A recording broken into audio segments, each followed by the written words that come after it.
John, an inveterate nerd, receives an advertisement on his computer asking whether the young man is bored with real life and would like to feel truly alive. The hero's room is in chaos. Things are scattered. There are piles of food packaging and garbage around. Despite all this, John justifies himself by saying that he simply hasn't found a job yet and aggressively clicks the mouse on the screen, closing the pop-up window.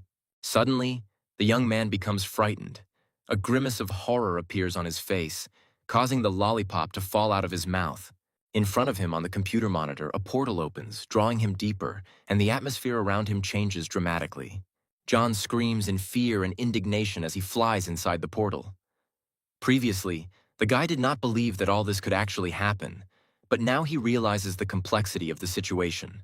While he is flying, out of nowhere, the hero is informed that he made the right choice, and soon the God-level system will provide its full service. John screams because of the injustice towards him, because he was not going to choose anything. The guy tries to break the signs with inscriptions from the surging rage. He finds himself in the future, in the year 2696. 30 years ago, the planet Earth was subjected to an alien invasion. But thanks to nuclear weapons, it was saved from extraterrestrial life forms.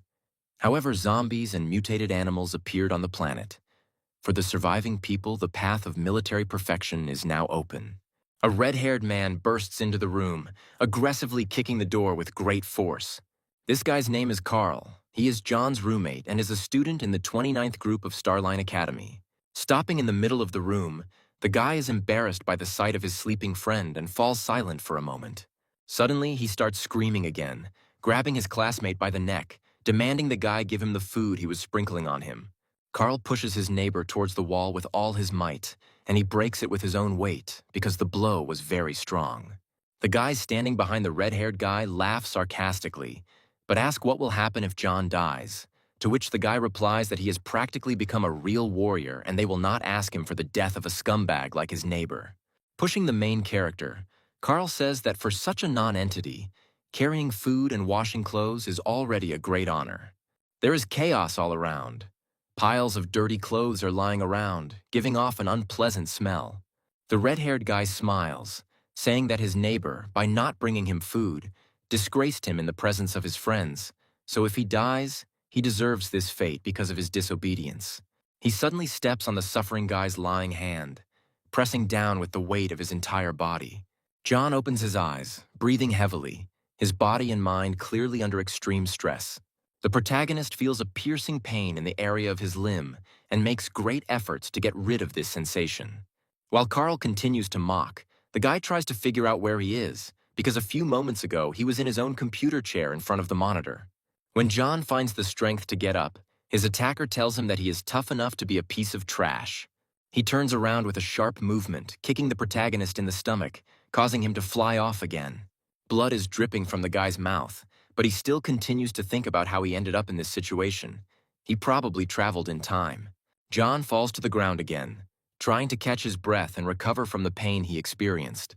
He cannot understand who and why arranged such a disgusting move for him. In this world, the guy had no weight, was a scumbag and a target for bullying and laughter. The thing is that he had no talent for improvement. Not only his classmates were cursing, but also the principal, who also did not believe that John was capable of anything. Many people wish death on the main character because he does not deserve to exist, since he does not have the talents necessary for this world. It's no wonder that the guy who owned this body didn't want to live in it. Now John will have to clean up everything that happens. In any case, it is not in his principles to tolerate ridicule and bullying from others. Carl asks his friends to pay attention to how the look on the guy's face has changed.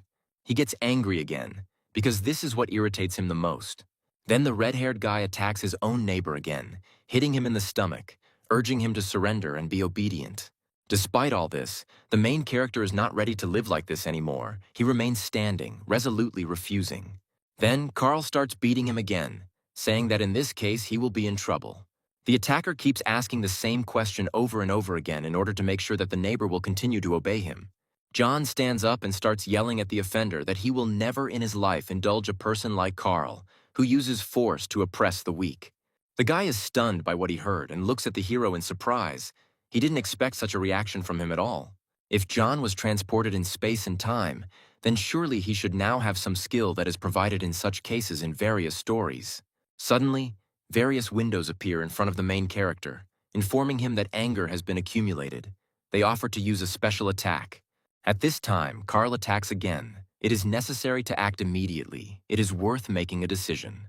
Then, John takes a swing and decides to activate the accumulated power strike suggested by the system. The boys clash their fists, repelling each other's attacks, gusts of wind appearing around them from the speed and force emanating from them.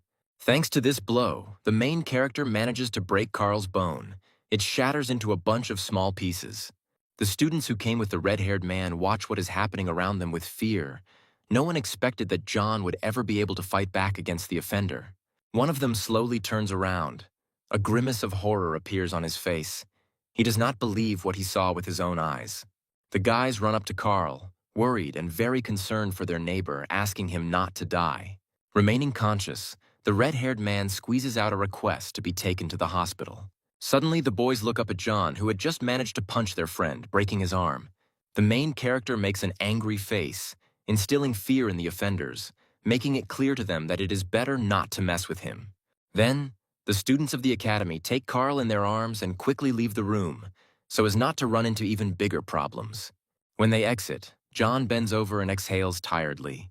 He couldn't hold you in his arms any longer. The used accumulated power strike has too strong a side effect. The young man sits down on the chair, but at that moment the system appears in front of him again. It has detected the first use of the blow. For defeating the enemy, it provides one rotation.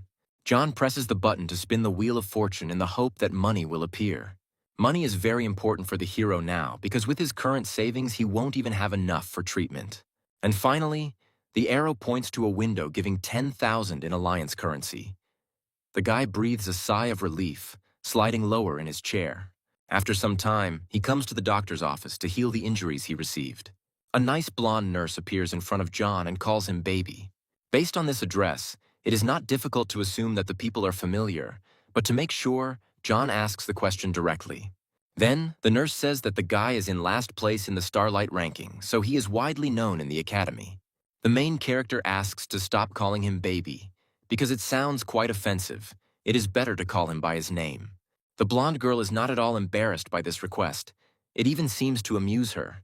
She places her hand on John's chest and says that they will soon find out whether he is a baby or not. The nurse smiles and asks the patient to undress and go to the place indicated to her.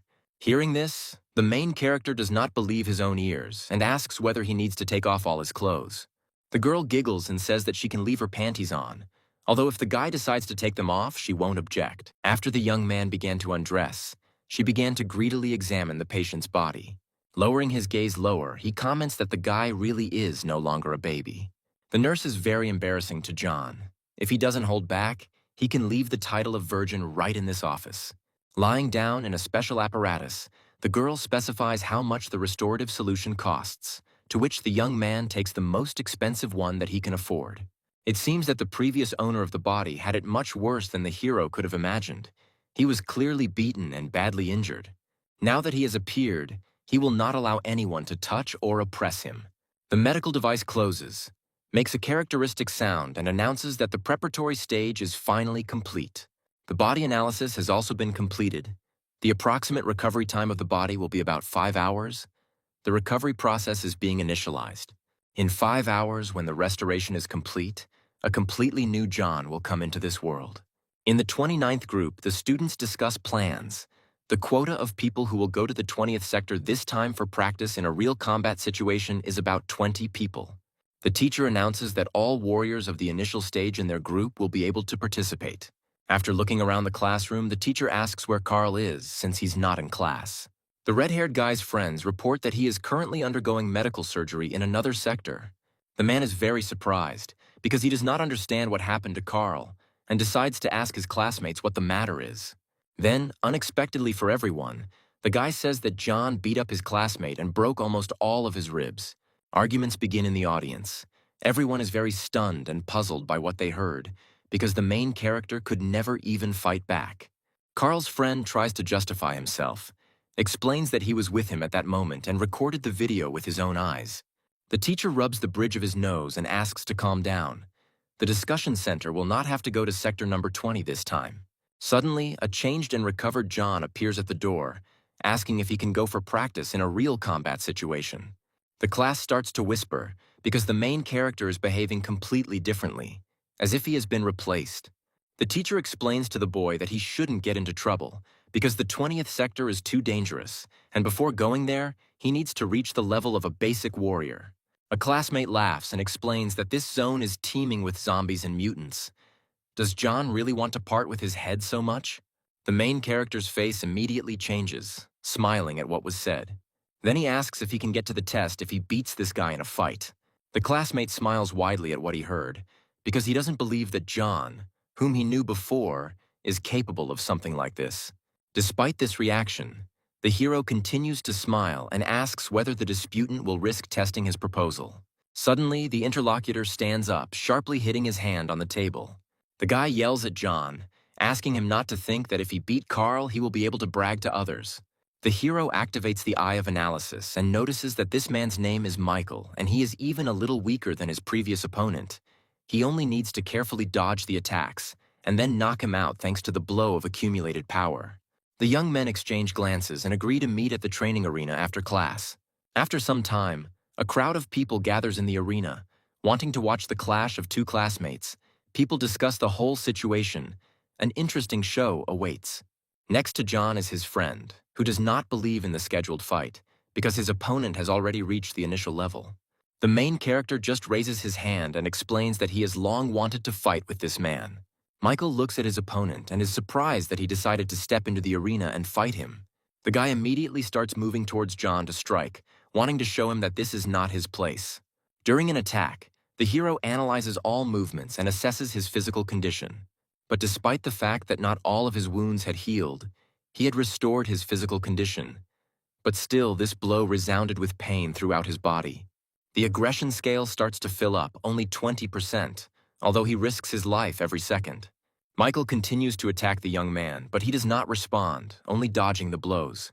No matter what, John continues to follow his plan because he needs to fill the entire scale.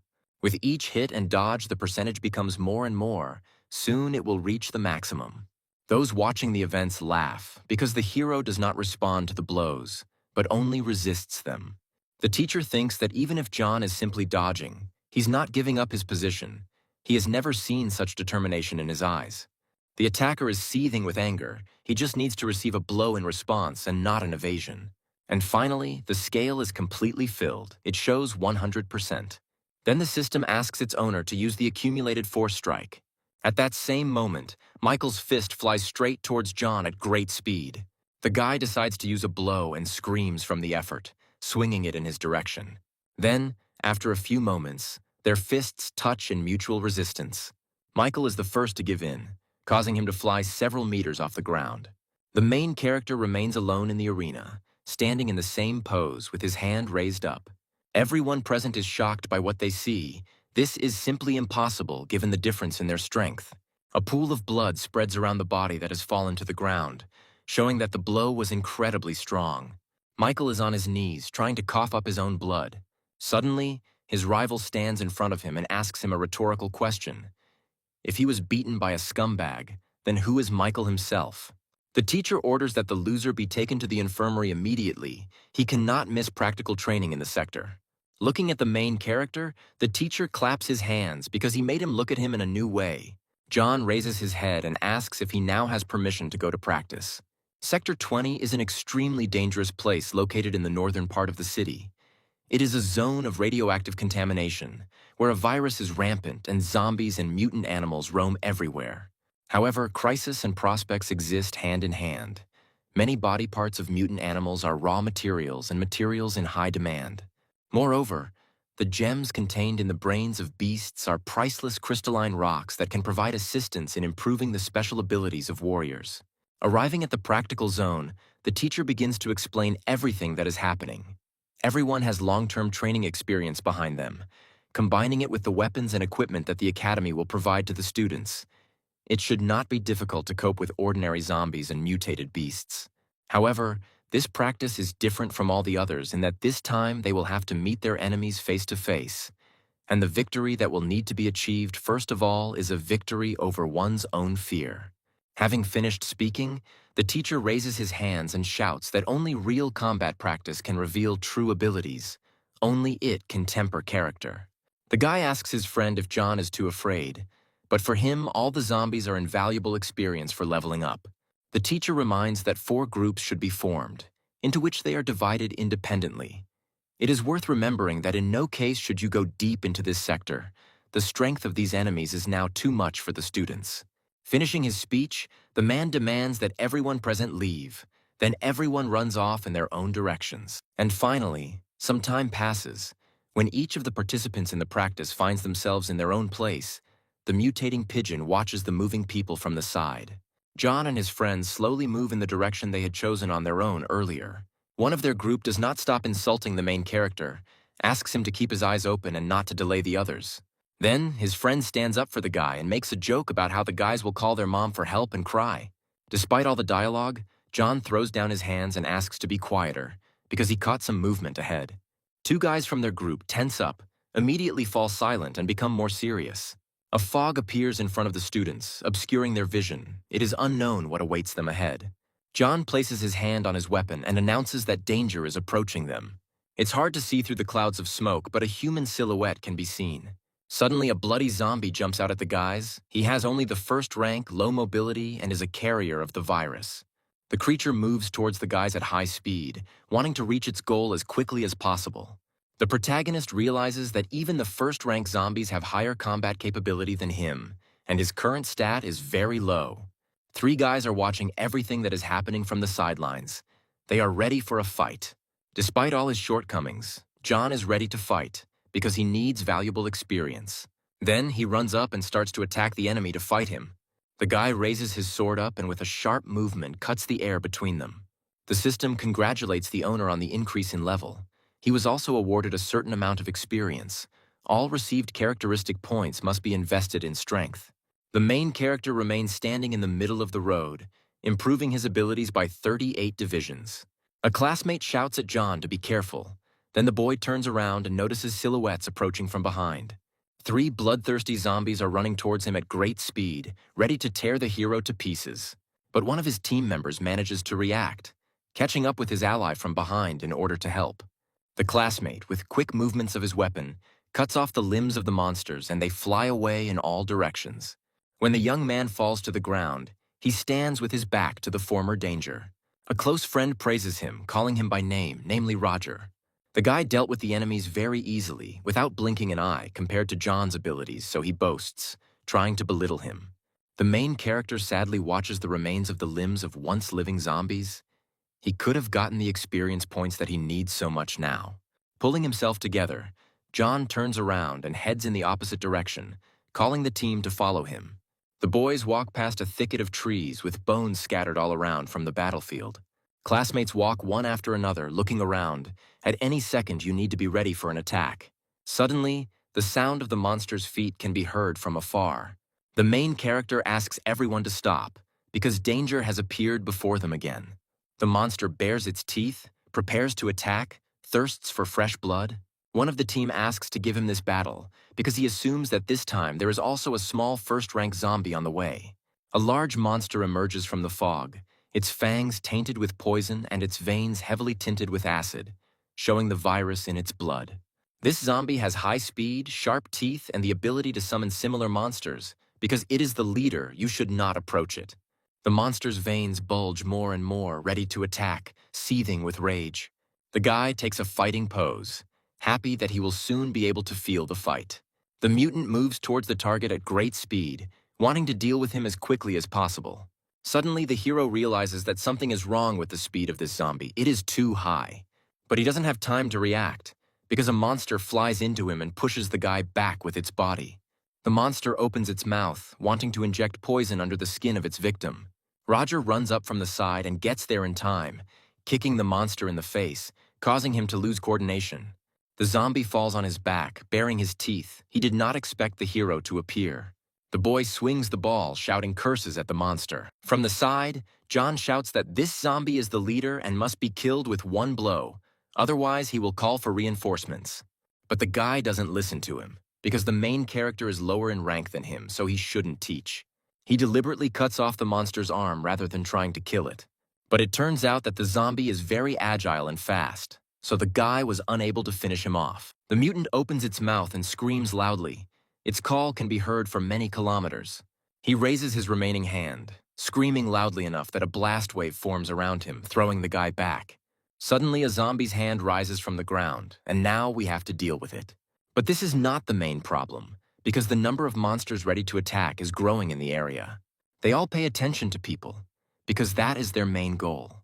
The hero is very scared by what he sees. It seems that they themselves cannot cope with such a number of monsters. Roger is the most afraid of all. He is shaking with fear, drenched in sweat. The guy says that he doesn't want to die here, and a grimace of horror appears on his face. His friend is also terribly afraid and asks to wait for him, because he has no desire to remain alone on the battlefield. A friend tells John that the danger is too great. They should also leave immediately. The main character clenches his fist tightly, thinking about what he really wants. Sharply lowering his weapon, he analyzes, realizing that if he can cope with them, he will significantly increase his level. Despite his doubts, the boy takes off and runs towards the crowd of mutants. In one fell swoop, he deals with a bunch of dangerous monsters. The protagonist's friend is not at all aware of what is happening and does not recognize John, whom he has known all his life. He had never had such determination to fight to the death, but suddenly he acquired this quality. The friend turns his head to the side, and out of nowhere, a mutant attacks him from the side. Then, the guy decides to also accept this battle and begins to fight together with John. He agrees to join in this madness that is happening around him. The main character is attacked from behind by the zombie leader. He growls and runs towards him. Due to the high speed, John does not have time to react, which is why he ends up on his shoulder blades under the weight of the mutant. The friend pays attention to this and becomes very afraid for the state of his ally. The monster opens its mouth, revealing sharp fangs filled with poison, and the creature lets out a menacing howl. Then, in order to stop this, the main character hits the zombie in the face from the side. He is extremely unhappy because his opponent attacked him from behind, which is not fair. Suddenly, notifications from the system with information about the level increase appear in front of the young man. The plan was a success. He increased 3 levels in a row and received 12 stat points. He immediately puts everything into strength. The muscles become bigger. The limbs noticeably increase in size. Now John is able to defeat the monster, so he grabs it by the head as an attack. The guy twists the mutant's head off with a sharp movement of his hands, cursing him. Once the battle is over, the opponents fall to the ground. The head of the zombie leader is twisted in the opposite direction. Bewilderment is visible on his face, because John, with his previous amount of strength, could not defeat him. In order to get the defeated enemy away from himself, the main character pushes his foot into the mutant's body. Then, with a sharp movement, he pushes the body to the side. Even though he dealt with it, the danger is not over. You need to remain vigilant, so the guy fights for his weapon. The guy gets to his feet and cuts off the head of the zombie leader. Only in this way will he be awarded the experience points necessary for development. The system congratulates its owner on leveling up to the 6th level. The genetic lock system is unlocked. The main character stands in the middle of the battlefield, looking at the assistant's screen. He doesn't understand what's going on with the system, because out of the 6 stat points he just received, 3 need to be invested in speed and 3 in endurance. Previously, the guy saw information about genetic locks in the literature on improvement. Among the human genome, there is a fairly large part of genes that a person cannot use. It is for this reason that humanity is unable to fully realize its potential. According to legends, if a person manages to unlock the genetic locks in his body, he will be able to reach the peak of his potential and become a being akin to a god. John can't wait to see how powerful he will become after opening the first lock. The protagonist asks the system to open the first lock, unlocking his power. He commands her, his face showing confidence and a sense of superiority.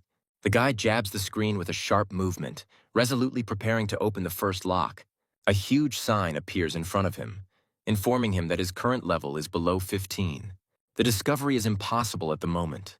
John is amazed at what he sees because he did not expect this at all. Since there is no way to do without fulfilling this condition, the hero will soon be able to reach level 15 if he continues to kill monsters. A classmate comes up from behind and asks the guy if he is really the one his friend knows, since the current version has become stronger. He explains that John dealt with the mutant leader alone, which raises doubts. The main character is embarrassed, trying to justify himself by saying that the danger he encountered was not that great. He continues on his way, calling his ally to follow him. The boys find themselves in front of a sign that prohibits further passage for warriors of the initial stage. John wonders if it's worth going deeper into the forest, since he didn't encounter a single zombie along the way that would allow him to gain experience. Suddenly, the protagonist is pulled out of his thoughts by his friend, who pats him on the shoulder and calls him by name. His hand tightens and points to the side with his finger, and his friend slowly informs him that there is a snake in that direction. The main character shook with fear from what he saw. Beads of sweat appeared on his face. A huge third-rank python appears in front of them.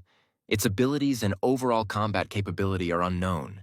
It seems to be an evolved beast, so the eye of analysis does not work on it. While the boys are frozen in place, the snake crawls closer to them.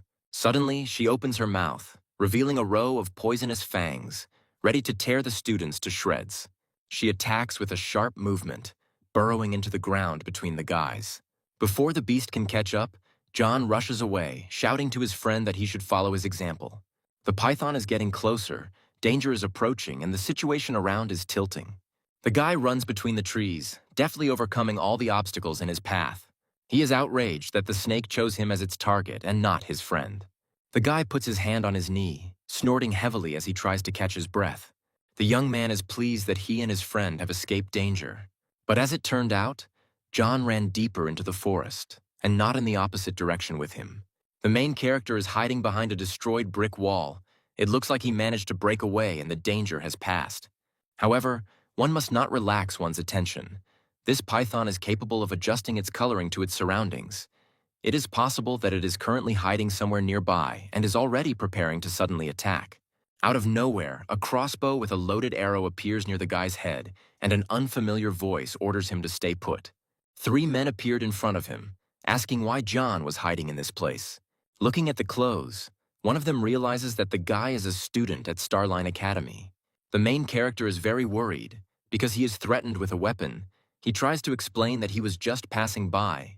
Before him stands a group of adventurers specializing in hunting zombies and animals for valuable materials. Each of them already officially holds the title of warrior. They are not up to John's level. One of the men snatches the sword from the hero's hands and asks him to give him the weapon so that he can move on. The protagonist explains that by leaving him in such a place without a weapon, the guy will send him to certain death.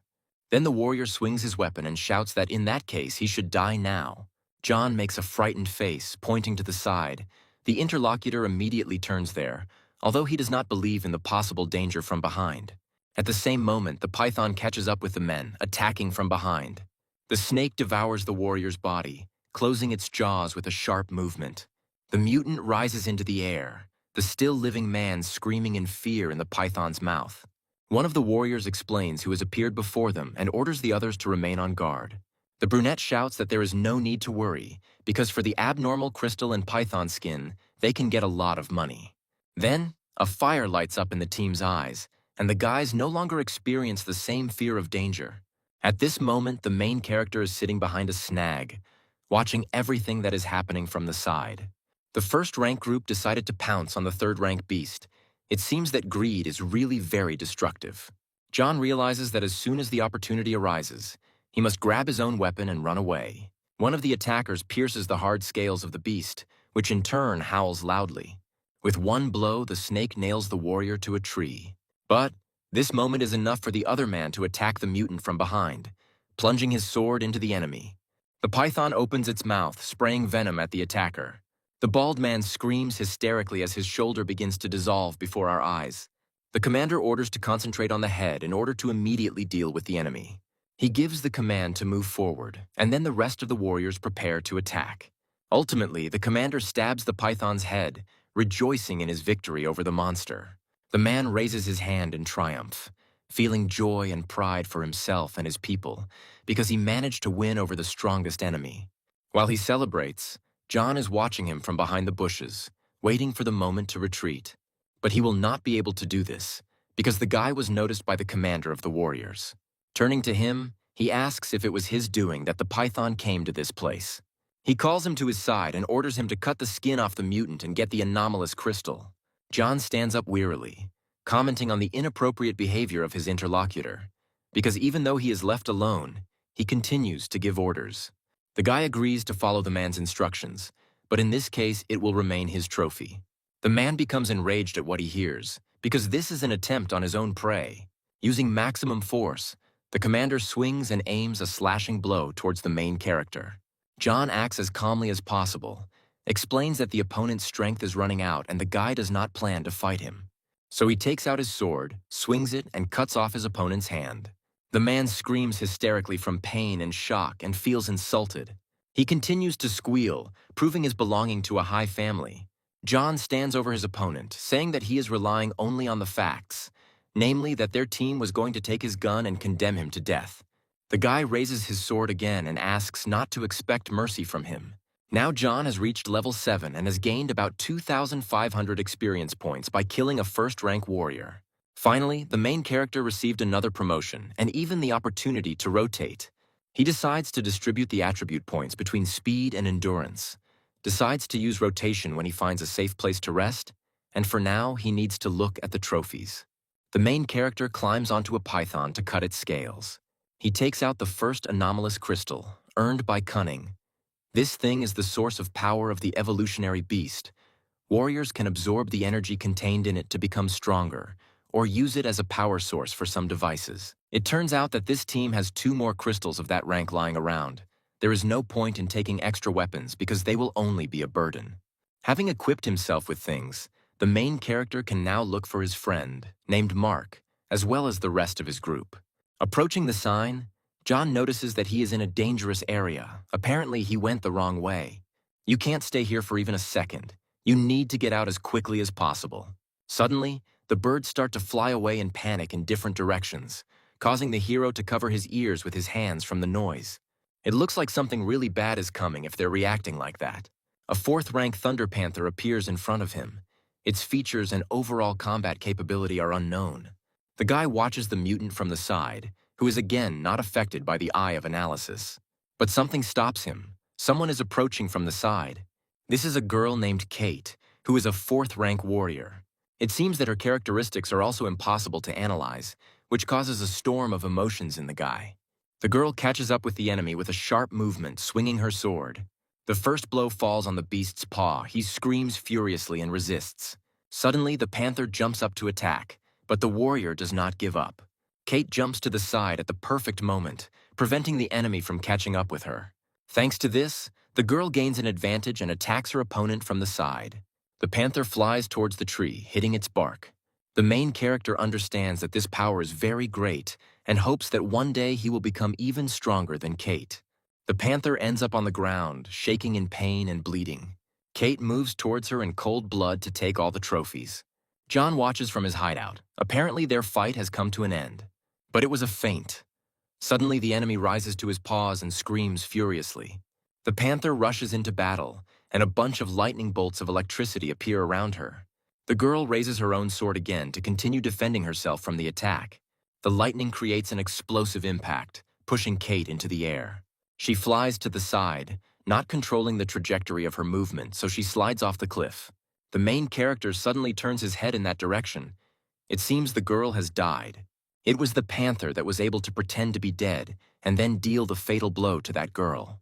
But perhaps it was not so at all. It was a dying counterattack. John hopes that the panther is still alive, in which case he will deliver the final blow and it will be counted as the elimination. The abnormal crystal and the 4th-rank beast should be worth even more money. The guy emerges from the bushes, heading towards the victim.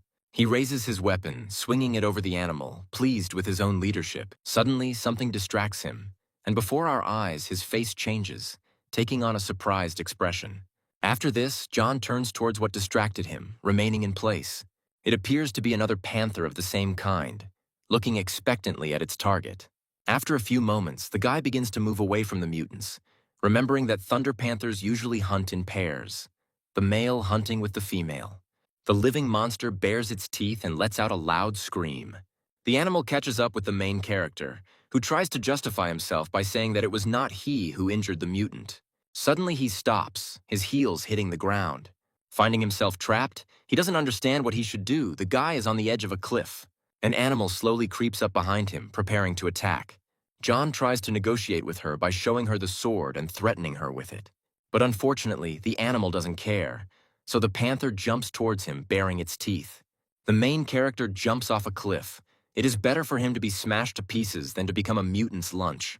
He fell into the water. John continues to scream. He was so scared during the flight. It turns out that there was a depression in this place, and the trees on the cliff softened his fall. It's a good thing that thanks to the reservoir there, he stayed alive. The guy turns his head to the side and notices someone off to the side. It seems that this is the same girl who fought with the Thunder Panther. Apparently, Kate is still alive. We need to save her quickly. She is breathing. She just lost consciousness. The main character takes the girl in his arms and heads towards the forest. Leaving the warrior near the tree, the guy sits down next to him, giving him time to rest. He finds himself thinking that Kate is incredibly beautiful. Judging by her appearance, she is no more than 18, but she has already become a warrior of the 4th rank. The girl is probably a talented student from some large family. The main character realizes that he hasn't eaten anything since morning and needs to fix this urgently. It turns out that there are fish in this lake that you can enjoy. Without thinking twice, John makes a fire and fries the fish on it.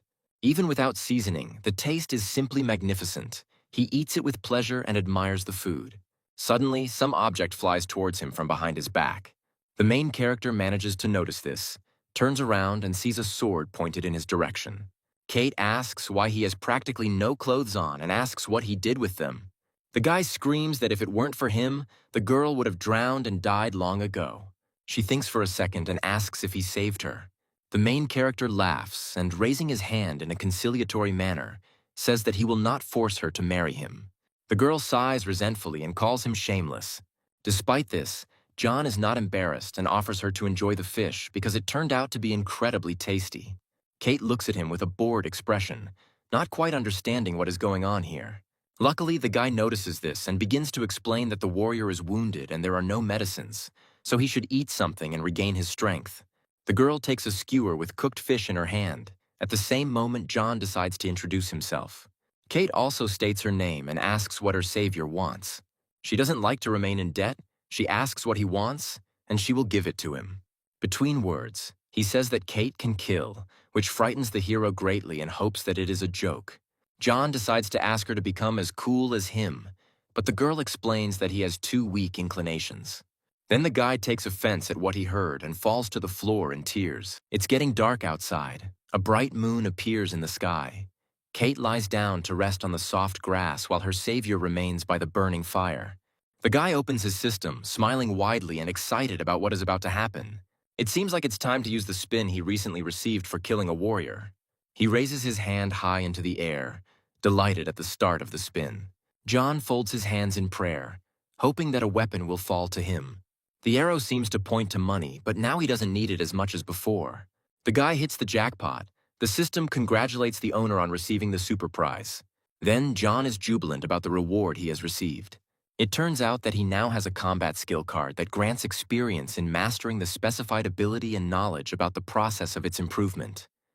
According to the strength of the combat skill card, they are divided into bronze, silver, gold, and diamond.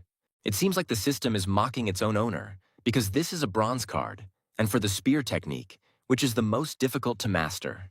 But it turns out that this is a skill card with a development property. Such cards are even more valuable than those with a diamond category, since they are able to change as the strength of their owners grows. Having obtained the skill card, his next logical step would be to obtain a suitable spear. However, while the guy was jumping for joy, Kate woke up and got up to see what he was doing. She peeks out from behind his back and asks what he is laughing at like an idiot. Then the main character hides the card he received, not wanting to answer questions. The girl turns to the side and asks if her fellow traveler heard anything. John thinks and listens. Apparently, people are approaching them. After hearing this, Kate sits down on a tree root, grabs her weapon. It must be a group of adventurers. The guy remembers what happened the last time he met them. Then, the hero jumps to his feet and shouts that they should get out as quickly as possible. But unfortunately, the girl cannot walk normally due to the injuries she received. In order to help her, John comes up from the front and sits down, but the girl resists. The protagonist explains that if she is not ready to overcome herself, then he can just leave her here. But no one knows what those adventurers have in mind. No one knows what they can do to Kate. The girl climbs onto John's back and asks him not to say anything more. Meanwhile, people gathered around the fire. They had already learned that someone had been here and clearly had not managed to go far. The man in the shadows laughs maliciously, rejoicing at the presence of other warriors, and asks to kill everyone they meet on the way. John steps heavily on the ground, breathing slowly because he has a heavy load on his back. He complains that the girl is too heavy, but she explains that it's all because of the sword. Suddenly, the guy stops in the middle of the road, sensing danger ahead. He activates the analysis skill, directing his gaze forward to read the information. They encountered a second-rank winged red snake, which is active mainly at night. She seems to be an evolutionary beast. She's rank 2, although her combat ability isn't that high. The girl offers to use her sword and takes it out from behind her back. The main character notices the outstretched weapon and grabs it with his hand. Suddenly, taking it in his hands, he almost drops it, greatly surprised by what he sees. It turns out that the weapon is very heavy, just as Kate said before. The girl had previously swung such a heavy ball with one hand. Here is the difference in strength. The guy asks what materials the sword is made of. Well, she's in no hurry to answer the question asked, asking to let the lady go to the ground and quickly defeat the enemy. The main character squats down, lowering the girl, and then turns to the enemy. The winged red snake is highly mobile and dangerous at night, his fellow traveler tells him about this. Kate asks him not to rush into trouble, but to listen to what the girl tells him. The mutated animal opens its mouth and sticks out its double tongue. The hero catches himself thinking that the beast is so fast that he can't even keep up with her. The guy is waving a weapon and making chopping blows. But unfortunately, this does not affect anything. The enemy remains safe and sound. The guy decides to do a spinning thrust from above, hoping to hit. And yet, the guy pierces his enemy's head right through. John laughs loudly and is proud of himself because it turned out so easy. Kate sighs and notes that the guy can't even handle one second-rank red snake. Apparently, he really does have a terrifying lack of inclinations. The guy shows his defeated enemy obscene signs, continues to mock him and rejoice in his own victory. Suddenly, the snake's head breaks away from its body, attacking the protagonist. The guy quickly shakes his hand and does not understand what happened, because everything was very calm just now. With a sharp movement, he throws his head back onto the ground, continuing to curse at the dead animal. The main character steps on the head he just left. It turns out that the guy made an oversight, completely forgot about the system reminders. In the future, it will be necessary to check this first to be absolutely sure of the enemy's death. Afterwards, John squats down near the beast's head. He is indignant, because the girl clearly knew that red snakes are capable of separating their heads from their bodies. The guy examines his own hand, which shows swelling and bite marks. The eye of analysis tells us that this snake is poisonous. This could not be overlooked. The whole body starts to itch and turn red, and you feel thirsty. The girl completely forgot that the poison is capable of arousing the sexual desire of the poisoned person. Something needs to be done. And then the main character turns towards the innocent lady, smiling crookedly. He runs towards her, quickly closing the distance between them. Then, Kate falls to the ground and asks not to come near her. John is shaking. He himself does not understand what is happening to him and what the guy is poisoned with. He squeezes his eyes tightly and realizes that he cannot control himself. The main character feels a love influx towards the girl. He looms over her, trying to resist his own body. He needs to get the poison out urgently. But before the guy can come to his senses, he kisses Kate on the lips. Then, the girl bites the attacker to end this awkward action. The protagonist jumps back sharply, clutching his mouth with his hands. Seeing his reaction, the lady stands up and threatens to kill him. The guy starts shaking again. He apologizes because he didn't mean to do it on purpose. Raising his hand, the warrior points to a body of water where he can sober up. And immediately, the main character heads in that direction, continuing to send apologies. Without thinking, John jumps into the water, causing a lot of splashes to appear around. The water is so cool and refreshing, it makes him feel so much better. He remembers a recent kiss. The hero managed to do it with an icy beauty. Kate sits expectantly on the ground, not understanding why John hasn't returned yet. The girl is surrounded by her own weapons and the main character's belongings, waiting for her fellow traveler to return. But from the bushes, a man is watching her, quietly giggling.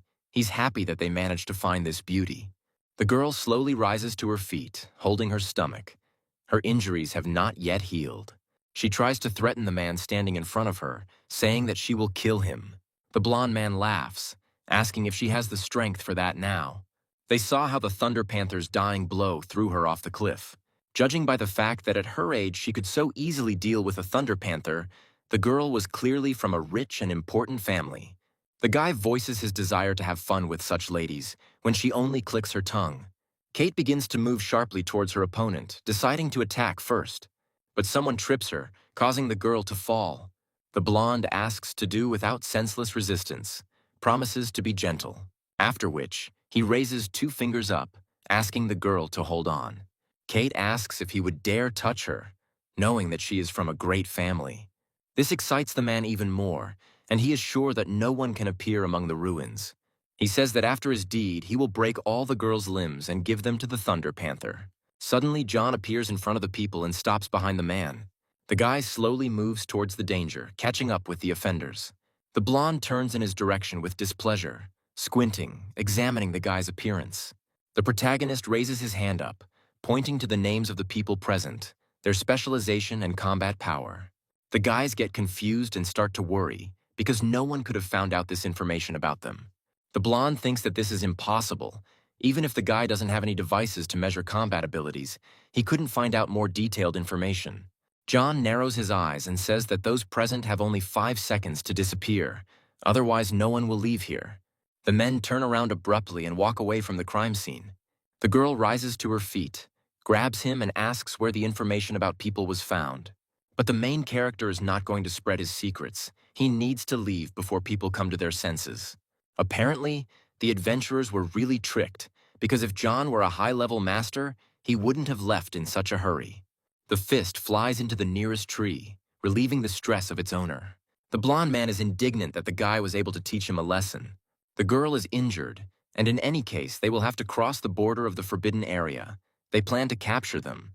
They just need to establish surveillance on the border. She clarifies why they are moving deeper into the forbidden area, because the strength of the local beasts is much greater.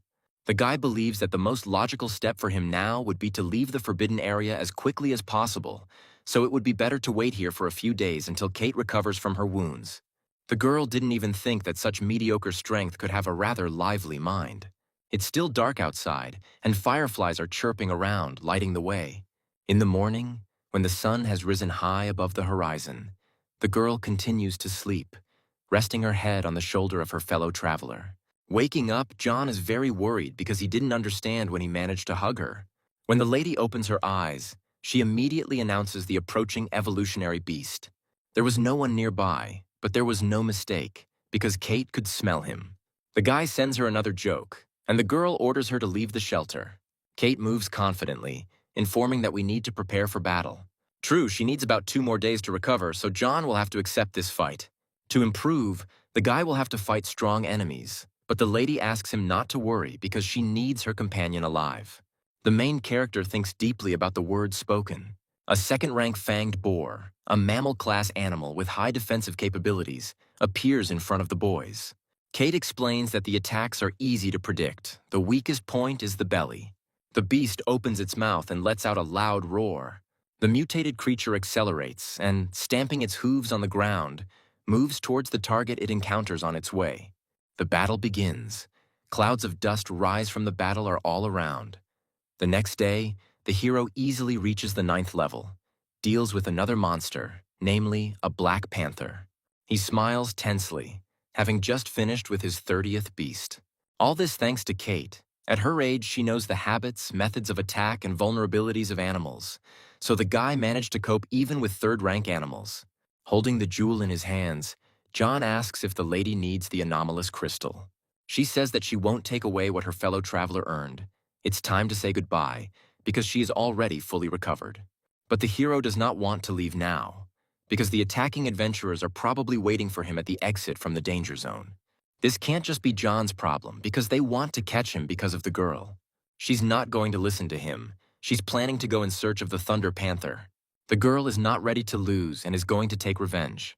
Then Kate turns and threatens to kill the hero if he does not surpass her in strength the next time they meet. The guy is indignant and doesn't understand how one can pay for kindness like this. At the last moment, he decides to clarify where his fellow traveler is from, and she replies that she came from the sacred region. 2 days later, John reaches the sign indicating the border of the forbidden area. Surely by this time, those adventurers should have left. Suddenly, a weapon flies past. An unknown person strikes. Fortunately, the main character manages to crouch down without losing his head. He turns around with a sharp movement and tries to find out who is next to him. One of the adventurers skillfully lands on the ground, happy that they finally managed to wait for their target. The guy looks questioningly at his opponent, wondering where the girl disappeared to. He begins his attack, wanting to show what happens to those who take this company for fools. Looking at the situation, the protagonist assesses the danger and decides that he should deal with the enemy before his friends arrive.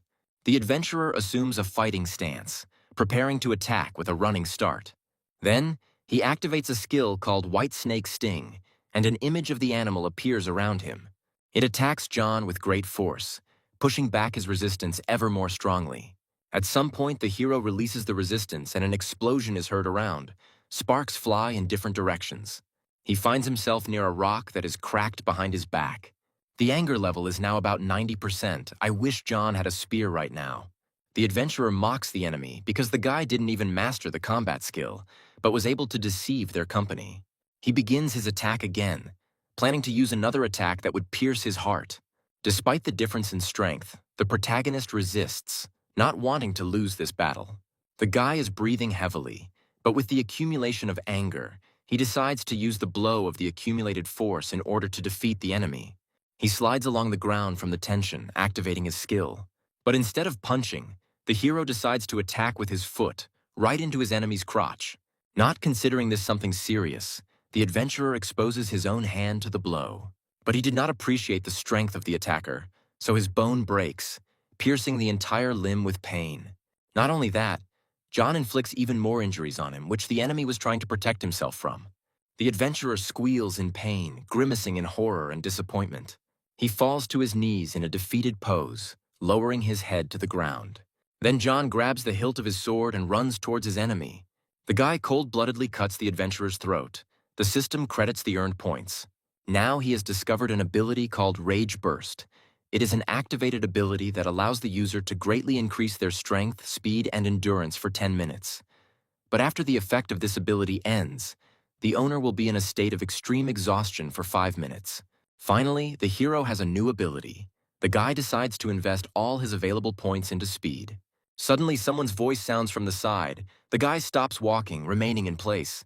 John is surrounded by adventurers on all sides, which could cause fear, but the guy is not one to be timid, so he only slowly looks around. The blonde man comes out of his hiding place, shows himself to his rival, and reports the murder of his man. The hero mockingly says that he had to defend himself, and at the same time analyzes his chances of winning, which now seem 0. After this, the lead adventurer orders his men to attack together to kill John. He feels the strongest discontent. Because a crowd of lions is attacking a rabbit in his person, men have no military valor at all. Now he has no choice but to use his newly acquired skill. The fire in the guy's eyes lights up, a huge explosion is heard, and clouds of dust rise into the air. The young man feels changes in his body and enjoys it. The blonde man doesn't understand why his opponent's aura has suddenly increased. The main character rushes across the battlefield like a bullet, using new abilities. A man doesn't even have time to blink, let alone keep track of what's happening. He orders his team to split up and find the enemy, as he must not leave there alive. The explosion of anger will last for about 5 minutes, after which the guy will fall into a state of complete exhaustion. When this happens, he will be completely at their mercy, which means it is necessary to conduct a fight with a lightning-fast outcome, thinking the hero hides in the bushes. Analyzing the situation around him, he notices that one of the opponents has a spear. Then he jumps out of his own shelter and flies towards the enemy. He lands on the ground next to him, and the young man falls to the ground. John puts his sword behind his back and leaves his spear in his hand, preparing for the inevitable battle. Now he doesn't need anything else. He has received everything he needs. He is ready to fight the adventurers. He steps out into the clearing, noticing an enemy in front of him. The guy reports the enemy to the commander via radio, putting his fingers to his own ear. The blonde man, along with the others, heads towards him and orders John to be detained. But the adventurer starts the first attack, called the Turbulent Flow. The protagonist keeps up with him, spinning his recently found spear to answer him. The guy activates the Phoenix's majesty. The fire flares up. The flames dance around them. The bald warrior cannot at all understand what skill his opponent possesses. John, with a sharp movement, pierces his opponent in the back with his own spear. The remaining adventurers watch the battle from the sidelines. But the first-rank warrior has already been destroyed and the experience has been earned. The man does not understand how it is possible to kill a person with one blow. He immediately jumps into the air, attacking the young man. He uses a silver skill called Blades of Madness. Other team members also use their combat abilities. For John, the greatness of the Phoenix turned out to be very energy-consuming. Even with the enhancement, there is an opportunity to use it only twice. The rage meter is only 60% full, and the enemies continue to advance, wielding deadly weapons. Luckily, thanks to this onslaught, the rage gauge fills up pretty quickly. The guy needs to focus on the second-rank warrior and destroy him as quickly as possible. One of the guys asks if he's really a warrior of the initial stage, but the commander guesses about the existence of a secret skill. However, such abilities have a limited duration. If they do not allow the guy to escape, then he will be theirs. The anger scale is full. The system offers to use a blow of accumulated power. The hero grabs his weapon and uses a powerful attack. The man holds his sword out in front of him, expecting the attack to be weak. But the dagger pierces the weapon, which then cracks. In a few moments, only fragments remain of it. The man is amazed because she seemed so powerful, which he could not have imagined. The enemy has survived. Now he must accept the spear into his body. The protagonist swings his weapon, activating the Phoenix's majesty once again. The adventurer speculates that because of such strong energy, the skill is golden. Before he can react, his body is pierced by John's spear, which spews sparks of fire. From the incredible force, the weapon begins to crack, destroying itself. The weapon could not withstand the greatness of the Phoenix and broke at a key moment. It seems that the main character is in a very losing position, because the action of the explosion of anger is over and now he has nothing to hold in his hands. The man looks up at the young man with a frightened expression, looking at him with interest. The blonde starts laughing loudly, rejoicing at his opponent's loss. He is happy at the thought that he managed to survive such an attack. The adventurer runs and points his sword at John. But suddenly a ray of light separates the guys, and the man is again indignant about what is happening. A girl appears from the forest and asks, "Since when did the second-rank warriors from the hunting parties have the audacity to attack the students?" The blonde looks at the stranger with interest, squinting his eyes. She does not want to introduce herself. She is clearly superior in strength to everyone present. It turns out that this is a doctor from the academy. Now her priority will be providing first aid. The girl's name is Louise, and she is also a fourth-rank warrior. When John first met her, he thought she was an ordinary person, so he didn't use the eye of analysis on her. The girl turns her head towards the student, praising him for his courage and strength. But still, the main character is perplexed as to how the girl appeared on the battlefield. She explains that she is, after all, a doctor and needs to treat students, and asks the guy to quickly undress so that he can assess the damage. The main character does not understand why he has to undress at every meeting. Then, Louise continues to confuse the poor guy, moving closer, asking if he needs her help. The girl grabs the hero by the hand and offers to lead him to the exit, because the gathering of students has already begun. The main character does not want to rely on the lady, so he refuses help. The teacher counts the abnormal crystals of the students. The strength of each has increased. Only a real fight can truly temper a person. Suddenly, the teacher begins to shake his head from side to side in confusion. It turns out that John is missing, the only one of them. Mark begins to explain that they were attacked by a third-rank python, and due to the hopelessness of the situation, his friend was forced to flee to the forbidden area. The teacher is in a state of shock from what he heard. This is simply unacceptable. Roger also laughs at what is happening, because most likely their classmate was killed. Those present begin to argue, swear at each other, and shout, but the teacher asks them to shut up.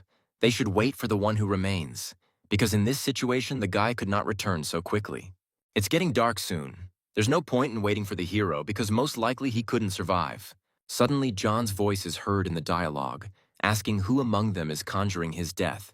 The guy walks with a confident gait and smiles broadly, and knows how to fight back with words. Seeing him, Mark smiles widely, happy that his friend is still alive. The classmate John was fighting clicks his tongue, even upset that he appeared in front of him. Then the teacher approaches his student and checks if everything is okay. The guys on the side laugh, assuming that the heroes were hiding all this time and didn't kill anyone. John turns around, asking how many beasts they defeated. They start bragging about having killed 8 first-rank beasts. People around are delighted with what they hear, because for their level, this is a very good result. Then the protagonist clarifies whether this is really a result worth being proud of. He takes out his backpack, turns it over, and shakes out a bunch of precious stones. The teacher squats down, counting the abnormal crystal. Suddenly, he realizes and is very surprised by the third-rank stone he has mined, and there are about 3 of them. The classmates around him are shocked. They don't believe their own eyes and ask the hero about all this. Roger protests, saying that it is impossible to obtain such a stone. The boy accuses his classmate of lying and cheating. Then the teacher gets to his feet, asking him if he understood him correctly. He asks to clarify what the essence of the alleged accusation is. A unit of third-rank crystal costs at least 500,000. An ordinary student will not find enough money to commit fraud. Roger is stunned and unable to find words to counter what has been said. The teacher suggests going to the tavern and taking a rest. John and Mark are very happy because now they have the opportunity to sell the rewards they have earned. People in the crowd are content with the money they earn. 2,000 coins are enough for someone for a whole month. The main character ends up at the end of the line because there is a lot of goods for sale, otherwise the guy would anger the others. When his opportunity came, John laid out a multitude of multicolored stones on the table. The tavern owner looks at the loot with greed, not understanding where he could have gotten 3 whole stones. The guy asks what the price is for 1 piece, to which the man replies that he will give him 500,000. His classmates begin to count and analyze the collected jewels. John will receive about 2 million at one time. The man turns around and asks the guys to give him their card number so he can transfer the money. Suddenly, the protagonist is pushed to the side. The stranger tells him not to interfere underfoot. The guy looks up at him with an irritated expression and looks at him from under his brows. In front of him stand older students who mock his classmates. Mark is indignant about what he heard and believes that no one is worthy of the following words. John watches everything silently from the side, saying that the students in this group have already reached the initial stage, and about a dozen of them have already become warrior candidates. In front of him stands a guy named Pierre, ranked 108th in the academic power rankings. He places a bag of anomalous crystal on the merchant's table and asks the tavern owner to exchange the loot for alliance currency. Pierre turns to the boys, bragging that he killed a rank 2 evolving beast. The guy mockingly asks if John is in their class. Apparently this group really is scum. Hearing this, the main character decides to stand up for himself. Without losing his own dignity, the guy will not allow himself to be thrown into mud. He asks to apologize to him. Otherwise, the loser will teach Pierre an important lesson. The blonde high school student is seething with rage and indignation at what he heard. The guy says that the other person should know his place, so he starts preparing for the upcoming fight. Noticing this, the protagonist also prepares to strike back, not intending to stand aside. Pierre likes the idea of a fight. He is ready to use all his strength to prove his strength. The guys clash their fists, creating air currents around them from the speed of their movement. But then the eldest of them bumps into an object standing behind him, and the chair falls at his feet. He grabs his hand, clenching his teeth. He does not understand where the opponent gets so much physical strength from. Realizing that fighting with his hands is no longer possible due to the pain, Pierre decides to attack using his legs. But the main character is well aware of these tricks, so he jumps up and kicks the high school student in the face. John gets hit in the nose, which starts bleeding, red liquid splashing in all directions. His classmates start to root for him, wanting the guy to win. Covering his face with his hands, Pierre comments that the enemy is moving quite well and apparently knows how to do something. He takes a deep breath, his eyes filling with rage as if glowing. His opponent has clearly enraged him. The blonde uses a bronze skill called Swift Strike. While the protagonist dodges the attacks that befall him, the anger gauge continues to fill rapidly. Roger, watching from the side, notices that in just 3 days of combat practice, John has become much stronger, but the students from the top group are not easily defeated. Continuing to use his skill, Pierre decides to use another variation of it since the opponent only dodges. He activates an ability, namely a flurry of swift fists, which should be several times stronger than the previous one. The attack flies towards the target. The hand should hit John right. The guy tries to hold her back, slowly backing away. Classmates are very worried about their ally and ask him to be more careful. But one of the senior students believes that the main character clearly overestimated his strength. Suddenly, something stops Pierre. He breathes heavily, and bewilderment is visible on his face. He stands in the middle, and John holds the guy by the sleeve. The system suggests using a blow of accumulated force. But the main character decides that this is not necessary, because he can defeat the enemy anyway. Besides, he wants to punish him as a warning to others and make everyone understand that it is not worth it to mess with him. The guy breaks the guy's limb with a skillful movement of his hands.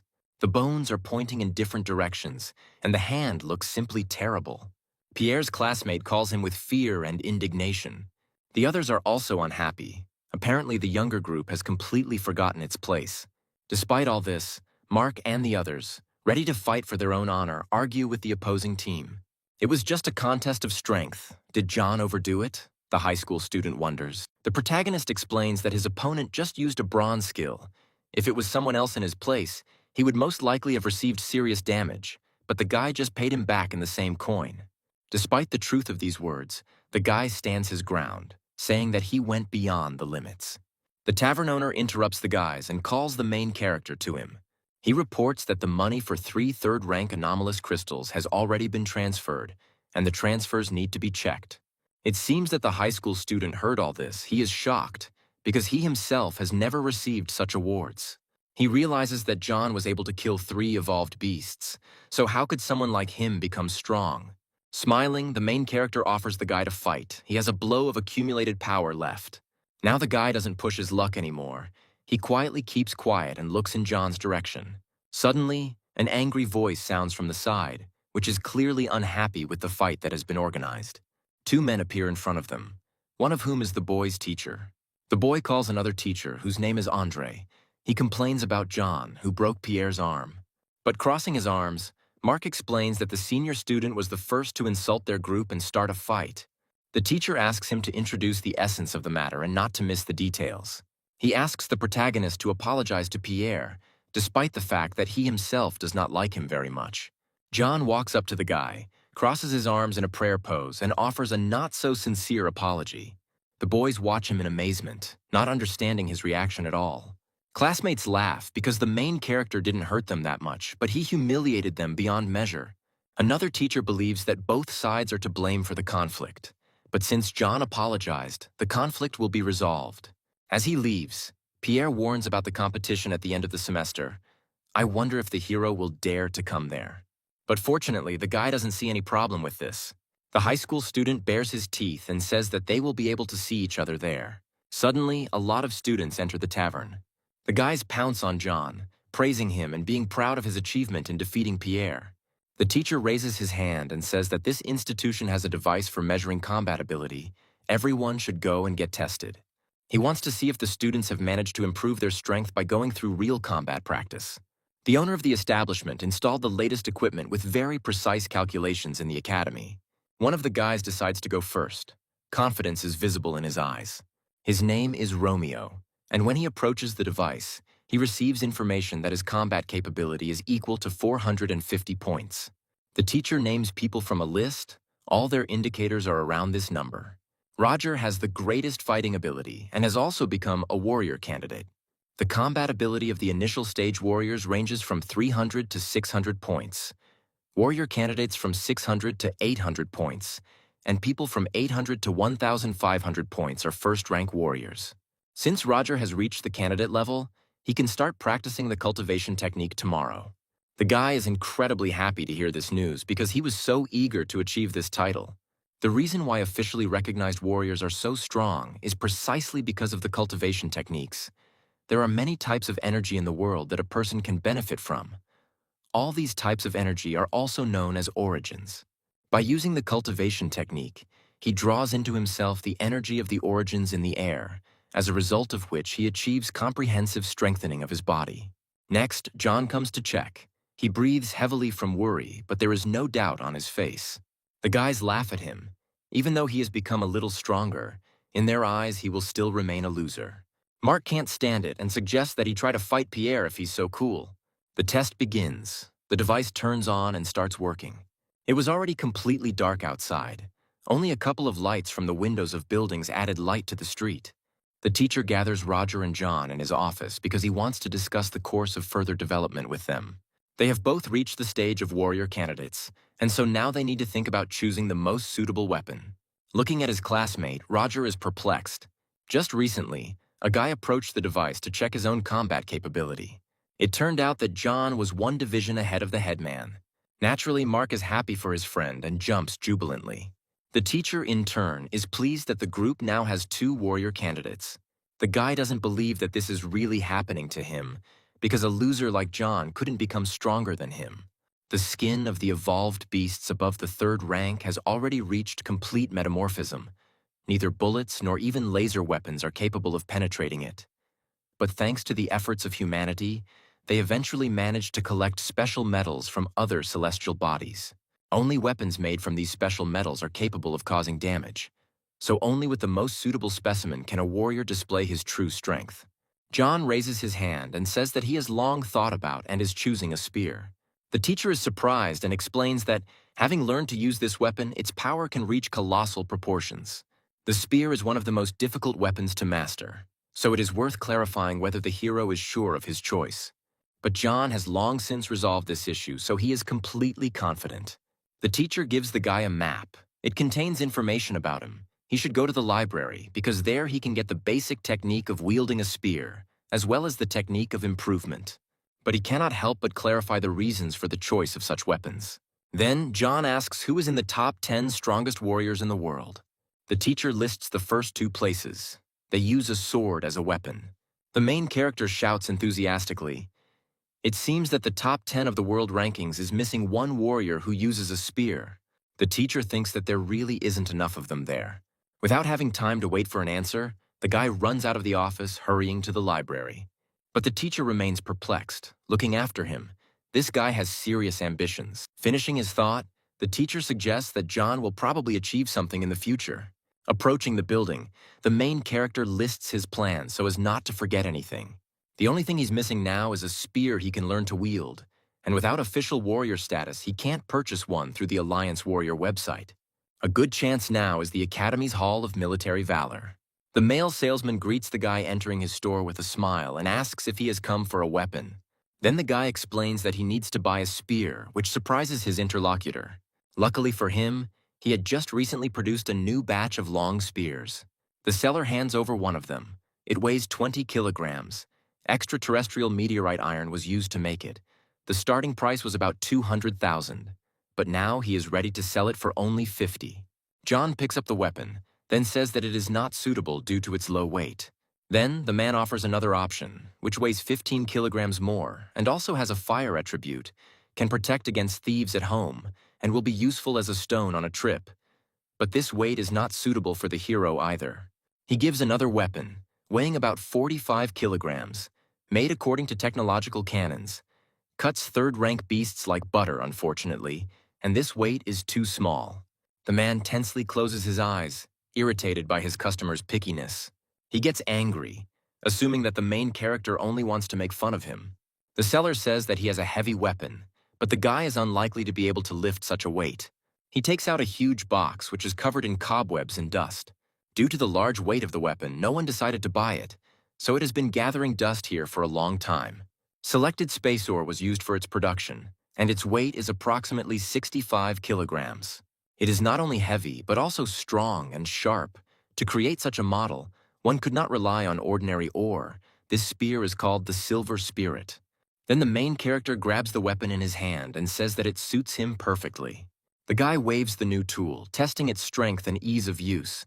He looks at it proudly. "It fits perfectly," John tells the seller. The man laughs and says that the starting price for this model is $1.5 million.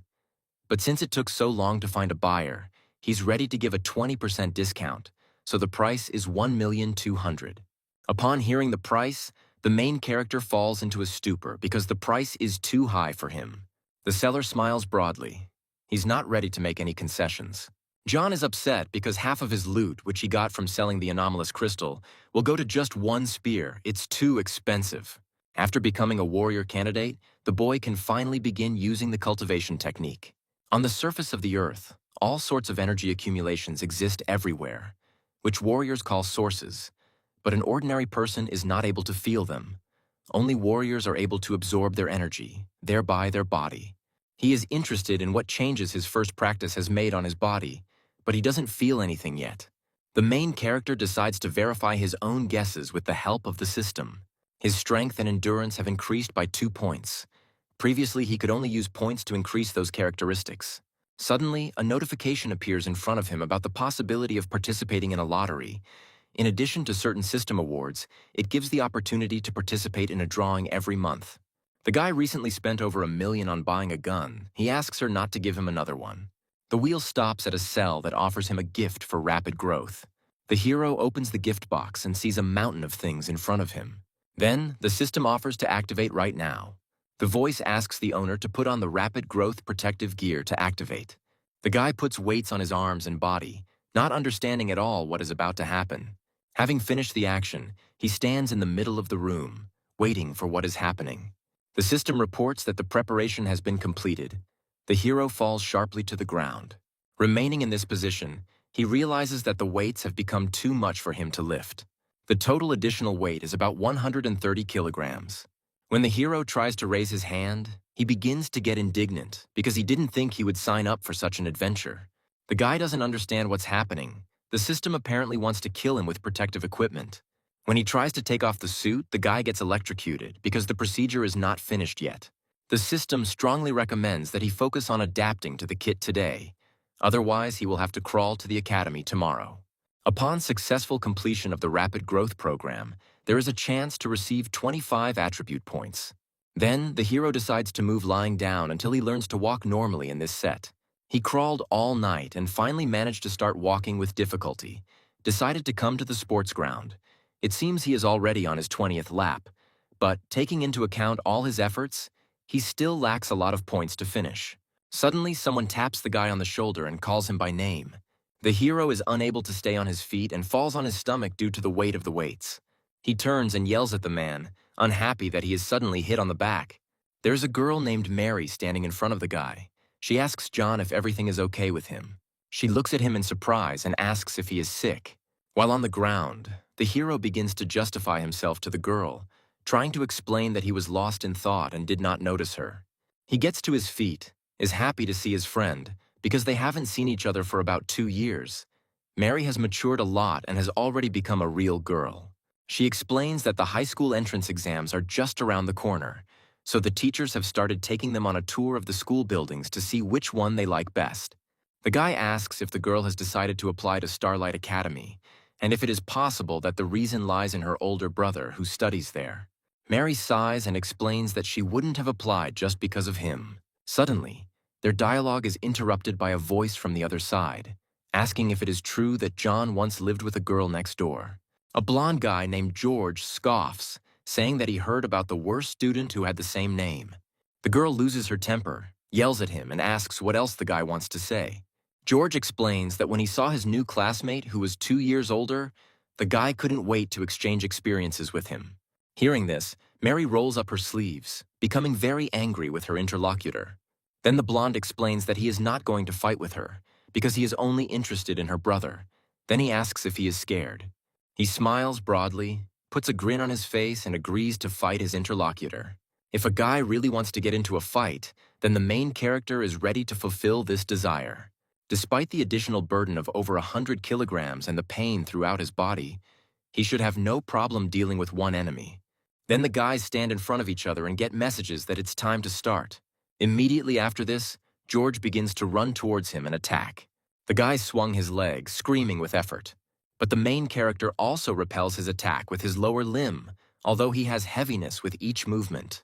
The attacker jumps to the side, returning to his previous place. A bead of sweat runs down George's face as the boy praises his opponent for his skills.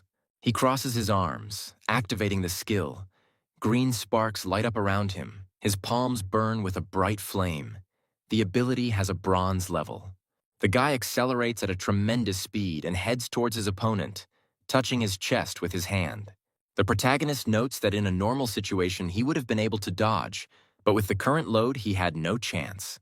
Then the blonde guy continues to hit his opponent and immediately hits him in the stomach area. Classmates watch from the sidelines, saying that George is a genius who has almost reached the rank of warrior candidate, so Mary's brother is doomed to defeat. The attacker understands that his opponent is only doing what he does, fighting back and retreating, but he cannot knock him out. The guy must knock him to the ground in Mary's presence to prove his strength. He simply has to make a real scum out of her brother. The hero uses a huge amount of force to fight back against John, swinging and hitting him with a direct attack. But the enemy surpasses him in strength and agility, so he grabs his hand, squeezing it tightly. The main character asks the guy if he knew that a killer must always be prepared for the same fate to befall him. George is seriously scared by this phrase and asks to wait and do nothing. But it's no use. Now the senior has to teach him a lesson. The blonde guy's arm is broken and he falls to his knees, screaming in pain and shock. The main character swings his leg and hits the guy in the face, making him throw his head back. At the same moment, John delivers a direct blow, then the enemy flies to the side. A bunch of guys gather around George. They fuss and worry about their friend. But he doesn't listen to them. The guy is seething with anger, ready to kill his enemy. The main character believes in this, smiles good-naturedly and offers to try it. A stranger appears from behind and runs towards him, and the guy turns back in confusion. The man swings his fist and hits the hero, who backs away far away. The beaten guy turns around and sees an explosion behind him. But John lands on his feet, breathing heavily from exhaustion. As it turns out, this man is George's brother, named Joseph, and also holds the rank of warrior candidate. He is a third-year high school student who is the vice chairman of the Academy's hand-to-hand combat club and is also ranked number 100 in the academic power rankings. The boy swings his arm wide, preparing to take revenge for the harm done to his brother. The protagonist once again realizes that due to the current load he is wearing, he has no way to dodge the attack. The guy falls to the ground, drops of blood splashing in all directions. Sister Mary appears before him, asking him not to touch her brother. Joseph tells her not to overestimate herself and kindly suggests that the girl step away. The guy's fist flies towards her face, intending to deliver a crushing blow. At this moment, the main character has already risen to his feet.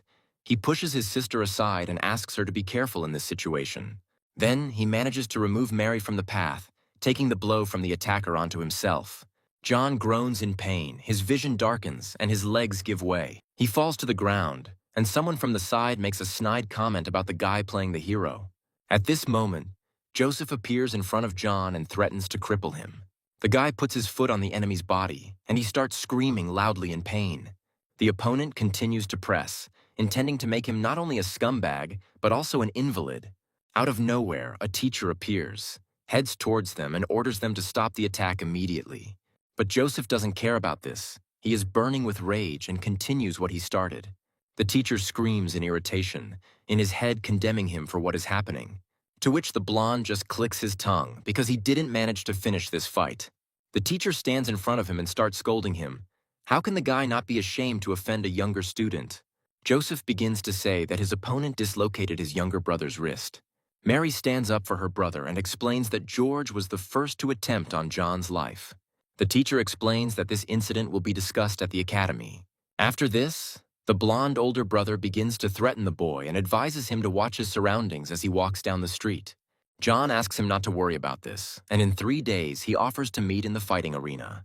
The teacher yells at his student, explaining that the combat arena can be a lethal test. Mary is worried about her brother and asks him to take his words back, but she has nothing to worry about. The protagonist once again asks the enemy if he has enough courage for this. The blonde guy is already thinking about how to cripple the enemy in the presence of all the teachers and students of the academy. Many people at school are discussing what happened and placing bets on who will win this competition. The students spread rumors, giving different guesses as to the reasons for this skirmish. Arriving at the medical center, the nurse asks him to undress completely in order to conduct an examination. But John does not understand why this is necessary, since he only has a broken arm. He looks at the limb with delight, because the healing effect occurs instantly. This is an extremely valuable healing mixture, capable of providing complex regeneration of bones and muscle tissue in the shortest possible time, which cannot be found on sale anywhere.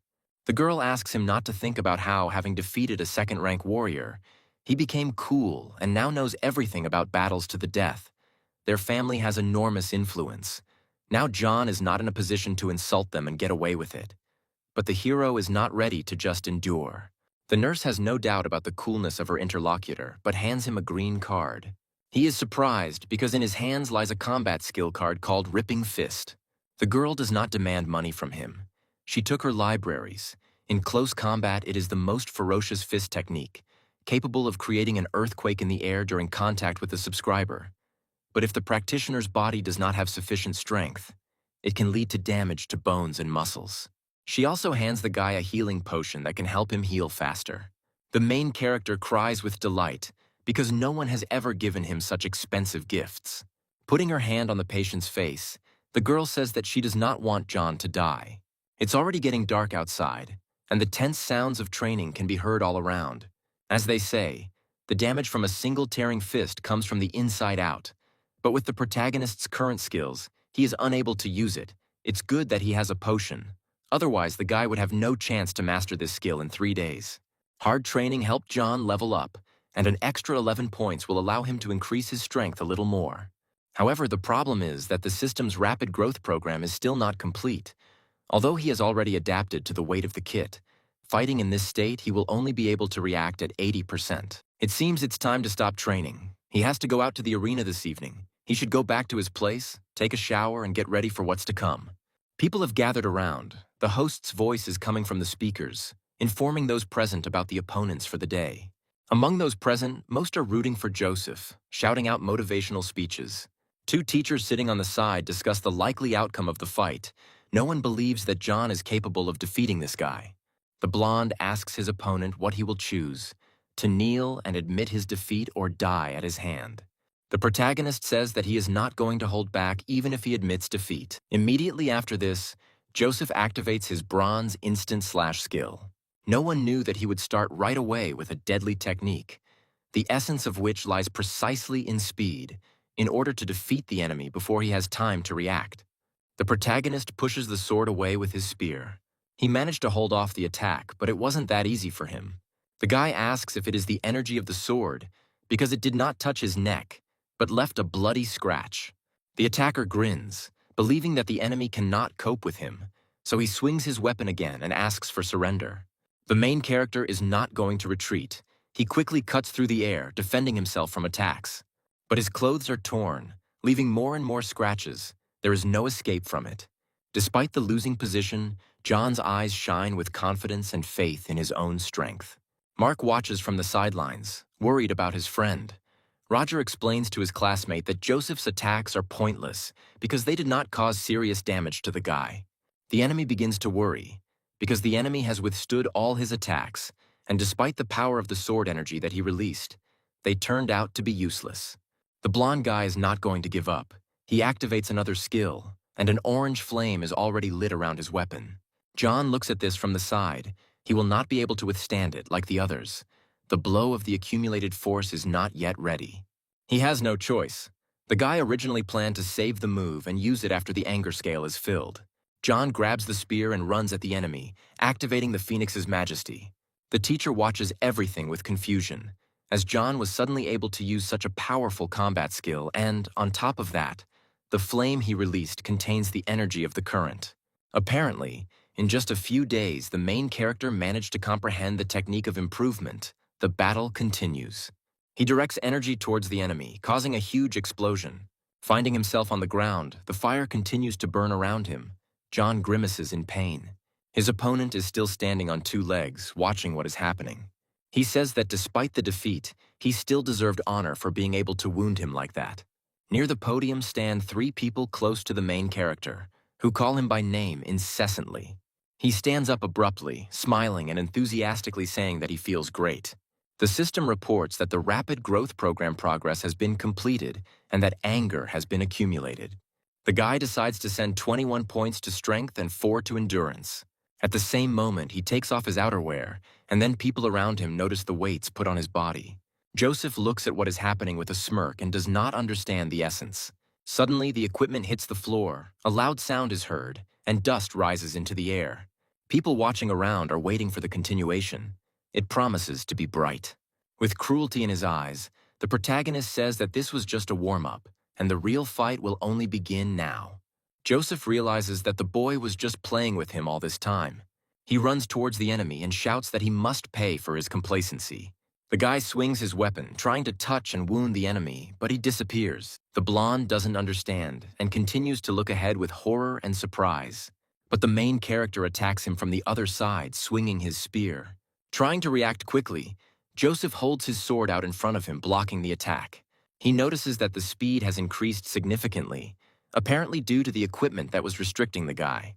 The protagonist believes that it is his time to have fun with his opponent. The spectators are happy, proud of their loved ones, and cannot take their eyes off the fight. Another teacher stands behind them, confused, silently watching what is happening. Meanwhile, John continues to spin his spear to deliver his next attack. It activates accumulated power strike and Phoenix Majesty at the same time, doubling the skill. Joseph can't comprehend what's happening, because such a person can't have such impressive fighting skills. Fiery spots dance around, and a bird's head appears out of nowhere, ready to attack the enemy. The guy traps the blonde, aiming a direct attack at his chest. Even holding a sword in front of you doesn't help because it breaks right away. Then Joseph flies high into the air, falling to the ground. The main character walks easily along the ground, continuing to move in front of him by inertia. People are shocked by what they saw. No one can believe that the worst student of the academy defeated a person from the top 100 ranking. But the blonde guy leans his hand on the ground and quietly calls his opponent by name. He asks not to think that it's all over, because he can't afford to lose. The guy takes out a bottle with an unknown liquid to drink something. His eyes widen and veins appear on his face. Suddenly, the limbs become larger and muscle mass increases. A huge monster appears before the main character. The enemy has grown many times in size. Looking at him, John asks him if his enemy has just taken doping. Then Joseph smiles widely and rejoices that he can destroy his own enemy right now. He activates his splitting fist skill, swings his arm wide, and prepares to strike. The guy directs the attack into the ground. The stones fly in different directions. The hero rolls back, clicking his tongue because he didn't expect such an outcome at all. Despite the danger, he continues to run forward to strike with his own spear. But suddenly, his opponent grabs the weapon with his huge hand. The guy is clearly pleased with himself, with the fact that he is in a more advantageous position at the moment. He snatches the weapon from the enemy's hands and then strikes him in the stomach. Screaming in pain, John flies to the side at great speed. His opponent throws his own tool at the enemy in order to cause damage. While the main character is flying, he needs to come up with something as quickly as possible to prevent his own death. He activates the bronze skill and clenches his teeth from the weight, blue sparks igniting around him. John uses the ripping fist skill on the weapon to prevent it from damaging him. Then the spear flies high up and spins in the air. The boy bends over from exhaustion, and the weapon is stuck into the ground next to the podium of their battle. Watching the battle, the teacher reports that Joseph has decided to use Arpus to win. Mark asks the man what kind of product it is. He explains that in the past, in order to counter powerful zombies and evolved beasts, the Federation developed a drug that can significantly increase the strength of the human body for a short period of time. To strengthen the body, this drug carries out forced absorption of energy flows so it can lead to the destruction of bones and muscle tissue. It seems that in order to defeat John, the guy is ready to pay double the price. The teacher reports that one of the parties has used doping, so this fight must be stopped. The presenter watches what is happening in horror, holds the microphone in his hand, but cannot tear himself away. One of the teachers asks if there are any rules that prohibit fighting under the Arpis. The guy turns his head sharply to the side and then starts speaking into the microphone. He reports that the teacher said that the battle can continue. The teachers exchange glances, sharing silent displeasure, but suddenly one of them notices someone in the country. He sees Oliver, the head of the clan. His family is one of the shareholders of the academy, and since he is here today, the management cannot ignore his importance. The man does not understand how one can watch indifferently as one student is killed. Joseph, continuing to move forward, says that without a weapon, the enemy does not have a single chance in this battle, and continues to list his merits and skills. The protagonist wipes his face with his hand and asks his interlocutor why he decided that he only knows how to work with a spear. The guy activates the ability of the explosion of anger, which allows him to significantly increase strength, speed, and endurance. He pushes off the floor and moves towards the enemy with great speed. The blonde waves his hand and continues to talk about how you shouldn't overestimate yourself. Their fists touch, pressing hard against each other. The boys start swinging their fists with equal speed and force. The students watch what is happening on the field with their mouths open, Everyone is incredibly surprised by the strength and dedication of the main character. Joseph doesn't understand why even after taking the drug he can't kill the guy, he just has to destroy him. Freed from the weights and with additional stat points, John feels like he's starting to get better at using his ripping fist. He brags to the enemy that he has the best fist technique. Now he can release a really good ability. The guy swings. But at that very moment, the opponent's ability flies past him. He hits him in the shoulder when Joseph misses. The blonde explains that now his skin cannot be pierced even by a spear. Did the hero really think that he would succeed? The guy explains that his target is the internal tissue, not the skin. Suddenly, an explosion occurs in the enemy's body, and his arm is torn off from his body. The onlookers are shocked by what is happening on the battlefield, because this is the strongest skill, and John should have died already. They think he is crazy for daring to improve this skill. Joseph falls to the ground, kneeling, unable to believe his own eyes. The guy stands over him and says that he was able to master this skill in 3 days. Now victory is his. Despite this, the blonde is about to give up. He continues to run towards his own enemy to deliver another crushing blow. The main character skillfully pushes away the opponent's attack, preparing to deliver another blow. Suddenly, the hand activates another skill unknown to anyone. Then the guy flies to the side, receiving a blow in front of him. The teacher, sister, and friend of the main character, watching this from the side, scream in fear. They surround John, asking how he is feeling. The man stands next to his own son, asking the hero if he wanted to attempt on the life of his man. The hero laughs. Apparently, the people of this clan are not able to rely on themselves even in the battle arena. But the teacher explains that before the battle began, the parties made an agreement that the fight could continue until death. Unfortunately, the man has no answer. He says that he remembers John by sight. The exhausted boy watches him silently. The presenter announces that John is winning the battle in the arena, and people around him rejoice and call his name. Suddenly, someone knocks on the door, announcing that it is already very late. The main character goes out into the corridor, sees the teacher in front of him, and asks why there is such a rush. He came to tell the guy 2 pieces of news, namely good and bad. John agrees and asks to start with the bad news. With bitterness on his face, the teacher announces that the academy has decided to punish the boy. He gets furious because he is not guilty of anything. But the thing is, Joseph's family is one of the shareholders of Starlight Academy, and this time he broke his arm and almost killed his other brother. For people in power, when another puts himself above others, it is a grave insult. Since the guy had taken doping in front of everyone in the arena, they decided to blow up the incident with the broken arm under the pretext of harassing a junior high student. They pressured the academy to impose a punishment. The main character squeezes his hand painfully out of indignation and anger. Then he finally makes up his mind and asks what punishment he was assigned. The teacher exhales and says that together with the army garrison of the city of Starlight, they will take part in the annual cleansing of the Fortress of Light. The Fortress of Light is a large military structure located north of the city. A serious nuclear accident in that area resulted in all the soldiers and civilians being mutated. Large groups of beasts still constantly appear there, and military groups are formed annually in the vicinity of the city to conduct a punitive expedition. The number of zombies and evolved beasts in that place should be much greater. This is a large wave of points and experience for the main character. The guy starts to smile and agrees to go to this place. The mortality rate of soldiers participating in the annual expeditions is about 70%, and the teacher promises that he will make every effort to mitigate the punishment. The main character raises his hand up and thanks him, but has already made his decision, and also clarifies that there is good news. The teacher looks at the young man with confusion, but suddenly remembers what they are talking about. He completely forgot about it, thinking about more important things. The man hands his student a silver skill card and congratulates him on entering the top 100 of the rankings. The main character looks at the gift with delight and thanks his teacher. The creator of this combat skill is a famous one in the past. He's a great spear master named Leon. It is said that he was able to deliver 100 spear thrusts in 1 second. After his death, he left behind a lot of skill cards. Few people were able to master this technique of one. The guy is excited to imagine how he will act with his new ability. He thanks his teacher again for this present, and he puts his hand on his shoulder.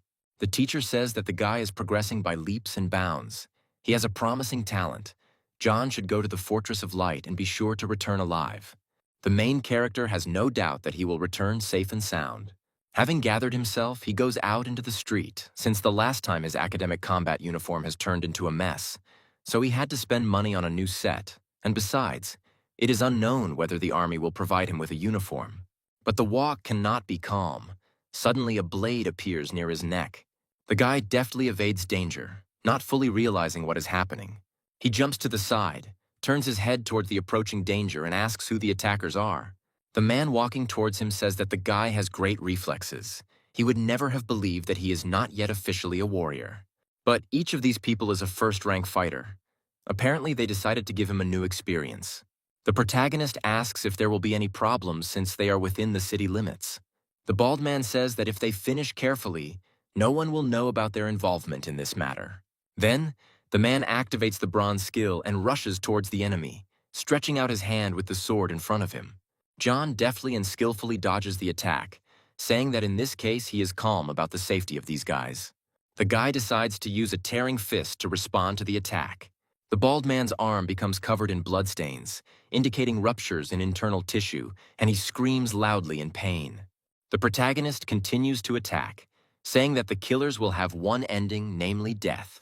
But the attacker is no longer confident in his own strength. Confusion and horror appear on his face. Without listening to him, John immediately knocks out his opponent, ending the fight with one blow. The observers stand aside, discussing what happened. The system reports a victory over a first-rank warrior. Despite this, the boys decide to attack together in the hope that they can defeat the hero. After a couple of seconds, the enemies are defeated without even causing John to feel tired. The survivors look at their opponent with fear and are afraid to even approach. And yet, they decide to run away so that they don't suffer even more damage. The main character remains standing in place. Probably someone set the guys on him. Most likely it's all about Joseph's family, but they somehow underestimate him, since they sent people of such a level. It's getting dark outside, and in one of the city's mansions, dishes are smashing on the floor to the sounds of a man screaming. The woman scolds the soldiers for failing their mission because they couldn't even wound the main character. The men explain that the guy is very strong and they did not expect him to be so strong. Speeches about what happened continue to be heard from the outside. The assassination attempt should not have happened within the city limits. The doors swing open and Oliver appears, ordering the men to leave. He stands in front of the woman, asking her if she really thought that no one would know about what happened. If Oliver hadn't sent people to clean up the mess in time, their family would have become the subject of a federal investigation. But the interlocutor cannot remain inactive when her sons have been treated in this way. The woman goes berserk, ordering John to go to a dangerous place where the chances of survival are almost zero. Oliver sighs, because his son knew what would happen if he took doping, and facing death will make him stronger. But he had already put pressure on the academy and forced them to send John on a mission to clear out the Fortress of Light as punishment. The man speaks warily, squinting his eyes slyly. The mortality rate is 70%. People gather in the square near the ship and mark their presence. The man, a third-rank warrior named Louis, holds a tablet in his hands and asks the protagonist if he is John. The guy, made up of a lot of things, replies that it is him. The hero planned to test the instructor for general combat ability, but he is another fighter who is not affected by the eye of analysis. Everyone present must listen to Louis with utmost attention. He hopes that each of them will be able to survive this mission. The soldiers laugh at the main character because they themselves look much more impressive and scary. The commander asks to stop chatting. This time their city is sending 4 brigades with a total of 40 warriors on the expedition. One of the men decides to clarify that there are fewer of them, since John doesn't look like he can do any harm. Lewis then orders the man to get out of line and do 100 push-ups as punishment for the prank. The soldiers immediately accept this instruction, preparing to carry out the order. The commander approaches the main character and starts a dialogue with him. He is in the same position as all the other fighters, asks him not to relax his vigilance and always keep his eyes open, because death will be waiting on all sides. While the others are doing push-ups, the main character also accepts these words, making a serious face. Lewis goes to the ship, reporting that the entire team is in place. It is necessary to put the equipment in order and set off. While the plane flies high in the air, the men practice using the tools needed to do this. Then, a long-haired man approaches the main character and introduces himself as Bobby. He once also studied at the same academy as the guy. John looks up with a bored expression and examines his new interlocutor. The fighter asks him how it happened that the hero was sent to the most dangerous area, even though he didn't finish high school. Hearing this, John lets out a tired breath and forces a smile. explaining that he was forced to go there. Bobby asks if the problem is that the protagonist angered some big shot connected to the academy. Suddenly, a tin can flies at the man before he can finish speaking. Experienced fighters appear before him and ask him why he is shirking training.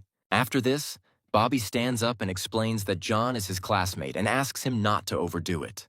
A man named Clayton pushes his coworker away and makes rude comments about his behavior. He squats down and asks what is in the box that the main character brought with him. Before he could try to open it, John puts his hand on the equipment packaging. The guy looks up at his interlocutor and asks if his elders taught him not to touch other people's things. The man's veins on his forehead stand out from aggression. He considers his interlocutor to be quite impudent and arrogant. The men standing aside mock what is happening and offer to teach John a lesson, since they do not consider him a rival. The main character continues to snap back, feeling superior to the young people. The man doesn't care. He still tries to open the box despite the indignation of its owner. Clayton picks up the gear, but it's too heavy, and sweating, he asks what could be lying there. But the main character looks at him calmly and clicks his tongue. The guy kicks the box with his foot, causing the man to start rolling backwards. The box suddenly opens and a spear jumps out of it, spinning in the air. With a sharp and precise movement of his hand, John catches it, preparing for battle. The protagonist straightens his arm and points the blade towards his interlocutor, smiling with a sense of superiority. The man bares his teeth, worried that he might die. Despite this reaction, John warns that when the silver spirit is involved, blood is shed. People watch this from the outside and also worry about the life of their friend, because it is unknown how the attacker will behave in this situation. The main character says that he expected more from a first-rank fighter, and this greatly disappointed him. Clayton clutches his neck, still feeling irritated and angry at him. Despite this, the guy puts his weapon away in a drawer, makes caustic jokes, and mocks his interlocutor. At this, the man loses his temper. He is seething with rage and indignation. A soldier swings his fist towards his opponent to strike and feel reassured. But he acts too slowly, so the protagonist is the first to strike the man in the face. Due to loss of coordination, he falls to the ground, screaming in pain. But soon he gets up again and continues his attack, still trying to teach the younger one a lesson. Suddenly, a stern voice is heard in the room, ordering the slaughter to stop immediately. Behind Clayton stands a commander asking if he's been pestering the rookies again. One of the men explains that John was the first to knock the man to the ground. Louis looks at the fighter with irritation. Apparently, there is little shame in being put down by a high school student, being a warrior. If he has a lot of energy, then instead of doing such nonsense, it is worth thinking about how to survive, because they will soon reach the Fortress of Light. Once they reach the ground, they find themselves near a large building. 3 more instructors will go to the central area to eliminate the main threat. The rest will form 4 groups of 10 people under the supervision of platoon commanders and enter the fortress through the southern gate. John decides to ask Bobby if the guy has been here before, but in truth, he only joined the service this year, so he is a new recruit. By moving forward, Clayton hopes that the protagonist will not just let himself be destroyed, but there is no need to worry about him, because the only thing to worry about is whether the fighter who was unable to beat a high school student will be able to see tomorrow. Footsteps are heard, boots are pounding on the fresh earth, someone demands to stop talking. A girl named Rosa, who is the platoon commander, appears in front of the soldiers, and from that moment on she orders them not to cause trouble. The commander does not want the rest of the group to be in danger because of their petty squabbles. Then the girl turns her head towards John and orders him to perform. Frightened cries can be heard on the empty streets. It seems that the zombies are already preparing to attack the people who came to their lair. There are quite a few small villages in the vicinity of the Fortress of Light. A dozen of them will be busy clearing out one of them. There are first-rank zombies here. The difficulty of this task is not even close to what Rose expected. Now the team is only on the outskirts of the village. High-ranking zombies and evolved beasts are further away. The soldiers continue to move forward along the empty streets, following one another. Suddenly, a bunch of new dangerous creatures appear in front of them and they must deal with them. These are rank 2 zombies that have high speed, and when bitten, the infected turns into one of them. The main character suddenly stops, but the others are not very impressed. Immediately, Clayton grabs his axes and runs towards the impending danger, enjoying the fight. One of the mutants jumps up off the ground with a sharp movement and flies towards the enemy. It turns out that the monsters are too fast and the man underestimated his opponent's property. Suddenly, John's spear appears from behind his back and with a sharp movement pierces the mutant's head. The system reports that they have earned about 2,000 points, and Clayton looks at the main character in surprise. The man thanks his savior not entirely sincerely, but the guy continues to move forward. He is happy to have the opportunity to gain as much experience as possible. The zombies rush towards him, baring their teeth, attacking everyone they see. The main character destroys one monster after another with a sharp movement. The system sends notifications that the number of points is increasing. The fighters watch from the sidelines, surprised by John's severity. Earlier, Clayton couldn't even lift this spear. With her head down, Rose orders the attack to begin. This is a second-rank zombie. Maximum caution must be exercised. All those present agree and head towards the main character to also begin the fight. The girl cuts the mutants in half with her katana in sharp movements. The rest also fight the mutants, putting in maximum effort. Suddenly, people stop. Something has gone wrong. They stand in place with dead creatures lying around. The main character screams in horror. Because he hears the howl of the zombie leader, he calls the rest of the monsters here. The soldiers remain in the same positions, their eyes widening in horror. The sound of feet stamping can be heard. Mutants are running towards them at great speed. They strive to overtake the enemy as quickly as possible in order to feast on fresh flesh. Several dozen zombies surround the soldiers and the rest of the people, seemingly with nowhere to go. Rose orders to stop panicking. Before they get any closer, firearms should be used. The men take out their guns and prepare to fire towards the enemies, thus harming the attackers. Bullets fly out of the gun barrels at great speed, hitting parts of the mutants' bodies. Despite this, each of them continues to strive forward, seeing nothing but their own goal. John also continues to stand in his place, shooting mutants with a cannon. The system sends notifications about the destruction of a zombie. He earns points. Now the guy is at level 12. His combat capability is already above 700. The main character asks the system to send half of the characteristic points to strength, and the other half to speed. Now that his abilities are around 800, he becomes a first-rank warrior. John will be able to use the accumulation of anger only 3 times a day, and the ability recharge is about 8 hours. While he was thinking about all this, the battle continued with the same fury. Looking at the situation, Rose orders the rest of the fighters to prepare for close combat. She draws her weapon from its sheath and activates her combat skill. The girl sharply moves her hands and lowers the katana down. Her ability is called Heavenly Slash. The men are shouting loudly. They are motivated to come to the attack as quickly as possible. The main character went wild, because now he had the opportunity to gain as much experience as possible. He swings his spear vigorously, creating vortices of air around himself. One of the soldiers shouts that the number of mutants behind them is growing. The commander notes that there really are too many zombies and they can't let the creatures surround them. The girl points her sword at the building and demands that the team head there. Most of the group retreats, and 2 of the soldiers cover the people's backs. They quickly enter the room, following each other. It's good that people were lucky with the door. Now there is a chance to escape. Bobby asks the commander and John to hurry. Rose reports that the mutants have come too close. If they run now, they will most likely not be able to close the door in time, and suggests that her colleague go in first. The guy makes a sharp movement to push the girl towards the door, but she is indignant. The main character smiles and says that it is not his habit to make the girl bring up the rear of the column. The commander is shocked by what is happening. She looks at the guy indignantly and shouts at him. One of the soldiers grabs the lady by the arm to pull her inside the room. Rose is worried about the guy, screaming for him to let her go because John is fighting alone. Then one of the men points out to the commander what is happening in front of them. The protagonist holds his weapon tightly, preparing to attack the creatures. He has already adapted to his fighting skills, so before he can activate it, fire starts coming out of his mouth. Then John uses the Phoenix's majesty. The blast wave pushes the zombies aside, burning their limbs. The creatures try to get rid of the fire to save themselves, but their attempts are useless. A large explosion is seen somewhere. The main character remains in place and watches as wind currents move in the distance. The soldiers, watching everything that is happening from the side, open their mouths at how great the main character's strength is. As John approaches the door, Clayton asks the boy to move faster. The guy quickens his pace, quickly entering the building in front of him. The arms can't take it because all this time they were under extreme tension from the applied forces and weight. The men close the door with a sharp movement and a knock. Now they should be safe. But suddenly someone starts pounding on the metal. It bends strongly under the attacks. There are too many monsters. It looks like the door won't hold for long. The fighter approaches the commander and says that at the entrance leading to the second floor there is a rather massive barrier gate, with a narrow space between its shutters, which is favorable for defense.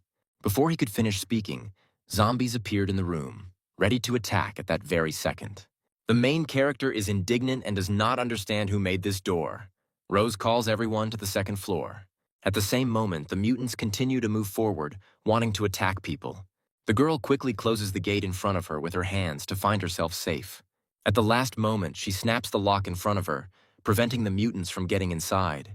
They stick their hands through the slits in the bars, shout menacingly, and reach out to them. The girl suggests going upstairs and conducting reconnaissance of the floor. It needs to be protected from possible threats. The boys enter the room and see only dusty stairs and walls. Suddenly, Bobby notices something in front of him, his brows tense and furrowed.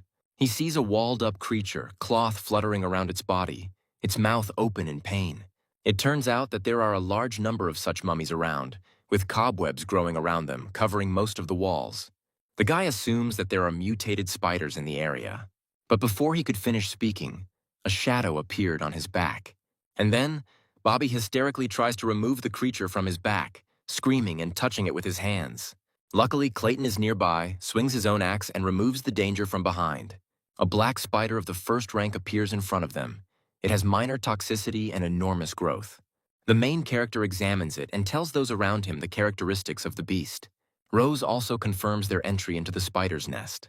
Suddenly, one of the soldiers points out the impending danger to the commander. Several dozen huge spiders are crawling across the ceiling, and people are panicking from what they see.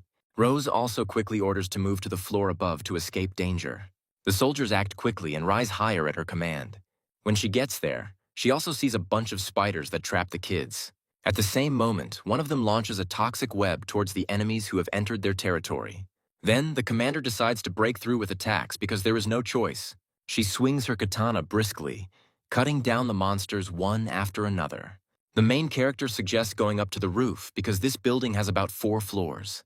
He also waves his weapon while fighting spiders, not allowing himself to be hurt or even touched. Having reached the door, he kicks it down with a sharp movement of his foot, finding himself in a new place. People go outside and quickly run out of the dangerous building. Bobby, who was bringing up the rear of their column, closes the door. For now, they should rest a little and regain their strength. The zombies from the first floor, if they can't see them, will run away on their own. The protagonist approaches the edge of the balcony, observing what is happening below, and the girl follows his example. There are still a lot of zombies around the building. They are walking around looking for a victim, but something is bothering the young people. Out of nowhere, a second-rank fanged dog appears, jumps above the monster, and plans to attack. Since these animals like to move in packs, they act together, dealing with other mutants. The dogs jump on the humanoids one after another, tearing them to pieces. Rose and John watch in horror as events unfold below, not expecting such an outcome at all. They didn't know that the fanged dogs and zombies were fighting each other. The mutants, opening their mouths, move slowly. They go towards their goal. Rose is happy. This battle was supposed to lure the zombies out of the first floor. Now the people have a chance. But it is not clear why zombies and evolved animals attack each other. The commander reports that they need to check their equipment, full combat readiness, and prepare to descend to the lower floor. The soldiers look at her in shock. Bobby asks how people will leave from there. She explains that the first step is to break through the encirclement, then regroup on the outskirts and continue the mission. There are still a few zombies left outside. We need to deal with them quietly. Rose teams up with John. They run behind them and prepare to deliver a crushing blow. People pierce the heads of their enemies, quickly dealing with the obstacle. The protagonist gestures to his ally and explains that the horizon is now clear. People run past danger, moving in groups. Suddenly, John decides to stop, apparently noticing something in front of him. He notices that the wolves and mutants are fighting, tearing each other to shreds. The dogs raise their eyes to the obstacle. Their muzzles look very angry. Then the protagonist explains that they have now been discovered. One of the evolved beasts opens its mouth and rushes to attack. The guy defends himself with a sharp movement of his spear, hitting the animal in the face. Rose uses heavenly cleavage to deal with the impending danger. Clayton also swings his axes, while Bobby fights in close combat. Finally, the soldiers are free. They have dealt with all the danger, and now the horizon is clear. The protagonist looks away from himself, noticing something in that direction. In front of him stands a huge dog with a scar on its face, holding a zombie's hand in its mouth. The commander looks up in horror, looking at the animal. The girl realized something. Then John speaks for her. The king of dogs appeared before them. The mutant quickly shakes his head and throws the zombie aside. The main character asks the others to be careful because danger is approaching. Before he could blink, the dog found himself in front of one of the soldiers. The man quickly jumps back, commenting that this one is faster than the others. John asks everyone to step aside, because in front of them is a fanged dog of the 3rd rank. The fighter tries to hit the animal, but the blade only bends against its body. He realizes in horror that the enemy is so strong that it is impossible to pierce him. Suddenly, the dog grabs the man's hand and clamps its jaws tightly. He tears off the enemy's arm, throwing his head back, and he screams loudly. Rose swings her weapon, using her new skill ready to defend her team. The girl swings her katana from top to bottom and activates Heavenly Slash. The beast runs along a certain trajectory, avoiding attack. Suddenly, he finds himself in front of the Rose, opening his mouth and preparing to attack again. Fortunately, the main character is nearby and helps the girl get out of this difficult situation. John asks everyone to remain on guard, because this dog has strong skin and serious defensive capabilities. As quickly as possible, the guy moves his hand and pokes his spear at the enemy. Apparently, he couldn't deal enough damage to him and decides to activate another skill. The guy uses a blow of accumulated power, as the anger has reached 100%. From the strain, he breathes heavily and screams, squeezing the instrument in his hand tighter. The main character swipes his hand and hits the target, hitting the enemy. Those watching from the sidelines are happy. They are glad that they have finally achieved victory. An explosion passes in front of the main character, and vortices of air rise up, raising dust. But the enemy is still alive. The notification system did not appear, which means it's not all over. The dog gets to his feet, bleeds, and everything around him glows red. You can see rage and a desire for revenge in his eyes. The animal jumps on its target, growling menacingly. A skill called Bloody Massacre has been activated. This was a fierce attack, shrouded in a bloody mist. No one would have thought that the evolved beasts that had reached the 3rd rank would have such powerful special abilities. John immediately warns the others to run in any order and dodge. A fiery explosion appears in front of the people. The attack begins to take effect. People fly off in different directions, falling off their feet. The main character is slammed into the wall, knocking all the air out of him. The guy realizes that even with such a fast turn, he managed to get hit. Lucky that he has system notifications. Otherwise, this time he would have kicked the bucket. The captain and the rest of the staff slowly rise from the ground. The beast stands in a fighting pose, preparing to attack and defeat its opponents. He closes his mouth, screams, and scares those present. Suddenly, the evolved animal jumps high off the ground. He once again uses bloody violence to try to defeat them once again. Then John doesn't understand how it's possible to use this skill twice. Despite his fear and doubts, the protagonist does not show his own fear and begins to swing his spear. After that, he activates the Phoenix Majesty skill to fight the beast. An explosion thunders around, causing sparks and dust to fly in all directions. Flying in the air, the main character opens his mouth wide and screams. Finally, the 3rd rank fanged dog is destroyed, and John gets 8,000 points. Standing on the ground, he shakes himself off and rejoices that he has finally defeated the enemy. Soldiers immediately run up to him and ask him many different questions. A loud sound is heard from somewhere. The guy doesn't even have time to think about the answers. Among the houses, the silhouette of a giant monster appears, who also wants to deal with them. A 2nd-rank zombie leader lands in front of the people. John concludes that it was his doing. A lot of zombies came to the guys. The creature stands over the defeated dog and looks sternly in his direction. Suddenly, the zombie hits the animal on the head, thrusting his hand into the animal's skull. He takes out an abnormal crystal and holds the precious stone in his hand. Immediately, the mutant absorbs the mineral, placing it in its mouth. Rose watches what is happening in horror, commenting on what she saw seconds ago. Clayton and John are also horrified by what they see. Can zombies also evolve using anomalous crystal? The guy guesses that this zombie is trying to improve to rank 3. The girl turns to the main character and asks if this is real. Then, John breaks away and heads towards the enemy. It is necessary to stop him before he evolves. The zombie notices this movement and looks angrily towards his target. The creature opens its mouth and screams, calling for many new helpers.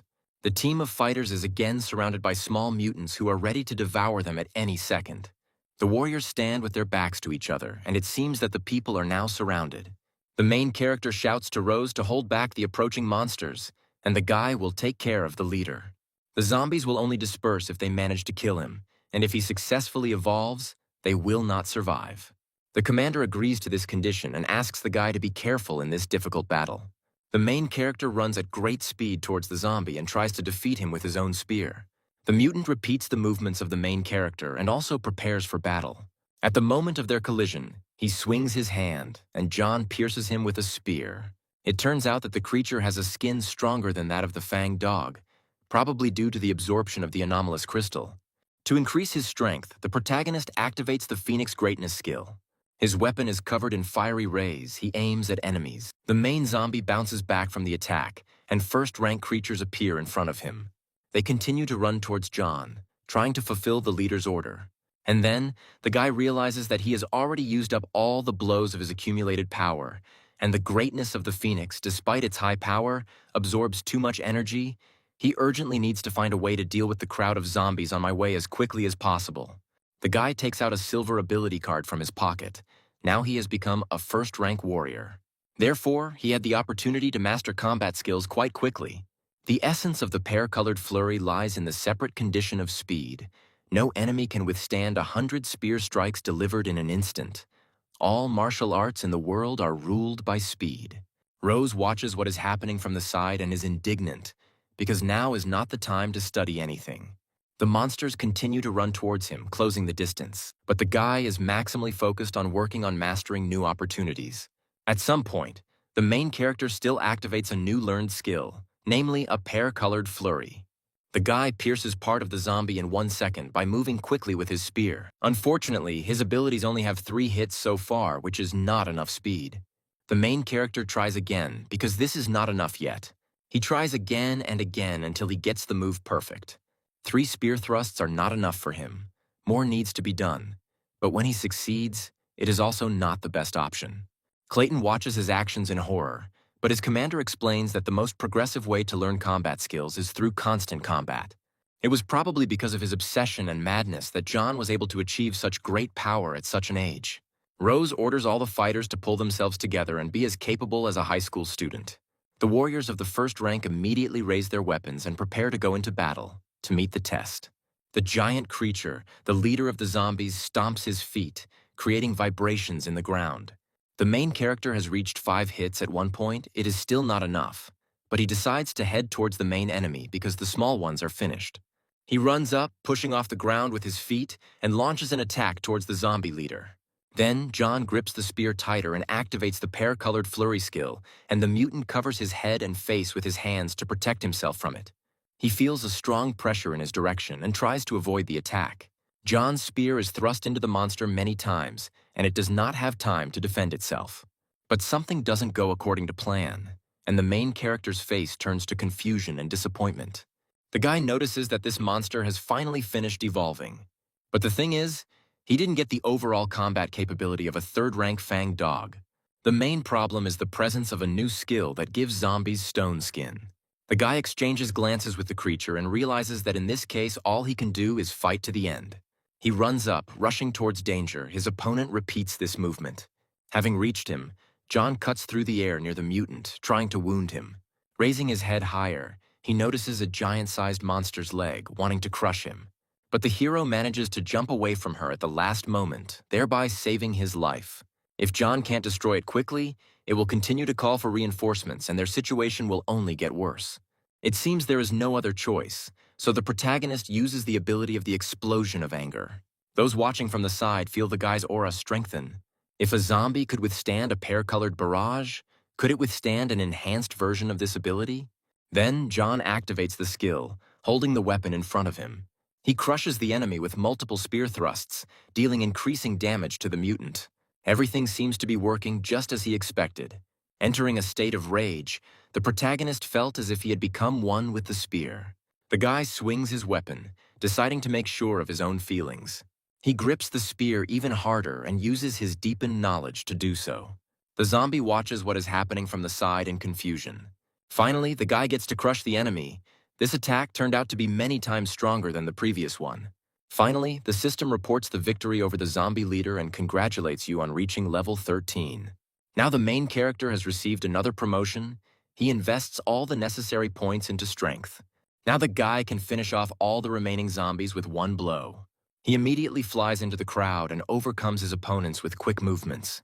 After some time, some of them lie on the ground. They will never disturb them again.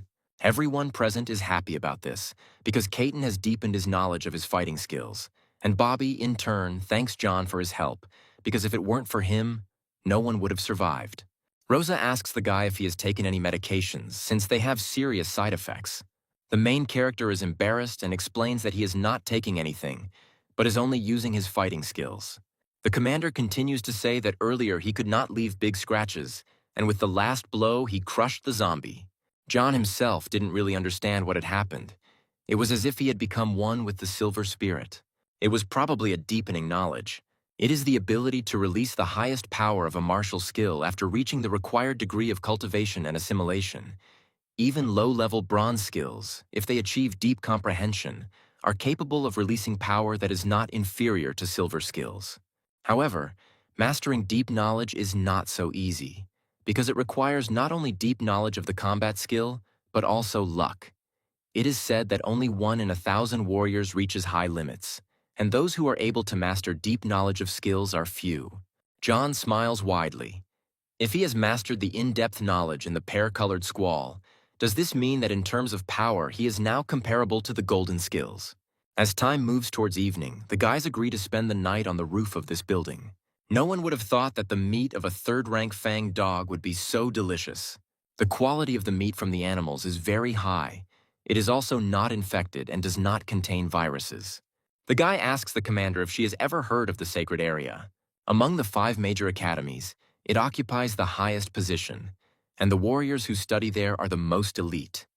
In the eyes of the other academies, every student of it is considered a genius. The protagonist digests the information and realizes that the sacred area is an institution of higher education.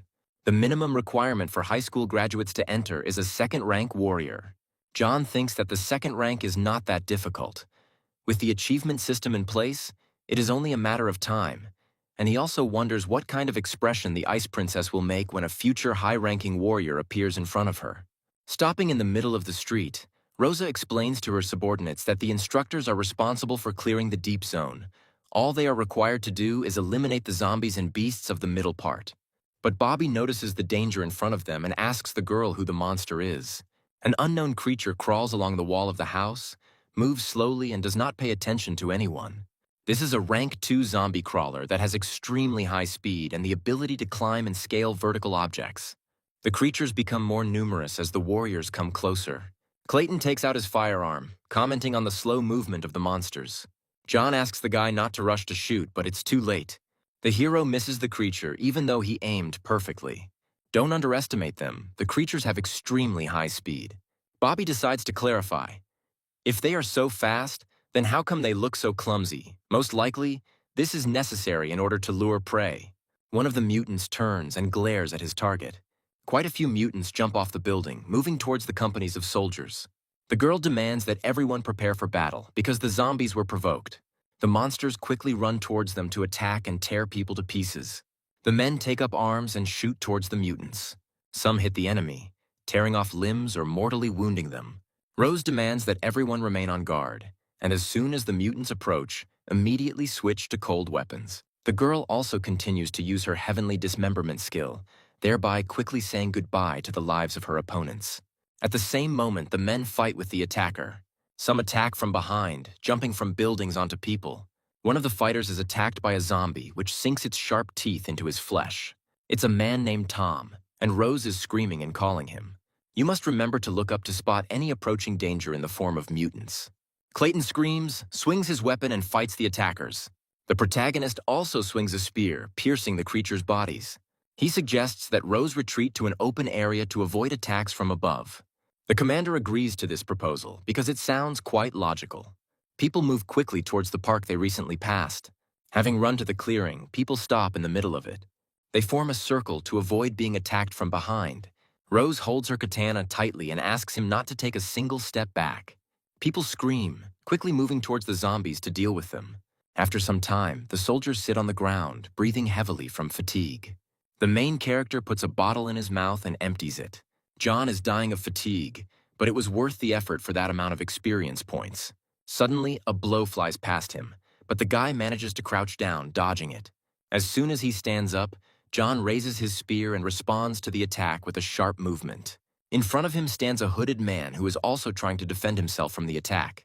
The protagonist activates the Eye of Analysis skill and realizes that this is a third-rank warrior who specializes in stilettos, dodging techniques, and secret assassinations. He continues to hold the spear in front of him, asking the man who he is.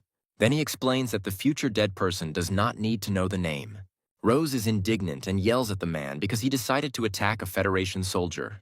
He explains that his target is John and doesn't plan to waste time on the others. The commander shouts, "Because the main character is also a soldier, if he kills him, he will become an enemy of the army." He makes a sharp movement of his hand and delivers a cutting blow. But the girl also activates Heavenly Slash to respond to the attack. Their forces collide, creating a violent explosion. From this force, the girl is thrown back. She loses her weapon. The men look at what is happening in horror and shout after Rose. The soldiers are about to attack the man because he dared to attack their commander. He activates a silver skill called Super Speed Rotation, and the men are pulled in the opposite direction. The main character slowly turns in their direction, looking ahead with boredom. The attacker looks at him, because the hero was afraid of death, decided to leave his comrades to their fate and run away. But he is sure that the hero will not be able to get far. Once safe, the men sit down on the ground and do not understand who the person who appeared is. Rose clears her throat and explains that it is unlikely that John will be able to confront this strong man alone. Clayton screams. It's obvious that the guy took the master away on purpose to get them out of danger. The girl grips her weapon tighter. Of course they won't stand idle. He dared to attack their man in the presence of the military personnel of the city of Starlight. The warriors will definitely let the man understand what happens for this. Having caught up with his target, the blonde guy stops in the middle of the road. John smiles widely and explains that he had no intention of running away. He was just looking for a deserted place so that no one would bother him while they dealt with him here. The attacker screams in rage because he has never seen such impudence. The protagonist asks him if Joseph's family sent him to kill him. He is not going to explain because he is sure that his opponent will die soon. But John is now planning to deal with him and then take revenge on this clan. He thrusts his spear forward in a sharp movement to strike. At the last second, the attacker ducks and thinks that this speed really impresses him. The man suddenly crouches down and goes around the enemy from behind. He thinks of the heart of the moment that shook with the determination of cold fury that his rival had now released. John notices this strange turn. It is probably a combat skill from a rare category of movement techniques. The men come into contact in a fight, trying to cause each other at least some damage. One of them cuts off part of the opponent's hair with a sharp knife. John squats down, avoiding sudden movements. The protagonist slips his foot on the asphalt and avoids another attack. And suddenly, he raises his spear up to deliver a crushing blow. But the opponent burps back and runs in the opposite direction. The blonde man says he didn't expect that from him. Unfortunately, all these efforts are not enough. He takes out his weapon again. The attacker flies high into the air, activating the silver skill. It's called Petal Fall. Such a large amount of blade radiance is only for a moment. This skill has quite a similarity with Pear Blossom Flurry. But here, some of these radiances are illusory. Not all of the radiances released are deadly attacks. The main character decides to show the attacker a real death move. Their skills interact in attack and act on each other. Due to the enormous forces, they create one huge explosion. After which, the man jumps in the opposite direction so as not to die. The attacker has long known what this trick is. He managed to learn a lot when he killed those crawling zombies. The outstanding third-rank warrior had worked so hard to defeat the first-rank warrior, and they continued to exchange malicious comments with each other. The guy decides to use a pear-colored flurry again, but his opponent repels each of the attacks with sharp movements. The man goes on the attack again, using a skill called two-winged thrusts. His hands glow with blue flames, rushing towards the protagonist to deal damage. The guy steps aside, but the enemy continues to advance at high speed. Then the main character groans from the strain and continues to move. The attacking man is happy that he won, but John is not going to give up. Suddenly, The blonde guy looks down and sees a bloodstain on his clothes, not believing his eyes, because he dodged all the attacks. Then, the main character explains that he had noticed the guy on the roof a long time ago, and that during the fight, the zombies fired 4 blows, but that was not his limit. In fact, he can fire about 5 instant strikes, and the 5th one hit him. The man insults his opponent, realizing his situation. It seems he is doomed. Finally, the 3rd rank warrior is destroyed. The system awards 120,000 experience points for this. Exhaling heavily, the protagonist wipes the dust off his clothes and giggles quietly, happy to have leveled up to 14. Now he can distribute the points he received. The guy decides to invest 4 into strength and the remaining 10 into endurance. Although he managed to regain his vitality after leveling up, the wounds from the stilettos were still bleeding. Then, John pulls a small dagger out of his shoulder, pushing the weapon aside. He urgently needs to stop the bleeding that has opened up. A group of people appears in front of the guy. He cannot make out their silhouettes in the distance, but he hears his name sounding from their lips. Rose, leading the squad, runs ahead and asks the hero from a distance if everything is okay with him. Looking at them, John smiles faintly and thinks that these guys can really be relied upon, even though they were facing a 3rd rank warrior, and the fighters still came as quickly as possible. Unable to stay in place, the protagonist's legs give way and the guy falls, not even putting his hands in front of him. The warriors set up camp on the roof, opening the tent. The warriors lit a fire to illuminate the area. Once in bed, John slowly opens his eyes, still feeling the piercing pain in his head, his entire body wrapped in bandages. After some time, the guy gets to his feet and is about to get out of his tent in order to assess the situation around the shelter. The commander is already heading towards the main character, asking how the guy is feeling. Seeing her, he smiles good-naturedly and thanks the girl for the offered food. Having met John, Clayton tells him that he had to fight one of the killers wanted by the authorities of the City of Starlight. When the hero returns, he will be able to receive a reward for the life of the killed warrior. Since the guy's shoulders were damaged, the warriors used a healing ointment, but it takes more time to recover, so the team decided to stay in this place for a day and then continue cleaning. The next day, the massacre continues with mutated creatures, soulless bodies lying around. A month later, it seems the area is clear and the soldiers can finally get out of this place and return home. There is no need to envy those unfortunate souls who will have to carry out the task here next year. Rose smiles widely. It was only thanks to John's presence that their entire squad remained alive. Rejoicing at the end of the battles, the men hug and thank the protagonist. Now they are all like brothers. Suddenly, a voice from the side distracts them from their conversation, and the soldiers raise their heads to look at the speaker. A team of 6 people heads towards them. They remember the annual army cleanup. One of those present smiles slyly and offers to share their catch with him since they have already finished. Taking a confident pose, Rose decides to ask where the group got so much courage from since they decided to rob the Federation soldiers. At that very moment, the protagonist activates the Eye of Analysis and becomes convinced that the 5 in front of him are 1st-rank warriors, essentially posing no danger to him. But one of them is Cameron, a 3rd-rank fighter who specializes in a 2-handed sword. Upon learning this, John turns to Rose and warns her about the presence of such a strong warrior in their company. A red-haired man with scars on his face speaks rudely and shouts at his interlocutors. Then, the main character already realizes that he has come for him, prepares for an attack, and noticeably tenses up. The enemy straightens his hand in front of him and says that he only needs John, and orders his subordinates to deal with the rest. Then, the girl recognizes the stranger as a guy named Cameron, nicknamed the Lone Wolf. Clayton asks her if she means the one who cut up an entire battalion. Rose explains that several of her comrades in arms fell by his sword, so it is no wonder that they dared to attack them, even knowing who they were. The opponent smiles, because for him it's as easy as pie. The heroine screams with rage and resentment for her fallen friends. She runs into battle, preparing to attack. But John stands in front of her and blocks her way, because he himself wants to deal with this enemy. The guy explains to Cameron that he has already dealt with his colleague, who was also sent, but the man doesn't care about what he heard. He raises his head and puts his sword behind his back, about to say something. Even though they were both 3rd-rank warriors, the difference in their strength was like the difference between heaven and earth. The weapon falls to the ground with force, crushing the soil. Undoubtedly, his 2-handed sword is even heavier than the silver spirit of the protagonist. Cameron swings his weapon, cutting through the air in front of his opponents. Looking around, The commander orders to first finish off the rest, and then help the main character. The girl also warns that if they are in a common fight with that person, then the guys cannot stand on ceremony and calmly kill the enemies. At this point, John runs away, screaming, activating a pear-colored flurry. But the red-haired man doesn't care. He holds the blade of his sword in front of him with a smile on his face, defending himself from the attack.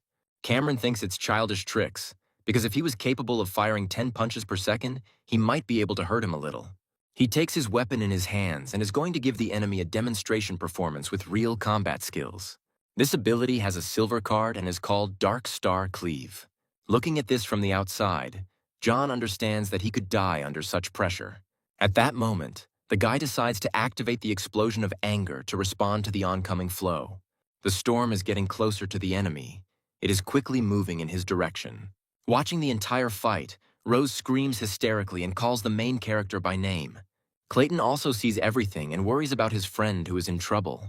After completing the attack, Cameron watches the events with pleasure, hoping for the greatest damage. But behind the descending whirlwind of dust, the shadow of the main character is visible. The enemy was too strong. If John hadn't activated the explosion of anger in time, he would most likely have been cut in two now. The third-rank warrior enjoys this game. It seems to him that the opponent has taken doping. The battle continues. The men crossing their weapons, clashing blades. Even after activating the anger explosion, the protagonist still can't match him in strength. This guy must be at the peak of the third rank. He notices and comments that the resistance is truly impressive. The man offers to try to respond to the next attack that he is ready to make. Then, the guy begins to feel an increase in the aura, which already foreshadows an attack. Cameron decides to turn to a silver skill called Triple Slash. He smiles widely, baring his teeth as he activates the first cut. The main character is shocked by what he hears and already senses the impending attack. Then the guy jumps back with a sharp movement, trying to avoid damage to his body. An explosion goes off, sending chunks of dirt and dust flying around. A cough is heard, and a bloody stain begins to appear underfoot. The protagonist's limbs are shaking. The force of this attack was too great. Even the spear made of space ore was cracked. Cameron cuts through the air with sharp movements, preparing to begin another attack. He activates the second stage of his ability, rushing forward towards his opponent. Sighing, the protagonist realizes that he must now activate his trump card, otherwise he will die. Then the boy uses the pear-colored flurry again, rushing forward to defend himself. Continuing to move, Cameron laughs loudly and repeats that this move is absolutely useless against him. The protagonist's eyes light up with fire, because this is not all that he is ready to show his enemy. The Phoenix Majesty has the property of cultivation, and after a month of continuous practice in a real combat situation, its power has become equal to that of a silver-level skill. And he has also discovered that his skills can combine with each other and exhibit much greater power when released at the same time. Seeing what's happening, Cameron's eyes widen in surprise and shock. It seems like he's in for a rough time now. A loud explosion rings out across the battlefield. The dark street is illuminated by fire and clouds of smoke swirl around. Due to inertia, the main character flies away in the opposite direction from the ongoing battle. But despite this, Cameron remains on his feet, the man praising him for the attack he created. Unfortunately, each of his cuts can be strengthened by absorbing the energy of the enemy's skill. The attack John used was very strong, which meant the power of the third cut would be even greater. The man raises the weapon above his head, creating a vortex around himself to concentrate the force for the third cut. Seeing this, the hero freezes in place, horrified by the power of the technique. Only now does the guy truly realize that he could die now, but he gathers his strength into a fist. He does not intend to die.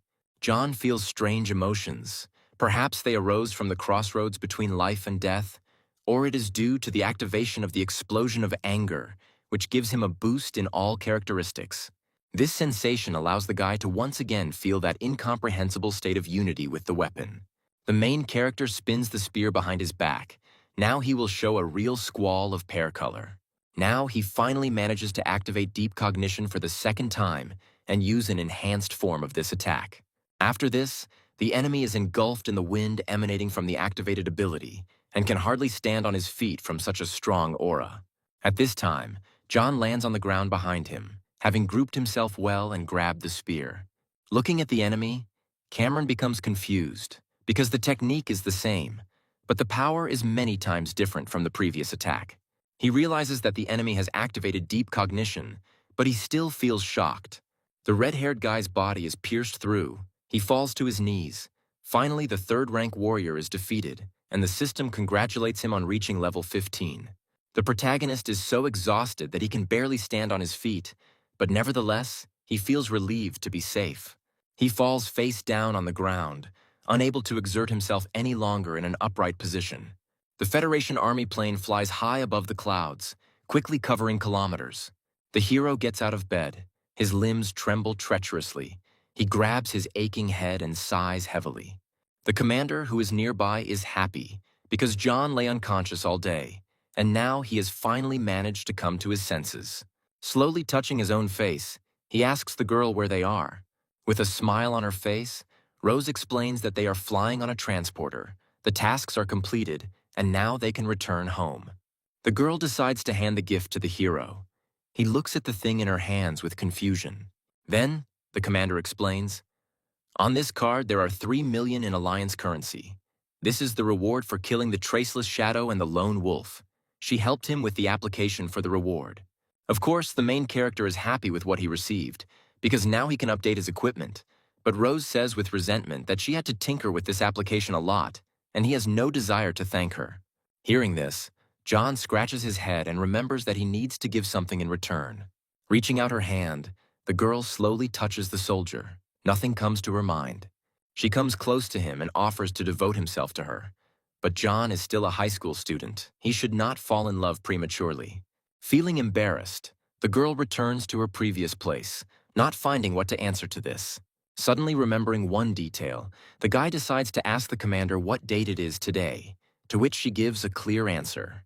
Today, he has his final semester exam. He needs to return to the academy on time. Rose reassures him with the news that there are 2 hours left to fly. The instructor lists how many people survived and died on this mission. The rest of those present wait peacefully. Suddenly, the men decide to approach the main character, slowly heading towards him. In this cleanup mission, everyone had to face mortal danger. He expresses gratitude for the work. The state decided to reward everyone with an order. He notes that this is an award that only Federation servicemen can receive. On the back of each such order, there is a unique code. The owner can enjoy a large number of benefits and preferences in everyday life. On this building, John showed himself in the most exceptional way. Thanks to his participation in the task, the 10th group had the highest survival rate. In addition, the guy dealt with the fanged dog and other animals. Therefore, he achieved brilliant combat merits. The soldiers standing to the side look at the young man with interest and whisper among themselves. A month ago, John's strength did not even reach the first rank, and now he is already close to the second. The instructor asks if he wanted to become a soldier of the Federation, with his talents. In a few years, he will be able to even reach the rank of Major General. But the main character refuses because he is a high school student and plans to enter university. Remembering this, the man offers to find him when he graduates from university. Although John is only a schoolboy, he already has the strength to fight off third-rank warriors. The guy says goodbye to everyone present, hugging everyone. The commander also stands to the side and asks to hug his older sister. Suddenly, the main character stumbles and falls on the girl's chest, but she continues to hug him with a smile on her face, not having anything against what is happening. With a smile, the girl asks him not to forget to visit them whenever he has free time. No matter how high John climbs, he should never forget about his comrades with whom he went through fire and water. The final semester competition begins. The host will ask 20 students, names will be called, to come up to the arena. The teacher and Mark are already there. He is thinking that if the guy cannot show up at this event, he will be expelled from the academy. The friend is very worried about the main character. A whole month has passed since he left. The teacher calmly asks the young man to wait a little longer. One of the students is pushed out of the arena during the competition. The man gets up tiredly. There is already a medical couch next to him, and workers help him get up. Joseph, number 208, defeated the enemy. It seems the guy left the enemy no chance at all. Someone heard that he came back from a practice called the Path of Death, where it is almost impossible to survive. The next participant is called John. The host asks to go to the 15th arena. The main character's turn came too quickly. He still hadn't appeared there. The man with the microphone continues to call John by name and give his number. The rival, under the name Charlie, did not expect that his opponent would be afraid to even show up. The host warns that a 10-second countdown will now begin, after which the hero will be automatically disqualified. Approaching the arena, the guy shouts that there is no need to bother with the report. Then, the main character jumps high above the ground, showing himself to everyone present. Some people shout jubilantly, calling the guy's name. The teacher smiles broadly and is sincerely happy that his student finally made it. Roger squints his eyes. It seems his classmate has become even stronger during his absence, and his friend is happy about his appearance. Joseph watches the protagonist with irritation. Apparently, he did not die in the Fortress of Light. The blonde man is already preparing to kill him with his own hands. The presenter spreads his arms to the sides and asks the parties to prepare for battle. Charlie smiles, hoping that his opponent is not thinking about his own victory. Hearing this, the protagonist comments that he is no longer impressed by the 100th level rating in school. The guy is very surprised by what he hears and looks at him in surprise. Before the dialogue could continue, the man shouted that the fight had begun and waved his hand. As Charlie loses his temper at the last second, he suddenly rises into the air and swings the axe. Then John catches the blade between his palms and holds it tightly. The guy pushes the opponent in the stomach, pushing him away and taking the weapon from his hands, planning to deal with the opponent even without them. The enemy falls on his back, hitting the ground hard. He clicks his tongue, wipes his mouth with the back of his hand, and thinks that everything that is happening is a trifle. While running, Charlie activates a bronze skill called 10 Forms of Falling Leaves. Fire spots light up around the hero, surrounding the battlefield with orange flames. The main character smiles enthusiastically. It's finally his turn to show his strength. He uses a tearing fist to counter the attack. Their forces touch, creating a common bright explosion. The man rolls back, the wind blows at him, the blow from the protagonist is really hard. He is irritated by the fact that John is a former outcast and looks down on him.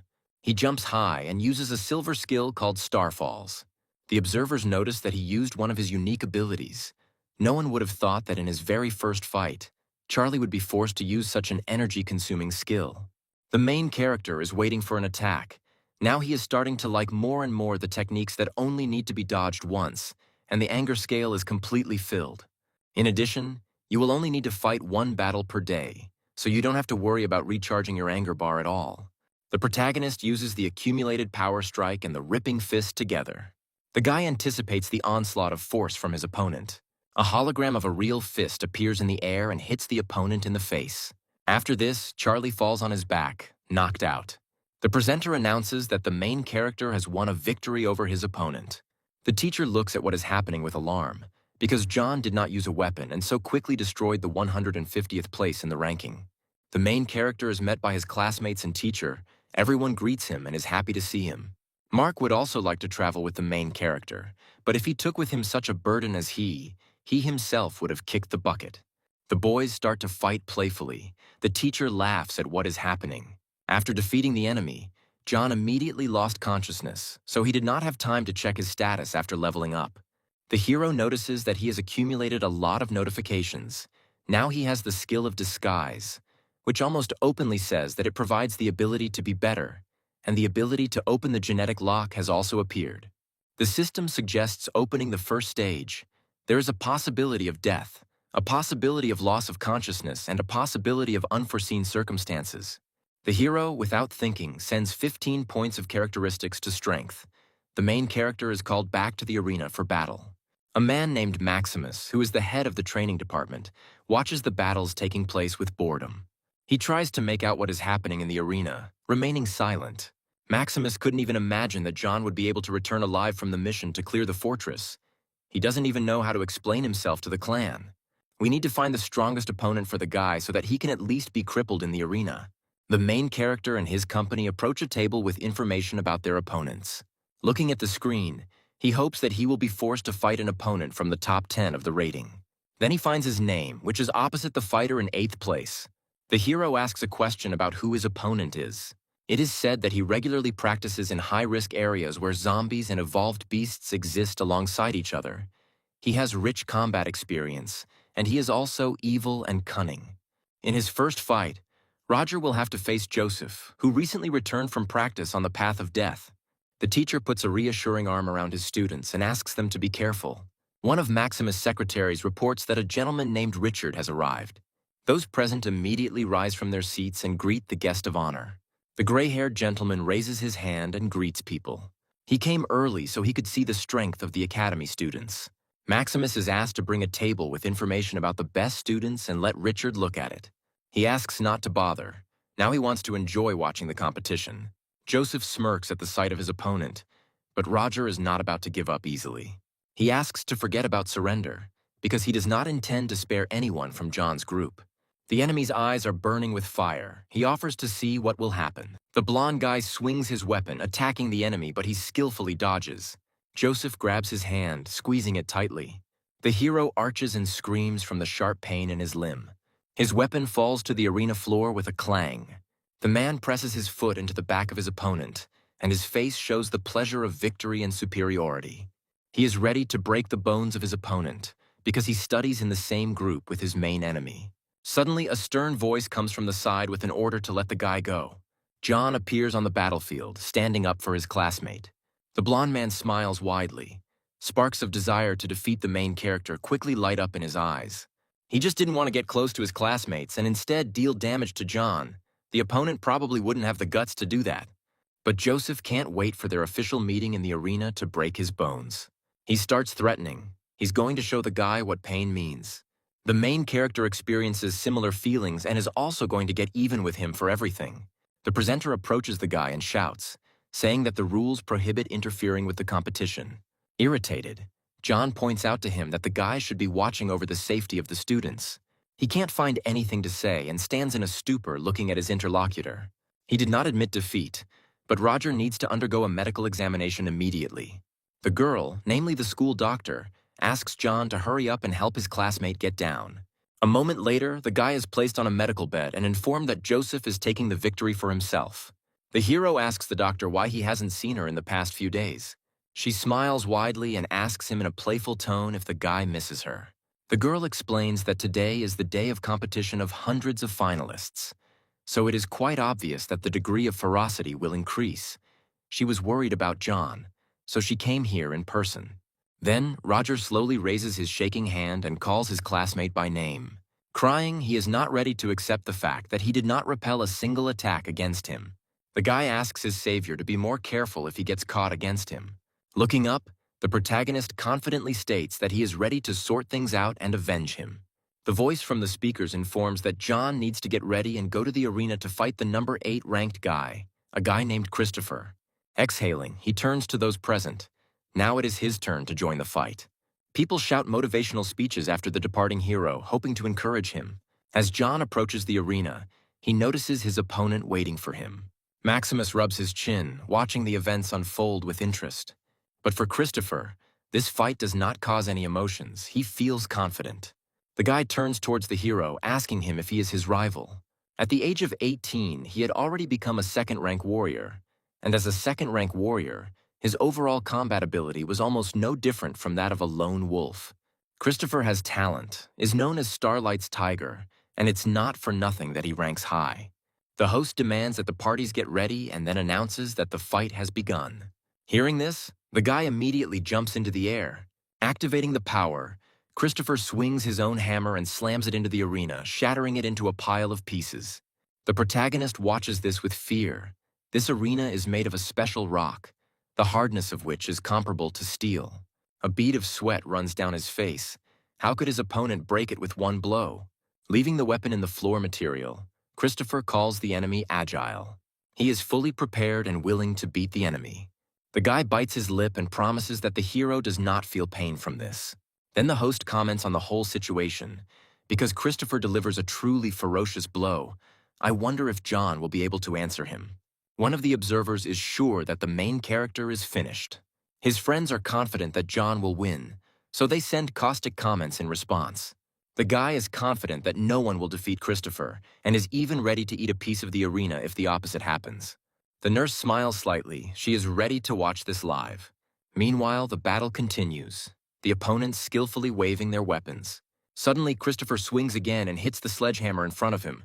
Fortunately, the main character manages to jump away. He moves forward sharply, trying to respond to his attack. The guy also quickly dodges the attacks, sending angry comments his way. At this point, the protagonist realizes that the power of his opponent's hammer is so great that it seems he will have to use an explosion of anger. Continuing his thoughts, he decides that he will leave this ability for the last moment due to the long recharge. The men begin to move towards each other again. Then, John activates a pear-colored flurry and tastes his opponent with multiple spear thrusts. He notices this and stops in stupor and mute surprise. Then, Christopher tries to dodge the attack, using sharp movements to remove his limbs from the enemy's path. But still, one of the spears wounds him in the shoulder, piercing the flesh. By inertia, the guy slips back and squints in discomfort. The men watching from the sidelines are horrified, not expecting that their classmate could be hurt. John's supporters smirk and tell him to get ready to eat a rock. He asks them not to rejoice too soon, because Christopher has not yet taken up the matter seriously. The guy starts laughing loudly, remaining in the shadows from prying eyes. He praises his opponent, talking about his good fighting skills. After this, Christopher smiles widely and is now ready to take matters more seriously. He grabs his hammer with both hands, activating some other skill. Then the guy grips the handle tighter, his palms burning from the energy concentrated in them. Christopher stands, continuing to tense up, filling with strength. The protagonist's eyes widen in shock as he uses the accumulation of the source power. An explosion sweeps across the battlefield, sending dust flying high into the air. Jumping high above the ground, Christopher uses a silver skill, namely Mount Taishan Collapse. It turns out that the waves of source energy emitted by the Warhammer were able to suppress the protagonist. His legs begin to shake from the strain of trying to move and budge. Since the guy can't dodge it, he decides to respond with everything he has. Then, John activates two skills, namely Pear Blossom Flurry and Phoenix Majesty, and the air around him bursts into flames. Maximus and the man nearby are surprised by what they see and assume that this is a combination attack. Mr. Richards' face changes in amazement. He didn't expect the boy to be capable of such a thing. A great explosion from the strongest attack passes through. After this, the main character slides on a stone slab, coughing up blood due to the damage received. But Christopher doesn't care. He laughs and considers the situation to be advantageous for him. A hologram of a tiger appears behind him. The guy hasn't experienced such joy from a battle for a long time. As a reward, he promises to give John a painless death. The enemy freezes in shock, realizing what is happening. At this moment, Christopher activates another skill, swinging his weapon. The beast's paw appears above the protagonist's head, about to attack. A classmate is happy that his friend activated his signature move. Now John is doomed to defeat. The nurse screams hysterically, telling the guy that he needs to get away immediately. But the paw is already descending on the stone arena, and a roar is heard around. The guys discuss what happened, because if John had jumped from the arena, he would have lost. But now he would most likely have turned into mincemeat. With shock on his face, the friend watches what is happening, not taking his eyes off the arena. The nurse also opens her mouth in amazement. Christopher screams into the fog, hoping that John is dead this time. But surprisingly, the hero gets to his feet. He was again forced to use an explosion of anger. The shocked enemy cannot understand how this is possible. Rising from his knees, the hero sarcastically asks for forgiveness for the disappointment. He smirks slightly and announces that the warm-up is coming to an end. John crouches again, swinging the spear above his head. Now it's his turn to attack. Christopher feels like he's using the same technique, but it didn't work for him last time. The boy swings his hammer again to repel the attack, but the main character, in turn, passionately continues to move forward, holding his weapon in front of him. Christopher smiles and uses the skill Motorcycle Hurricane, swinging his hammer. The opponent activates the pear-colored flurry ability, which he used to wound his opponent the previous time. The guys clash in attacks, trying to hit the enemy. Clutching the handle of the sledgehammer, Christopher wonders what is wrong with his opponent. He clenches his teeth with effort. His opponent has become several times stronger in an instant.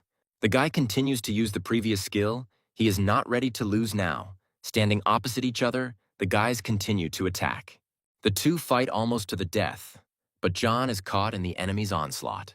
The girl smiles broadly and asks not to doubt the main character. Christopher will definitely lose. Sweating from the tension, the guy doesn't understand what's happening to him. He uses another tiger-related attack in an attempt to finally gain victory. At that very moment, John comments that his opponent's strength is already running out and activates a blow of accumulated power. The guys merge in the decisive blow. The fight will soon be over.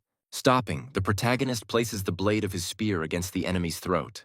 He smiles widely and tells him that Christopher has lost. His friend shouts enthusiastically from the stands, genuinely happy about his victory. The nurse looks innocently at the student with whom they argued and throws jokes at him. The guys silently exchange glances. They are sweating from stress. Watching everything, Maximus cannot believe his eyes because what happened is impossible. The presenter raises the main character's hand up, and the audience jubilantly shouts out his name over and over again. But his opponent is seething with rage and resentment over his loss. He rises with a sharp movement and throws a large object towards the winner. It turns out that this is a mini-bomb. You need to dodge it as quickly as possible. The silhouette quickly runs away and moves towards the judge's table. A loud and powerful explosion reverberates across the field, illuminating everything around. Christopher, meanwhile, is flying through the air, thrown back by the blast wave. He laughs heartily, not believing that his opponent could survive even now. Suddenly, Mr. Richard appears in front of the main character, having built a certain sphere that protected those inside it. This is an advanced technique of using origin energy. Only warriors above the 6th rank are able to release origin energy from the body to the outside, creating a dome that can hold back all kinds of attacks. Richard turns to check if everything is okay with the guy, and he looks at the gentleman with admiration. He pats the hero on the shoulder and asks him to continue in the same spirit, because he believes in him. Addressing Christopher, the elderly warrior says that the desire to win is a commendable quality, but trying to kill a fellow student without disdaining any methods is too much. He turns to the running secretary, and it turns out that this is the outstanding student who was recommended to him. The man lowers his head, promising that he will definitely be punished for what he did. Observing what is happening, the main character concludes that this gentleman is of a very high rank. The nurse immediately grabs the guy by the arm, but he resists and asks not to touch him. Due to circumstances, the matches are canceled, so the teacher advises John to rest and gain strength. Standing next to him, the hero decides to find out who Richard is. He himself doesn't know for sure. Most likely he is the scientific director of one of the 5 great academies, who came here to study their educational institution. The protagonist watches the man with admiration and wonders how long it will take him to achieve such strength. Entering the dorm, the guy immediately sits down and opens the system. He received 2 spins, so now he plans to open them. He rejoices and demands that she spin the wheel of fortune. After this, the hero folds his hands in a prayer pose and asks to give him the super prize. The arrow spins and suddenly slowly stops on the weapon. He gets a silver blade skill card, but the guy doesn't need it. The system reports that an excess number of skill cards has been detected. Using any 3 cards of the same rank, the hero can synthesize them into a new combat skill card of the same rank. John's eyes light up. He really likes this new feature. Now the guy has 1 more spin left. He wants to pull out something worthy. He spins his arms wildly, hoping that this time he'll hit the jackpot. When the spin ends, the system congratulates you on receiving the skill card category prize. The main character opens the box he just received. Then he takes out 3 skill cards, namely Copy Technique, Blade Technique, and Sword Technique. John studies the abilities presented and comes to the conclusion that the pear-colored flurry is still the best among all in terms of speed. He decides to try out the synthesis function with 3 silver cards in his hand. The guy turns to the system, which in response suggests designating the category of ability. The synthesis begins. The screen lights up with bright rays. Once completed, the system will congratulate you on receiving a silver spear skill card called a verdict. The protagonist watches her with a smile and thinks that it sounds cool and daring. He laughs and applies the resulting object to his forehead, not going to waste any time. This is a skill that allows you to turn the enemy's combat skill that was used to attack against him. The strength of the ability directly depends on the power of the reflected attack. Using the skill requires the warrior to spend significant amounts of source energy and also imposes a strict time frame for repelling an enemy attack. If there is a significant difference with the enemy's rank, repelling is impossible. The hero smiles because others use it differently, and now he has a spear for it. The battle continues, and a girl with a hoop named Lily enters the arena. She is at the 520th level of the rating, watching the enemy with interest. The hero is embarrassed and nervously scratches the back of his head, not understanding how he will fight the girl. She raises her weapon up with a sharp movement, her eyes shining with anticipation. Lily throws a hoop over the protagonist's body, trapping him in her web. She smiles slyly, glad that now the guy won't be able to leave her. The girl leans over and kisses John gently on the cheek, closing her eyes. He doesn't understand what happened and stands in shock in the same place. At this point, Lily raises her hand up and shouts to the judge that she is going to give up because she does not intend to fight her idol. The main character still doesn't realize what's happening. He stands silently and watches. People watching him also feel embarrassed and confused. The presenter looks at the departing lady in confusion. Now John has definitely won. Mark rubs his chin resentfully, wondering why he is so unlucky. The nurse immediately loses her temper. How dare this little flirt seduce John in her presence? A friend makes fun of the main character, but he is unhappy with what happened and is angry at him for this humor. Suddenly, someone grabs his outer clothing and pulls him to the side. This is Louise, hugging the guy, kissing the main character on the lips. In shock, John covers his mouth with his hands in fear and becomes indignant. The girl smiles. What else could she do when the guy was kissed on the cheek right in front of her? So she decided to take his first kiss without further ado. The main character feels disappointed because this is not how he imagined this moment. The nurse soothingly strokes the guy's back. At the moment, there are 25 participants left in the competition.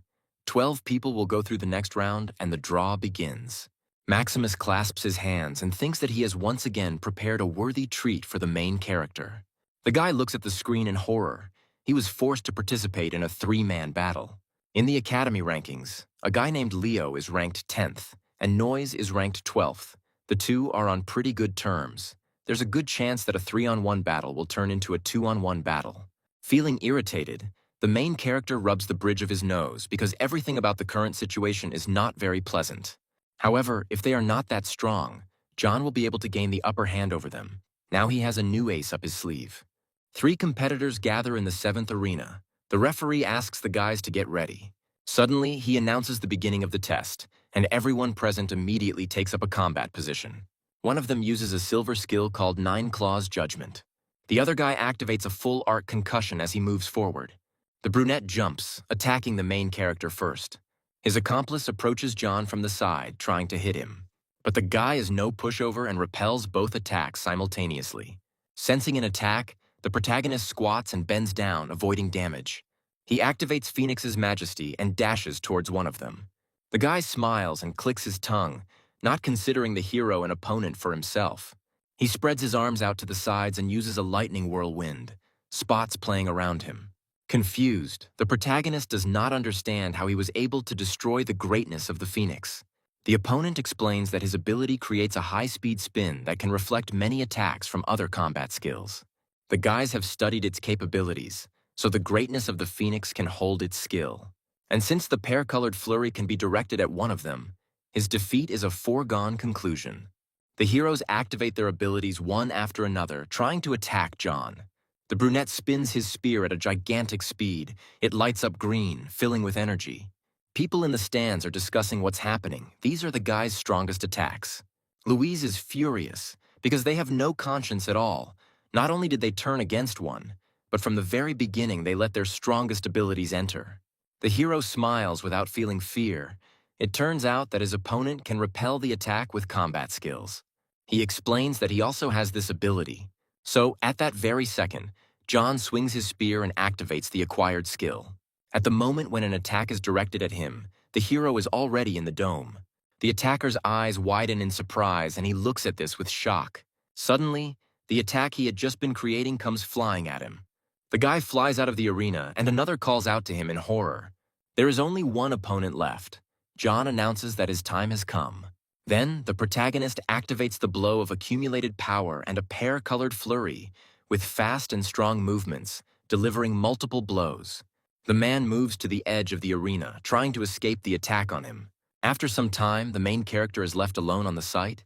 He stands confidently on his feet and grins at what is happening. His opponents are knocked out and unconscious, and now he is out of danger. The judge checks the hero's pulse and condition with a serious look. Eventually, he raises John's hand and congratulates him on his victory. The observer looks at what happened with delight. They are rooting for their friend. Maximus is indignant at the guy's victory because this was not part of his plans. Joseph, standing behind him, asks for one thing, that he be paired with him in one of the rounds. The man turns towards him in fear and agrees to this adventure. The guy already feels that he will take revenge on the hero for all the suffering he had to endure because of him. He is sure that he will pay him double. There are only 12 people left. The next stage will eliminate another 6. The first pair is announced, namely Joseph and John. The spectators stand up from their seats and discuss this. It is unknown who will win this time, because the strength of both has greatly increased.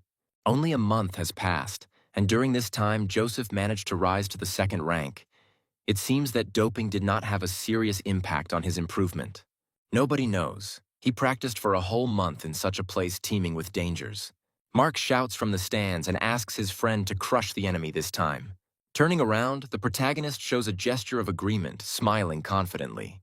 Suddenly, his younger brother appears next to him, who is completely confident in his relative's victory. The friend, in turn, supports his classmate and does not agree with his statement. The blonde loses his temper, clenching his teeth and fist aggressively. No one could understand the suffering his brother endured on the path to death in order to defeat John. Joseph never thought that a month later they would meet again in the same place. He was ready to kill his opponent. The main character activates the Eye of Analysis. The combat capability is several times greater than that of the first opponent. Although he is tense, he calmly explains that from the moment his father sent assassins after him, he will not know peace until he settles accounts with their clan.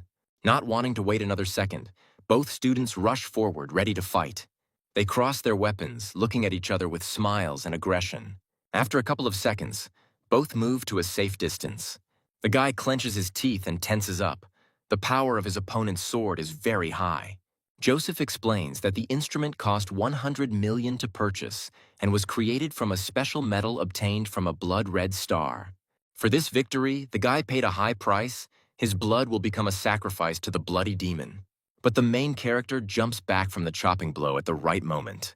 He holds the spear in front of him and shouts loudly. Then the guy uses a pear-colored flurry, and his opponent runs from side to side, dodging the attack. Notices that Joseph had mastered the technique of movements. The teacher is shocked. In order to master combat motor skills, a warrior needs to reach the third rank. How did the blonde manage to do this? The brother is completely confident in his relative's victory. He watches what is happening with a smile. Then Joseph uses a silver skill called Slashing Arc. He quickly raises his sword up. The hero follows the trajectory of the weapon. But that's not all. The blonde swings his fist and is about to deliver another blow. This is a splitting fist technique. The hero flies off in an unknown direction under such pressure. John lands on his feet, jumping away from the attack. He coughs, spitting out blood. Joseph's splitting fist became much more brutal than before as the enemy began to use movement techniques. His overall skill had reached the standards of a third-rank warrior. Then John grits his teeth, the explosion of anger still recharging. It seems a serious fight is brewing. The blonde man continues to move forward, considering his opponent's attacks weak. The hero clicks his tongue and makes a serious face, without commenting on it in any way. Then he decides to use the Phoenix's majesty by taking a fighting stance. Watching this, the enemy watches this with pleasure. He is no longer afraid of this skill. He decides to attack back, activating the ability, explaining that in addition to weapons, he also bought a bunch of battle cards. Their abilities intertwine in dance, testing each other's strength. Suddenly, Joseph is surrounded by fiery spots swirling around, trying to get him. The guy suddenly spreads his arms to the sides, driving away the attack.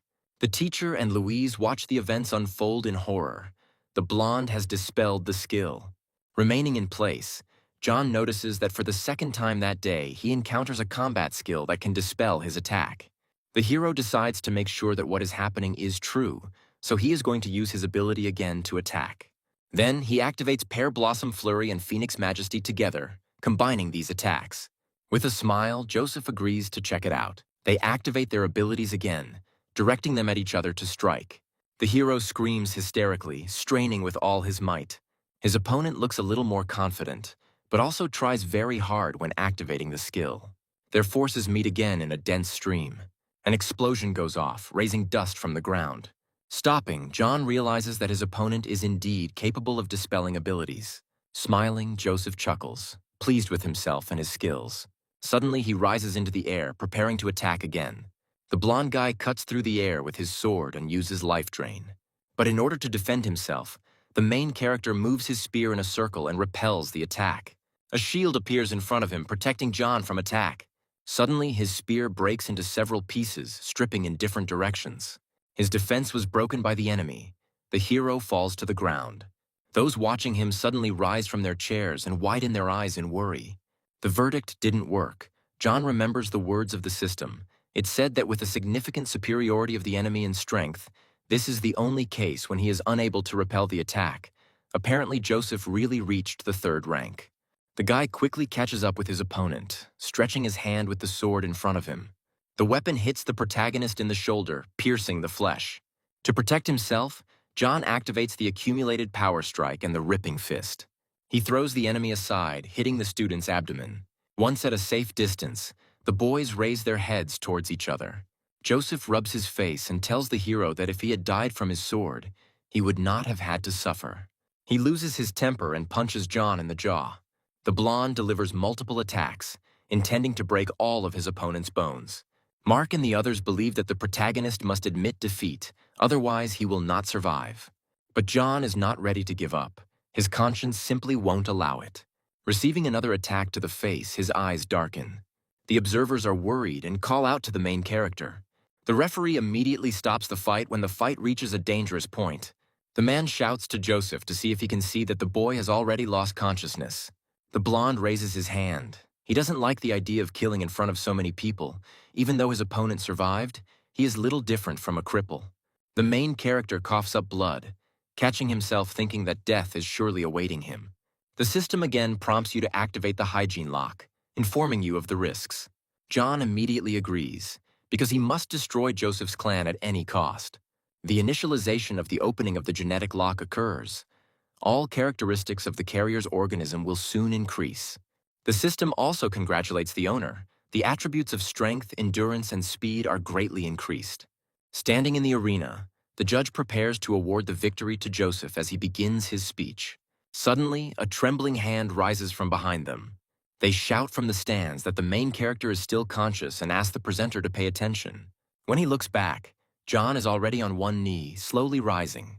He smiles, feeling as if every cell in his body is filled with explosive power. Richard thinks about the hero. Just a few months ago, he was a failure on all counts, and now his physical fitness almost reaches the level of third-rank warriors.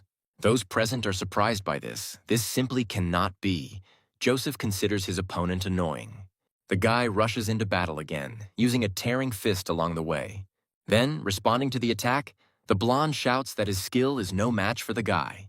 They meet again in battle, touching hands. The clothes on Joseph's limbs begin to tear, and he does not understand where such power came from. His flesh is torn from the inside, ripping through his skin. But inside the blonde, there are only metal wires. The hero looks at him in surprise. Did Joseph really make himself a semi-mechanical arm? Thanks to John's efforts, he became a half-human, half-mechanized monster. In order to increase his level of hardening, Joseph went to practice on the path of death. But those monsters damaged all his limbs, and in order to survive, the blonde had to transform like this. Even though the guy now has the rank of a third-rank warrior, this is the limit beyond which he cannot rise. He keeps catching up with the hero. All this happened because of him, so Joseph wants revenge. The guy cuts the air with his sword, but John manages to duck. He responds to an attack by kicking the enemy in the chest if he deserves it. The man flies high into the air above the arena. Finding himself in front of his opponent's face in a moment, he is surprised by the speed of movement. Then John again begins to deliver numerous blows with his fists with quick and accurate movements. The fans of the main character shout even louder, trying to cheer him up. The blonde's brother asks the guy to stop and stop beating his relative. But he no longer hears, delivering a crushing blow to Joseph's jaw. He hits him over and over again, and then throws him backwards onto the surface of the arena. The situation repeats itself again. The judge asks the hero to stop since the opponent has lost consciousness. Then John rises to his feet, moving away from his opponent. In the end, the host awards victory to the main character by taking him by the hand.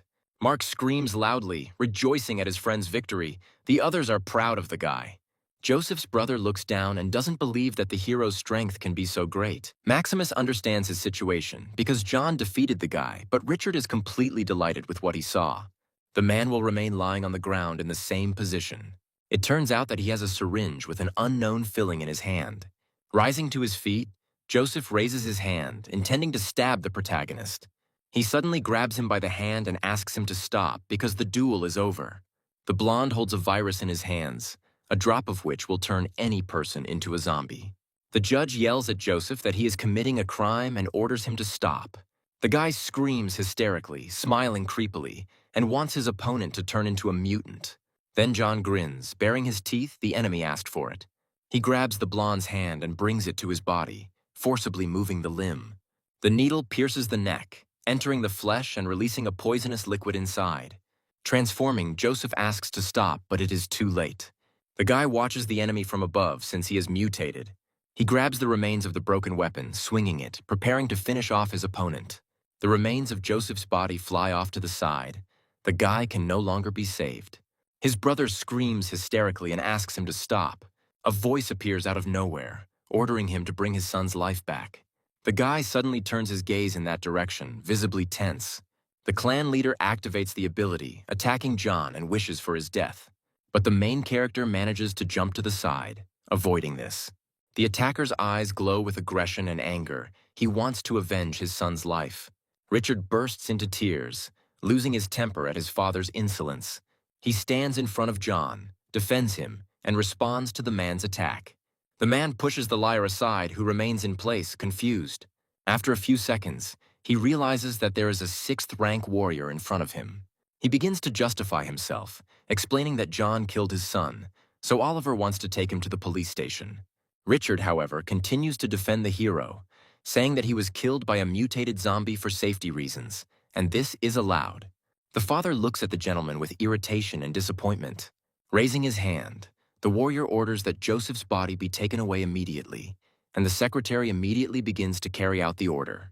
In order to prevent the spread of the virus, the corpse of a person who has turned into a zombie is not allowed to be disposed of as one pleases. Oliver narrows his eyes and slyly watches the men's movements. The guy runs up to Joseph's father. After all the incident happened on the academy's territory, he asks to leave the arena and wait a little while the police finish checking. He will be able to take the body. John approaches Richard and bows respectfully, thanking him for everything. The man believes that every action was not accidental, and if the main character has problems, then the offender will have to go through him. The father continues to silently watch his interlocutors, looking at him angrily.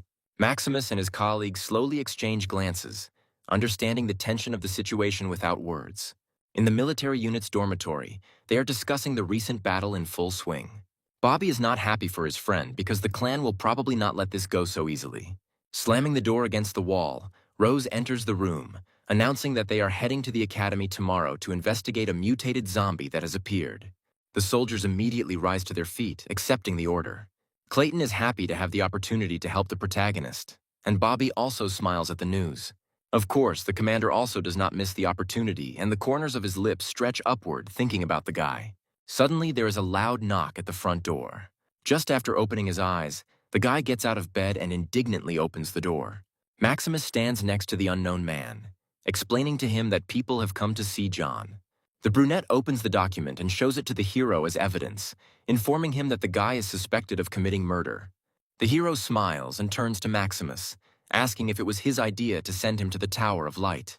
Hearing this, the man loses his temper and yells at John because he is talking to him in an inappropriate tone. Then the guy comes closer, insulting Maximus and adding that such a person cannot have the title of teacher. The policeman immediately raises his hand and orders the argument to end by handcuffing the hero. But the hero has the Order of the First Star, so now only the Federation Army can detain him. The man immediately loses his temper, surprised by what he heard. Turning around, Maximus looks at those present with irritation. He raises his hand and accuses the hero of lying, because he is still a good high school student. Remaining in his place, John squints and advises him to consider the consequences. A military SUV pulls up to the entrance, dust rising from its wheels. The sound of boots can be heard, people's feet moving one after another. Rose appears at the door, shouting threateningly that the men have apparently lost their fear. She reports that they dared to attack a Federation soldier who had been awarded an order. Then, Maximus falls into a stupor and looks at the girl in shock, not understanding what is happening. The soldiers immediately take out their weapons, pointing them at them. Those present raise their hands and try to justify themselves by saying that they didn't know. John, smiling, goes to his room. The commander crosses his arms over his chest, about to contact their superiors to find out about the abuse of power. Approaching the main character, Rose smiles widely and puts her hands on his shoulders. Friends approach John from behind. They arrived realizing that the clan would decide to blacken him. A teacher comes out from around the corner who also supports him. The guy is not guilty of anything, but under pressure from the clan, the academy issues decrees like yesterday's incident. And then John loses his temper, loudly asking what the order is. The academy believes that he intentionally injected Joseph, knowing full well that the syringe contained the virus that would eventually cause his mutation. Although it was not intentional murder, it was classified as malicious infliction of bodily harm that indirectly resulted in death. As a result, the hero was decided to be expelled from the academy. Upon hearing this, he looks at the papers in fear and screams, not wanting to understand. Unfortunately, the teacher will not be able to help him, but will study whether a transfer to another educational institution is possible. The guy raises his hand, thanks for the effort, but for an expelled student, transferring to another institution is a virtually impossible task. Rose smiles and says that John has been sent an official invitation to join the army. The most beneficial solution in this situation would be to join the army and fight alongside your brothers. And then the hero raises his gaze to a suitable figure. Richard heads towards them, saying that there is another choice. The gentleman is called by name, but the man remains in the same place. He hands the guy a card. Now he will be able to enroll in their educational institution. Friends from the army whisper among themselves. Rose is clearly unhappy that her proposal has been put on the back burner. Suddenly, the girl turns to the soldiers and asks them not to tell anyone about their dialogue. The guys are distracted from their conversation by something on the side. They look in that direction with fear. The hero reads the letter with delight. It is a very influential university. Everyone present is surprised by what they hear, because the place is very prestigious. This university is known as a sacred area. Richard is a teacher responsible for accepting students for a special set. Every year during this period of time, he visits places in search of talented students, which provides an opportunity to enter the number of students. The man watched him for a long time. John looks down, afraid that he won't be accepted because of his expulsion. Therefore, this university has a mechanism for accepting students under special circumstances. John will not need to take the final exam. And given his talent, there is no need to study in the third year of high school either. He just needs to come to register on September 1st. The guy lights up with happiness and delight and is definitely getting ready to come. It is unknown where one can find and what can be lost. No one could even imagine that after being expelled, the hero would have such luck. He smiles, introduces his friend, hoping that they will be able to see each other soon. And suddenly, John decides to check if Richard could tell the exact location. He had previously tried to search the network, but there was no information. The man replies that when he reaches the end of the path of death, the boy will be met and taken to the university. People who heard this dialogue were shocked by what they heard. A little worried, John lowers his eyes, crumpling the piece of paper in his hands. The path of death is not a road, but a special area, a place massively populated by zombies and evolved high-ranking beasts. As the name suggests, this is one of the most dangerous areas on the planet, rumored to be home to the strongest beast that has reached rank 10. Also in that place are various secret laboratories, a relic of the war. Richard looks at the future student with trepidation and asks him if he is scared. The protagonist immediately throws aside all fear, answering that he is just excited. He has nothing to fear on the path of death. The more animals and zombies, the more experience points. The man asks his interlocutor what he plans to do next. The guy will first go to the city and get a warrior's license, then go to register. Turning around, the new teacher walks away in an unknown direction and wishes good luck. The hero is immediately surrounded by his friends and acquaintances, congratulating him on this invitation. The soldiers decide to celebrate this achievement by getting drunk. Bobby turns to the teacher and also invites him to join. He wants to invite his friends. The main character doesn't mind, because the more people, the merrier. Clouds are gathering over the city. The sky is darkening. Only the stars light up the streets. The nurse wishes John to fly to the skies. She drinks to the guy. Acquaintances cheerfully clink glasses against each other, creating a kind of ringing sound. Louise says that as soon as the guy gets a job at university, she will come to him sooner. Mary would also like to follow in his footsteps and will do everything in her power to skip a grade and enter university as soon as possible. The hero is truly a true role model. Mark jokes about the presence of girls around him, And there is also Rose, who is thinking about how to get along with the main character. The girl doesn't appreciate this joke and hits the guy on the head with her fist, threatening him. One of the girls puts her hand on the table and asks him when John is going to go into town. Rose and Louise surround the hero. She offers to give the guy a lift. He replies that he is going to go to the city himself, since he needs to cover the distance and gain experience. Having reached the outskirts of the city of Starlight, the main character follows through the forest. His previous weapon has been shattered into pieces. It can no longer be restored just in case. He had to buy an ordinary long spear for now. Once John gets his warrior license, he can finally register on the Alliance website and buy a decent weapon. It turns out that he is not alone in this forest. Judging by the aura, these are people. Could someone really have decided to give him experience so quickly? A rustling sound passes behind the main character, and with a sharp movement, it flies past his head. At the last moment, he manages to duck, protecting himself from injury. John's hand lights up with blue flame every second, activating the skill. He strikes in front of him. It's a tearing fist. One of the attackers flies in an unknown direction. Two stand at a distance. They decide to attack, to avenge the young gentleman whom the boy hit. The attacker believes that the hero will not be able to escape from him. But he activates this ability again and hits the hero with the same type of attack. The guy falls to the ground, groaning in pain. His accomplice turns his head towards him in fear. He had a rather weak aura, but his strength was very terrifying. The hero gets to his feet. Apparently, the attackers really have nothing better to do. It turns out that these are people from Joseph's clan, who still can't understand that he cannot be defeated. People run en masse towards the target, shouting. The hero uses the Phoenix's majesty. His spear and hands catch fire. Enemies are immediately sent flying under the pressure of the energy that was directed at them. It seems that the small attackers are finished, and now it is time for the big fish to show themselves. The man stands to the side, clutching a gun in his hand. Is it true that so many people were unable to deal with a high school student? This is Joseph's father. He is aggressively disposed and is preparing to attack. The men meet on the battlefield, stand opposite each other at a safe distance, and wait for the attack. The enemy brings the blade to his face. Today, he is ready to pay for the death of his son. The main character looks at him with a smile and promises to help him go to his relative so that he won't be so lonely. With a slashing blow, the man swings his sword towards John. To defend himself from the attack, the boy places the handle of his spear in front of the enemy's weapon. He uses a pear-colored flurry to strike the enemy with sharp movements. But the man manages to dodge each of the stabbing attacks. Behind him, dents appear in the wood from the force used to strike.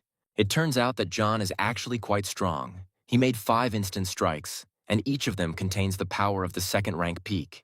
He squints his eyes and watches what is happening with interest. For a man, these are childish tricks. While continuing to use his weapon, he activates a silver skill called Moonheart Execution. The protagonist notices the impressive power of the sword. There are still 3 minutes left before the recharge of the explosion of anger. He needs to hold out until that time. The father loses his temper when he sees that his opponent has dodged the attack. Then he activates the ability 3 times, running towards him. John recharges the Phoenix's majesty. Everything around him burns with fire. The forces touch in the middle and act on each other. After this, multiple explosions occur due to the excess energy.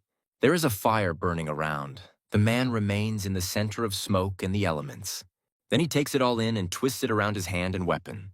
Seeing what is happening, John watches in surprise. The attacker thanks the fire. Now nature will be able to make his attack much more powerful. The enemy decides to activate the golden skill. His eyes turn white. Bright spots swirl around his hand. At this moment, the lights are burning all around. He directs the attack towards the enemy. The main character is in a hopeless situation because he will not be able to dodge at this moment. Then John grits his teeth and decides he needs to hold on. To avoid dying, he activates a skill that can reflect an attack towards the enemy. A wall in the form of a shield appears in front of him, which protects the hero from this. It seems like the guy is starting to get the hang of it. He looks up with effort. The man does not understand how this could happen and does not believe his own eyes. When bent, the weapon begins to crack in the middle, at the bend. Therefore, the hero receives the damage that the golden skill inflicts, and then flies in an unknown direction. He hits the rock hard, splitting it with his body. Now John has lost even his weapon. I wonder if he will be able to continue fighting. Les can pierce the hero's shoulder, painfully cutting through the flesh. The attacker looks at him with anger and indignation, wishing only for death. But the main character holds the blade of the sword with his hand to prevent injury. It seems like his ability is already charged. Now it's time to get started. He immediately activates an explosion of anger, becoming many times stronger than he was before. The enemy's eyes widen in shock at what he saw. Finally, it's John's turn. He uses the ripping fist to attack. The guy hits his opponent in the chest with all his might and his weapon flies away. He failed to notice John taking the drugs and did not feel any flows of energy from the origins of using special combat skills. Suddenly, the man realizes something. The guy continues his attack. Lightning plays around. The opponent sits down on his knees, grimacing in pain and disappointment. The hero slowly approaches him and decides to pick up the man's weapon. He doesn't believe that he can die, because he is the head of a clan that will never let his murder go unpunished. But these people always treated him with disdain. John tells the attacker that he is entering university. Then, the interlocutor falls into even greater shock, because he wanted to be excluded. A third-rate family can't even dream of reaching the heights that the hero will reach in the future. With a sharp movement, John delivers the final blow and the third-rank warrior is finally destroyed. Having experienced a sharp decrease in strength, the guy exhales, because he managed to do everything as needed. But be that as it may, the path that awaits him ahead will be even more dangerous. Finding himself in a forest area near destroyed buildings, the hero decided to make a short stop. He needs to increase his efforts, because when his combat capability reaches 2,000, he will become a third-rank warrior. When that moment comes, he will be able to improve his movement techniques, and his combat potential will become an order of magnitude higher. And it turns out that he has accumulated 4 rotations. Opening the window, John doesn't understand why he sees only question marks in front of him. The system congratulates you on the opportunity to participate in the lottery. It turns out that there is a chance of receiving multiple winnings. The guy is waiting for the fastest stop on the field, interested to see what will happen. When the arrow stops, John watches the wheel with interest, intrigued by the final win. It turns out that he receives a large amount of abnormal crystal. Multicolored stones lie near John. He examines them. Now they are of no use, but later he will be able to sell them for a tidy sum. Having put the loot in his backpack, the hero decides to continue spinning, seeing what happens next. The system congratulates you on receiving the legendary weapon called the Blood Moon. Holding in his hand the gloves, which are made of soft metal, John is sincerely happy to receive it, because it is not like everything else. Now hand-to-hand combat technique is the only thing he can use besides spear technique. This weapon is just perfect for the destructive fist. His spear was broken, and the hero is not yet accustomed to old Oliver's sword. Now these gloves are like rain during a drought for him. Distracted, John returns to the wheel and points his finger, asking to continue while he has such luck. When he stops, he wins a massive amount of combat skill cards. The main character has a large number of abilities in his hands, but none of them are related to the spear technique, so the ones he has are of little use. After some thought, he decides to send 3 cards into synthesis, wanting to get the most beneficial ability. Now John has a sky-bearing skill for his weapon. I got a silver one from the bronze cards. It seems that I can get a gold one from the rest. If necessary, I can sell it.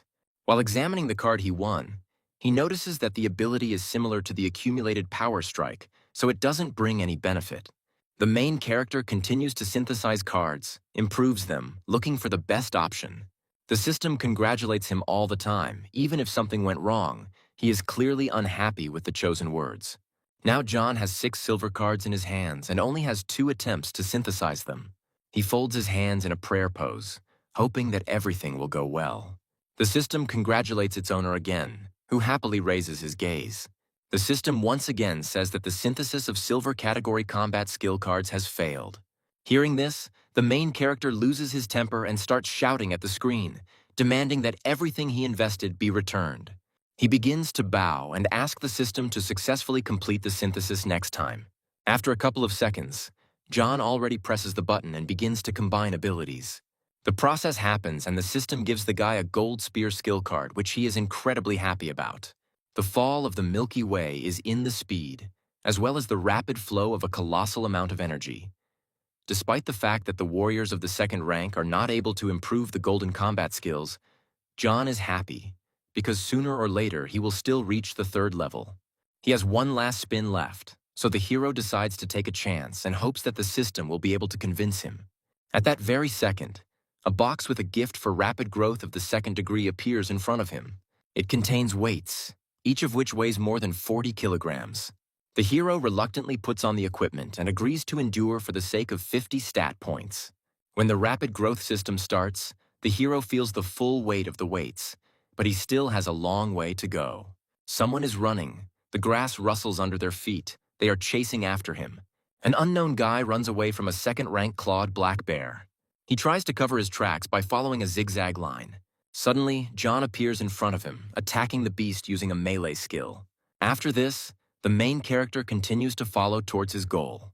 The legendary weapon he obtained greatly increased the power of the Ripping Fist, which was why he was able to defeat the second-rank beast so easily. A guy runs up to John from the side, thanking him for his help. His name is Luke. Heading towards the beast, the hero also shares his name. The new acquaintance does not understand how he killed the mutant while having the aura of a warrior candidate. It turns out that the guys are heading to the city to get a warrior license. During the dialogue, John activates the Eye of Analysis and notices that Luke is a first-rank warrior. A group of people running towards him are worried about their friend. Luca rolls his eyes, explaining that he only ran away from the bear because he was tired from fighting. Then the guy introduces John, because thanks to him, he stayed alive.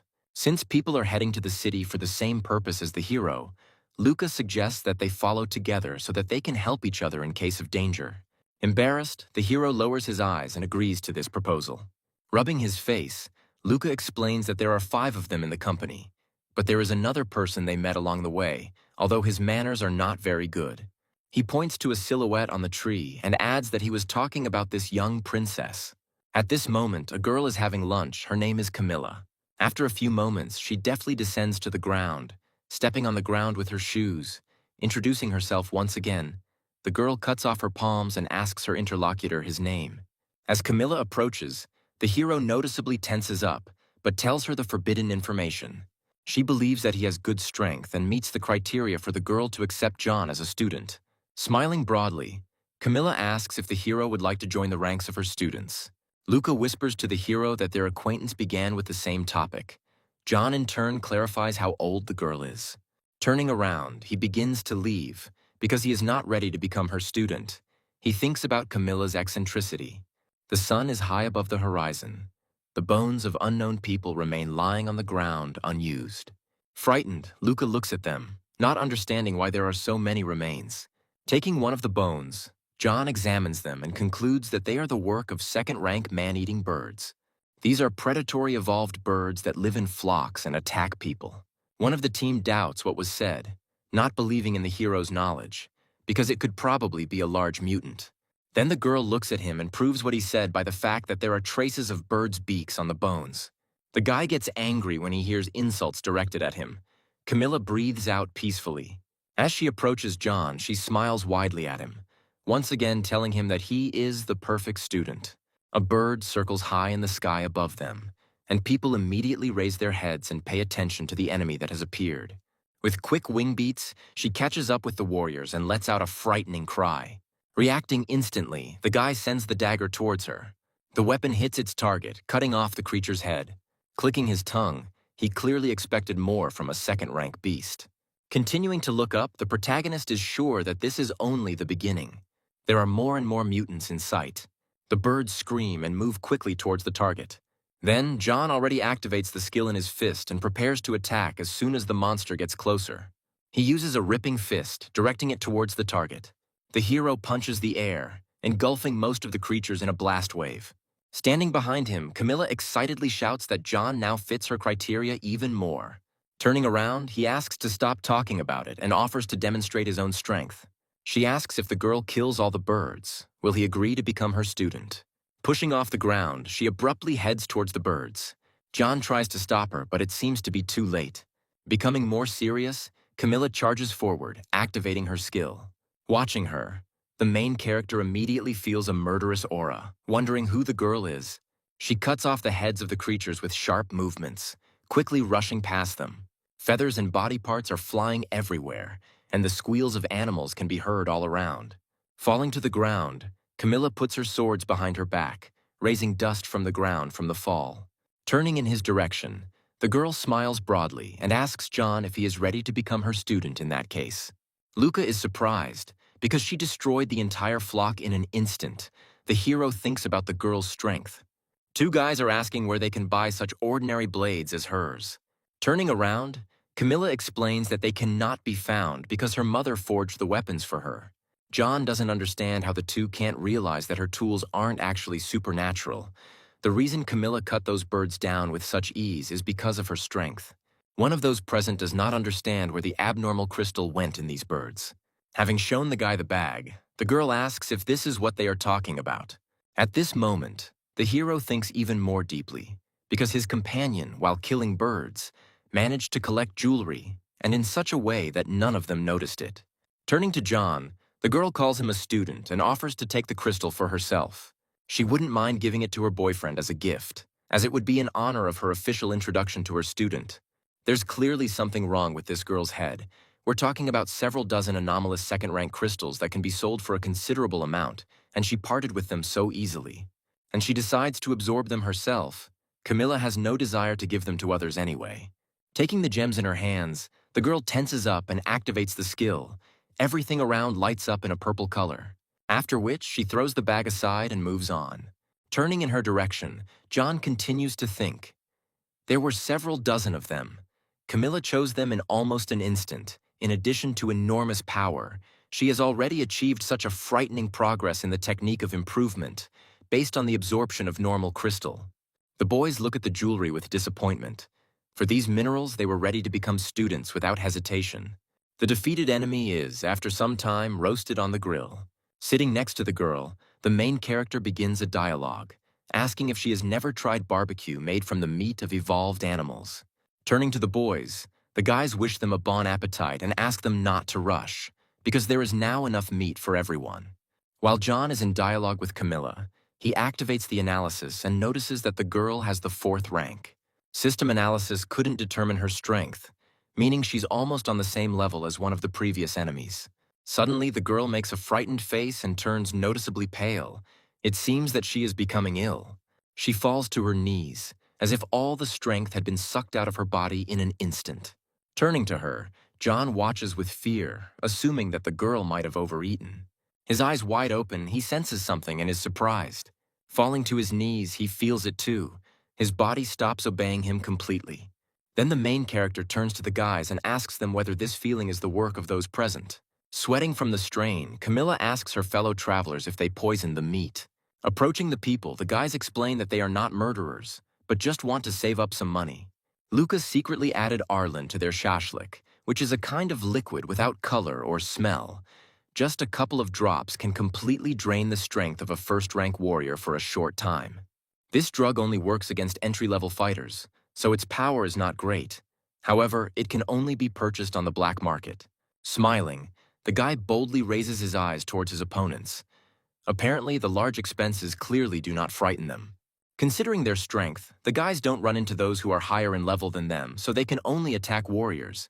Every year, many people pass along this road who go to the city to get a license. As for the expenses, it is the easiest thing to cover them. It is enough to just meet a couple of people like them. The guy squats down, bringing the blades to John's face. His combat gloves are clearly not simple things. They are probably legendary weapons. He asks to give them to him. And he's also very interested in the backpack. There are probably a lot of valuables stored there. Turning his head towards Camilla, he continues the dialogue, now addressing her. His gaze slides over her body. He playfully watches the girl's curves. He puts his hand on her face, asks her to give him her blades and equipment, then is about to do something to her. John, smiling broadly, says that they will have nothing, because the smell of meat attracted the uninvited guest here. The silhouette of a huge animal appears behind the guys. Turning around, people immediately recognize the evolving beast by its eyes. They are blood-colored. The creature opens its mouth wide, revealing a row of sharp fangs. The wolf immediately jumps up from his place, piercing the neck of one of the guys present. Luke was clearly unhappy with this. He couldn't let his guard down. The survivors immediately activate their abilities, beginning to attack the creature. The wolf suddenly lunges to the side, bouncing off all skills thrown at him. The beast is extremely agile. It is necessary to attack it by surrounding it, one of them commands. Luca's body is shaking. He is breathing heavily because he put a lot of effort into the previous attack. Frightened, someone realizes that 3 people are no match for the mutant. Turning towards the powerless warriors, something comes to his mind. Running towards Camilla and John, the guy hopes that now the wolf will change its focus to the heroes. He moves his legs quickly, following a deliberate trajectory. Jumping over John's body, Luke laughs and hopes that the creature will now attack him. The wolf continues to move forward, its mouth wide open. Then the main character grins and clicks his tongue, confident in his own luck. He gets up and uses a ripping fist to attack the oncoming mutant. Finding himself opposite him, he begins to conduct a dialogue. The beast's defense is not bad. It is not for nothing that he is a third-rank monster. Surprisingly, his head did not burst under the onslaught of his ability. Rising from the bushes, Luca is shocked to find that John is able to fight, but the boy is a rank 2, and the drug is designed to combat the rank 1. Confused, Luca asks why he needs to go to the city if he should have gotten his license a long time ago. Raising his hand to his face, the hero comes up with an excuse about his family not having much money. While he is talking to his interlocutor, the wolf sneaks up from behind, trying to attack. John turns sharply to the mutant, holding the wolf's paw with his hands, protecting it from attack. The creature flaps its claws, trying to injure its opponent. Looking down at his body, the hero thinks that because of the kit, he will not be able to realize his power at all. Then, turning to the girl, John begins to shout at Camilla because she is also pretending. She looks at him and smiles, because she knew that this was far from all his abilities. But apparently, the time had come to support her student. Rising from the ground, she explains that she did not go to the city to get a license. The girl stands on the ground and confidently says that her goal was to fulfill the duties of an examiner. John's eyes widen, and she can't believe that this is a real teacher standing in front of her. While the boys are arguing, the animal watches from the side. After realizing this, the beast immediately pounces on the girl in order to tear her to pieces. She just smirked, took out her swords, and headed towards the target. She likes fights. Activating the silver skill and directing it towards her feet, the girl bounces off the ground upwards. Then, with sharp movements, she cuts through space and cuts off the mutant's tail. Turning to John, she asks if her speed is good. But the hero, who was watching what was happening, was unhappy because it was necessary to cut off the neck, and the technology did not give anything. After hearing this, Camilla clicks her tongue because she simply set an example for her student. Confidence and bloodthirstiness are visible in her eyes. She asks to look carefully at what will happen. Activating her new ability, she quickly rushes between the creature and slices it. Stopping after the attack, an explosion rushes behind her, blowing everything in different directions. She distributed the energy of the origins simultaneously in her legs and blades, thereby significantly increasing her own speed and the power of the twin blades. The energy of the origins can apparently be used in a similar way. With the attack finished, Camilla turns to the bandits. It's time to settle their issues. The guys and girl watching what was happening were dumbfounded by the realization of how strong their opponents were. People come up to her and kneel down, beg for mercy, and promise that no one else will dare to behave like that. Looking at them, the girl frowns and remains silent, waiting for further developments. A second later, her hand rises up, cutting the face of Luca, who was previously sitting in front of her. The survivors look at what is happening in horror, not daring to say a word. The warriors again ask for mercy, swearing that they will change. No one would want to die like this. Sighing, Camilla explains that John saved this guy, and he, despite this, deliberately tried to use him as bait for the mutant, tried to harm her student. She herself is not eager to kill other people, but this guy repaid the kindness with black ingratitude. Having spared the others, the girl asks them not to be seen by her, so the guys get up and leave the crime scene. Left alone, the hero sighs and pities the killed Luke, looking at him from his own height. Camilla believes that a murderer cannot be shown mercy, and being a warrior, John cannot show a lady's mercy. But the main character explains that he is sorry that he did not deal with him personally, but in reality, it is only a matter of experience points. Stretching, Camilla sighs. Their business needs to be resolved now that the couple is finally alone. The guy wipes his hands, smirks, and starts joking about the romantic things between them. The girl swings her arm, slaps him, and points out that there should be respect for the teacher. Rubbing the place of the blow, the protagonist explains again that he did not agree to become a student. Apparently, John has a skill that can suppress power, because Camilla feels that his abilities are not limited to what she sees now. Hearing this, he tries to deny it, changes the subject, but if the other person doesn't want to talk, he can hide this information. Having the opportunity to ask questions of his new acquaintance, John immediately bombards her with questions of interest, such as how old this girl is. She is a fourth-rank warrior, truly an examiner, but during the exam, the hero cannot expect any special attention from her. But age cannot be revealed since it is every girl's secret. However, if he becomes her student, the lady will teach him everything she knows while they are on their way to the city, and when they arrive, he will certainly receive a warrior's license. The girl continues to achieve her goal, asking whether the interlocutor has a teacher and whether he thinks that Camilla is stronger than him. Having received a negative answer, she offers to fight, and if she wins, the hero will become her student. She will suppress her strength to the level of a first-rank warrior that he currently displays, and will also not use weapons. Adjusting his gloves, the hero agrees, but in his thoughts, he's only going to teach the girl a lesson. Camilla raises her finger and beckons him towards her. Without thinking, John uses the first skill. The air around him starts to spin. The guy runs up and activates his ripping fist, channeling the power into his arm. The girl also swings, not at all afraid of her enemy. Then, the main character thinks for a moment that if Camilla decided to resist his tearing fist, then there is a chance of tearing his hand. The boys' fists collide with each other, acting on each other. Once they are as close as possible, the opponents freeze in their attack for a moment. The hero is shocked to feel the incredible power emanating from the girl. Camilla's abilities are too high, so she pushes her opponent high into the air. Watching him, she puts her palm to her forehead and watches the flight path of the defeated guy. After some time, the forces of gravity lower the main character back to the ground. Once on the ground, John will lose his face. His limbs will hurt and ache greatly from the blow he received. Approaching him, Camilla asks if she convinced him to become her student, but the guy does not know how she did it. She is ready to teach him, but first it is necessary to clearly and distinctly call her a teacher. Despite her age, she really has high skill, and the lady managed to smash the tearing fist. The girl is really superior in strength. Embarrassed, the main character turns to the side and still decides to call the girl his teacher. She asks to repeat what was said louder, because it was too quiet and Camilla could not hear what was said. Shaking with irritation, the guy asks not to overdo it. Then she laughs loudly, but in John's opinion, she doesn't look like the master at all. Turning to him, the girl smiles widely and promises to stop teasing him. Now she is ready to explain why his recent blow did not withstand the heroine's hand. The reason is that the method by which John uses the powers of the source is fundamentally flawed. Turning to him, she asks him to look carefully at what is happening. She extends her hand forward, uses her force to direct it towards the stone, and then throws it in front of her. A solid object crashes into a rocky structure with great force. Small cracks appear on the object, left by the thrown stone.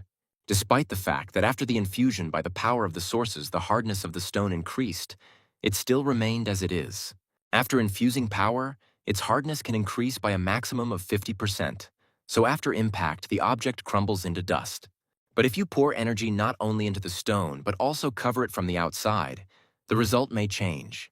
The girl takes the stone again and throws it in the same direction. Now the object destroys the boulder, scattering its parts to the sides. The stone is still affected by the power of the source. Covering it with a pink color, it glows, teeming with the energy invested. Now he realized that if one wanted to realize the power of the origins to the maximum, it did not need to be poured into the weapon. Improvement techniques allow warriors to draw energy from the cosmos and concentrate it in their bodies, part of which they use to strengthen their muscles, skeleton, internal organs, and even cells, and the other part they accumulate in their bodies. It is this part that is called the power of origins. The warrior pours the power of origins into his weapon, thereby comprehensively increasing its quality indicators. But even having become harder, the weapon is not able to free itself from the quality properties of the matter from which it was created. But when, using the power of origins, its surface is covered, everything changes. Namely, the higher the power of origins, the greater the power the weapon is able to release. The guy can't understand why, then he doesn't notice any changes in the blade that she is now holding in her hands. All he sees is a pale layer of origin power on its surface. Apparently, John has never used the ability in front of his own eyes, the girl suggests, trying to do it. Closing his eyes and getting into a comfortable position, the protagonist concentrates on activating the skill. He tries to perform this action by straining even more, and suddenly his eyes light up with a blue fire. The activation was successful. Looking at the newly minted teacher, the boy suddenly realizes that by doing this, it is possible to more clearly see the power of the origins of other people. Looking with the naked eye, he can only see a faint glow emitted at the moment of the explosion of origin power. The origin power of warriors from the first to the third ranks is blue. From the fourth to the sixth is purple, and from the seventh to the ninth is orange. Anything above the ninth glows gold, and when faced with an enemy, the hero will be able to determine his strength based on the color. This blade was indeed forged by Camille's mother, but the material it is made of is quite ordinary. Its market value is approximately 10 to 20,000 in alliance currency. But if a girl covers it with the power of origins, then the sharpness will be comparable to a weapon whose market value is several tens of millions. However, if she freely applies the power of origins exclusively inside the weapon, it can wear out quite easily. John doesn't understand why warriors try to get high-quality weapons. In response, the girl smiles understandingly. To maintain balance, the weapon must be both coated with the power of the sources and poured inside. Each weapon has different quality indicators. Despite the outer coating of the power of the origins, each blow and the vibrations it creates can cause damage to the internal part of the weapon. Low-level weapons have low-quality indicators of the internal part. It is much easier to damage it when struck than high-rank weapons. Suddenly, the boy was struck by a thought.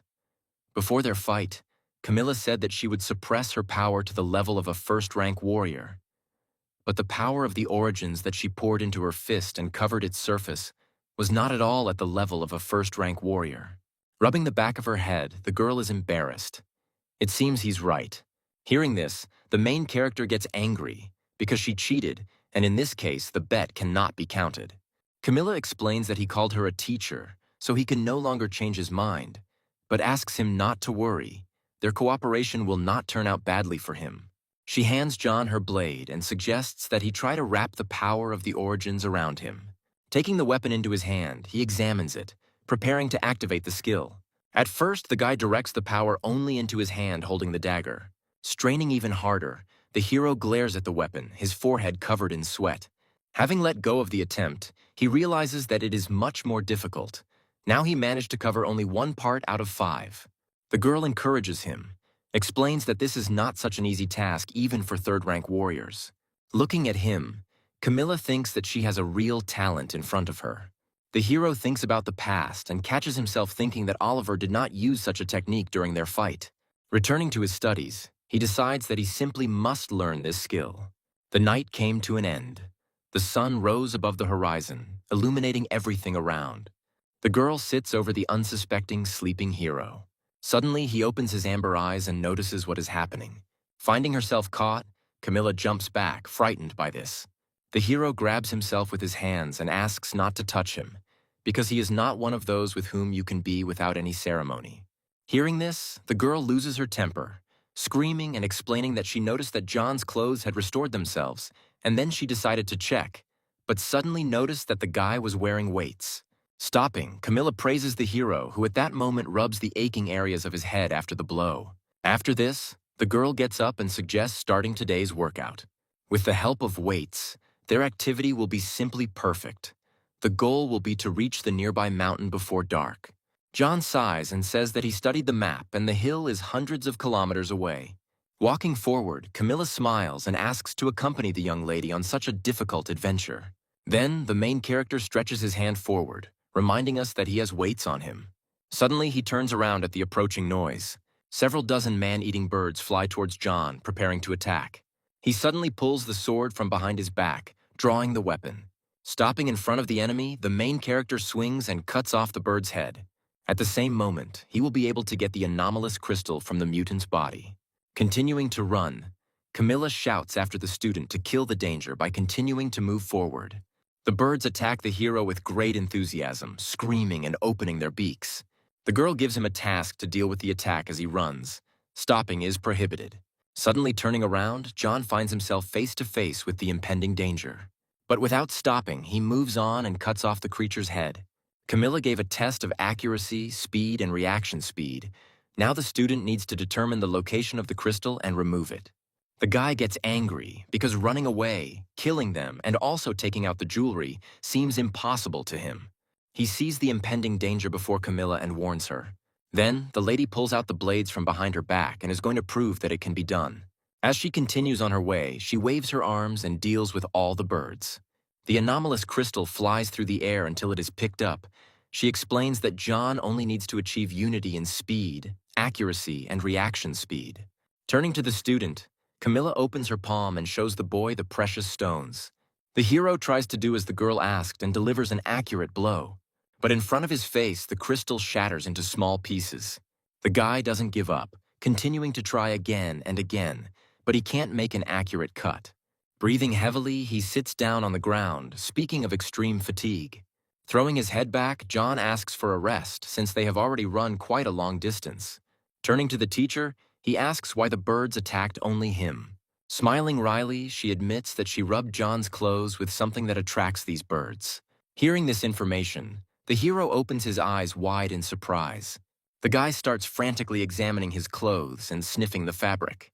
Realizing the sincerity of her dreams, John confirms the presence of a strange smell. It seems the lady has gone too far. Standing up, Camilla explains that this was done for his development, and now they are moving towards the mountain without stopping to rest. The guy throws his head back, offended. It's obvious that only 2 minutes have passed. John looks up tiredly and smiles crookedly at the girl. She's not joking, holding her blade to his neck and pointing viciously, telling him that he should listen to her.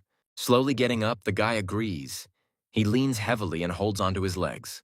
Opening the system, John notices that after his morning run, the progress has increased to 6,000. At this rate, he will be able to complete the task before reaching the city. Noticing movement to the side, the hero discovers birds approaching again. Despite some doubts about Camilla's methods, he cannot deny their effectiveness. Holding the anomalous crystal he had obtained, he felt his speed and accuracy steadily increase. The sunset is gathering in the sky, and animals are slowly crawling into their holes. Already completely unable to feel his legs from fatigue, the hero laughs hysterically. He has finally reached his goal. As he lands on the ground, John is outraged by the route he had to take. Approaching him, the girl does not understand why he is indignant, because she herself has run thousands of kilometers. Turning towards the landscape, Camilla adds that there are ruins in front of them, and they will go there to make camp for the night. The hero yawns from exhaustion, continuing to breathe heavily as a dart is aimed at his head from behind. Fortunately, the girl manages to discover this and fights off the danger with her dagger. Then John turns around in fear, covering his mouth with his hand. Camilla encounters enemies who have been following them for 5 hours and only now decided to attack. The brunette was not at all surprised that she managed to notice their presence. Their plans were to deal with the main character when he was completely exhausted, and then take on her. The guy realizes that he didn't notice their aura the whole way. If it weren't for Camilla, he would have probably died. These are brothers known for attacking warriors in the Starlight area for the purpose of robbery. The Federation has declared the men wanted, and the reward for their heads is approximately 50 million. The brunette smiles confidently. Hearing about himself, he did not expect that the date was familiar with them. As they head into the attack, the hero discovers that the men are 4th rank. Gritting his teeth tighter, John realizes that the fight promises to be difficult, since he is of a lower rank. Coming closer, Camilla asks to watch carefully how she will use the power of the origins in this fight. The power of the girl's source energy is many times greater than the strength of the guys she met. A long-haired brunette with a smile on his face catches up with his opponent, preparing to attack. At that very moment, Camilla, without thinking, wounds the attacker with a sharp swing of her blades, after which she pushes the man aside with her foot. His brother also decides to approach the lady in order to try to teach a lesson and avenge his brother. He comes closer, his hands and weapons glowing with the power of the source. Giggling, Camilla intercepts it with her blade and asks if this is her opponent's maximum power. She thrusts her hand forward, plunging the blade into the enemy's flesh. Brother yells at an ally to activate a joint combat skill. After a few moments, the men straighten out and run next to each other. One of them boasts that the power of their combined skill can be equal to that of a 5th-rank warrior. The second one moves forward with great enthusiasm, trying to attack his opponents. The brunette bounces off the ground as the second brother tightens his grip on the handle of his weapon. They skillfully activate their ability by taking the required location. The blade splits in two, hovering in the sky, and incredible power can be felt emanating from them. Then the brunette, enjoying the fight, launches small arrows into the ring. As they pass through the circle, there are more and more of them. As a result, the boys are rained down with deadly attacks. John watches what is happening with fear. This is what a combined skill looks like, which requires two or more people. Despite the strange name, the power of the ability is considerable. Clicking her tongue, the girl looks up and smiles with satisfaction, because for her, these are childish tricks. Crossing her blades, she uses a defensive skill. The guys are surrounded by a protective ball. Now all attacks flying at them become useless, because the arrows fall all around without having time to wound. Looking at what is happening, John is shocked. Is the girl really at the 6th rank?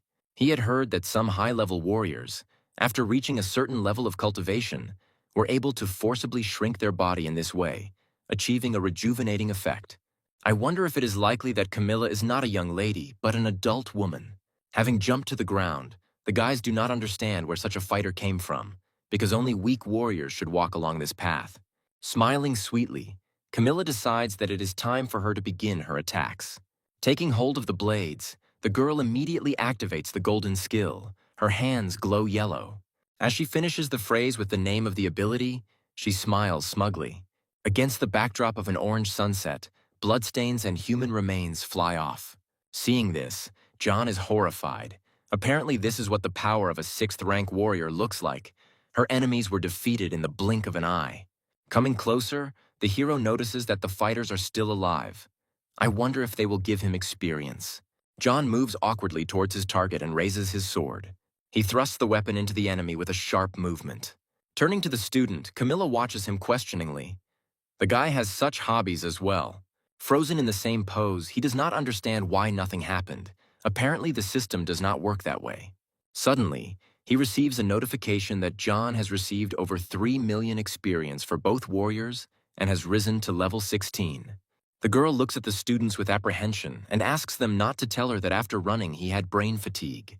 The hero sheepishly asks if it is possible for him to deal the finishing blows to the girl's enemies. She rolls her eyes and says that if he wants to earn some pocket money, then let him go kill himself. The fact that the boys came across criminals for whom the federal government has put a reward is pure chance, because the reward just happened to be at hand. Camilla does not understand how he has the conscience to try to appropriate this pittance for himself. The hero, making an offended face, listens to everything, but his experience points are nowhere near the money. Suddenly, the system sends a message about a system error being detected, and the correction process starts. The carrier has inflicted less than 40% of the damage to a warrior who is at a high level relative to the carrier. For this reason, the amount of experience learned will be 1/10 of the total, so the carrier's level is reduced to level 15, and the characteristic points are removed. The hero speaks out loud to the system, which informs him that due to the detection of an error, the carrier receives a reward in the form of 3 spins. The carrier's 16th level will be saved. Noticing this, Camilla is truly frightened by the student's condition, but he denies everything. In that case, the girl suggests continuing to run in order to reach the city by tomorrow before dark. Having collected the meat, the boys light a fire and cook it to replenish their strength. The girl pounces on the prepared food. Then John decides to voice his question and asks if she has tried it before. He looks at Camilla and asks her not to rush. Looking up, the girl is indignant in her tone. As punishment after dinner, they will go to evening training. Since they will reach the city tomorrow, they cannot miss the opportunity to improve their skills. Looking suspiciously at the girl, John asks if the girl will deliberately put a spoke in his wheel during the exam. She waves her hand and says that she can't be so careless. Today, the hero will continue to train his control of the power of origins. Having given him her weapon, the girl asks to cover the blade with energy. He does it well, then asks to cover his body with power. Looking at him from the side, she smirks. His abilities are not up to par. The girl smiles, clenching her hand into a fist. His progress should be tested with an attack, after which the girl hits the hero in the stomach. The guy's face contorts in pain and surprise. He bounces in the opposite direction, hitting a tree he encounters on the way. At this point, an explosion occurs from the collision of 2 objects. Getting up, the protagonist loses his temper, assuming that the girl wants him dead. Smiling broadly, she asks if he felt his defenses strengthen. stopping, the heroes think. Because if the girl hadn't said so, he really wouldn't have noticed something like that.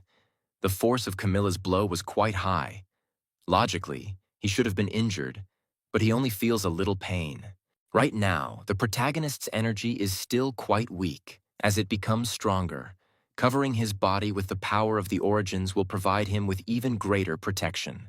A special part of their evening training will involve taking beatings. Hearing this, the main character is seriously frightened and looks at his interlocutor with wide eyes.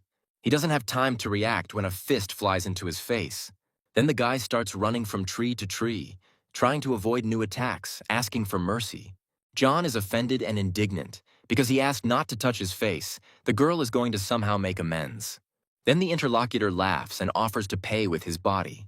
Stopping, the girl raises her hand and hits the hero in the face again. Suddenly, she stops walking and suggests starting today's workout. Before evening comes, he needs to run to the city in front of him. Without thinking, the teacher pushes the hero forward and shouts for him to begin. They head towards the buildings, joking and laughing. The sun is already high above the horizon. The luminary illuminates the marble columns and buildings. Oliver's father sits in a chair and reflects on his son's actions, because he died at the hands of a high school student.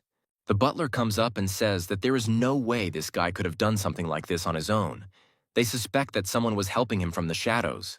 According to the information available, he is on good terms with the Federal Army and has also been awarded the Order of the First Star. Initially, he was an ordinary loser, but in just 6 months, his powers increased significantly. The hero not only reached the second rank, but also received an award. Such a person cannot be taken lightly. Clutching the handle of his chair, he believes that the clan cannot lose more than it has already lost. So John heads to the city to get a license, and he just happens to have a friend in those parts. He has already enlisted his support, who in turn agreed to destroy the hero.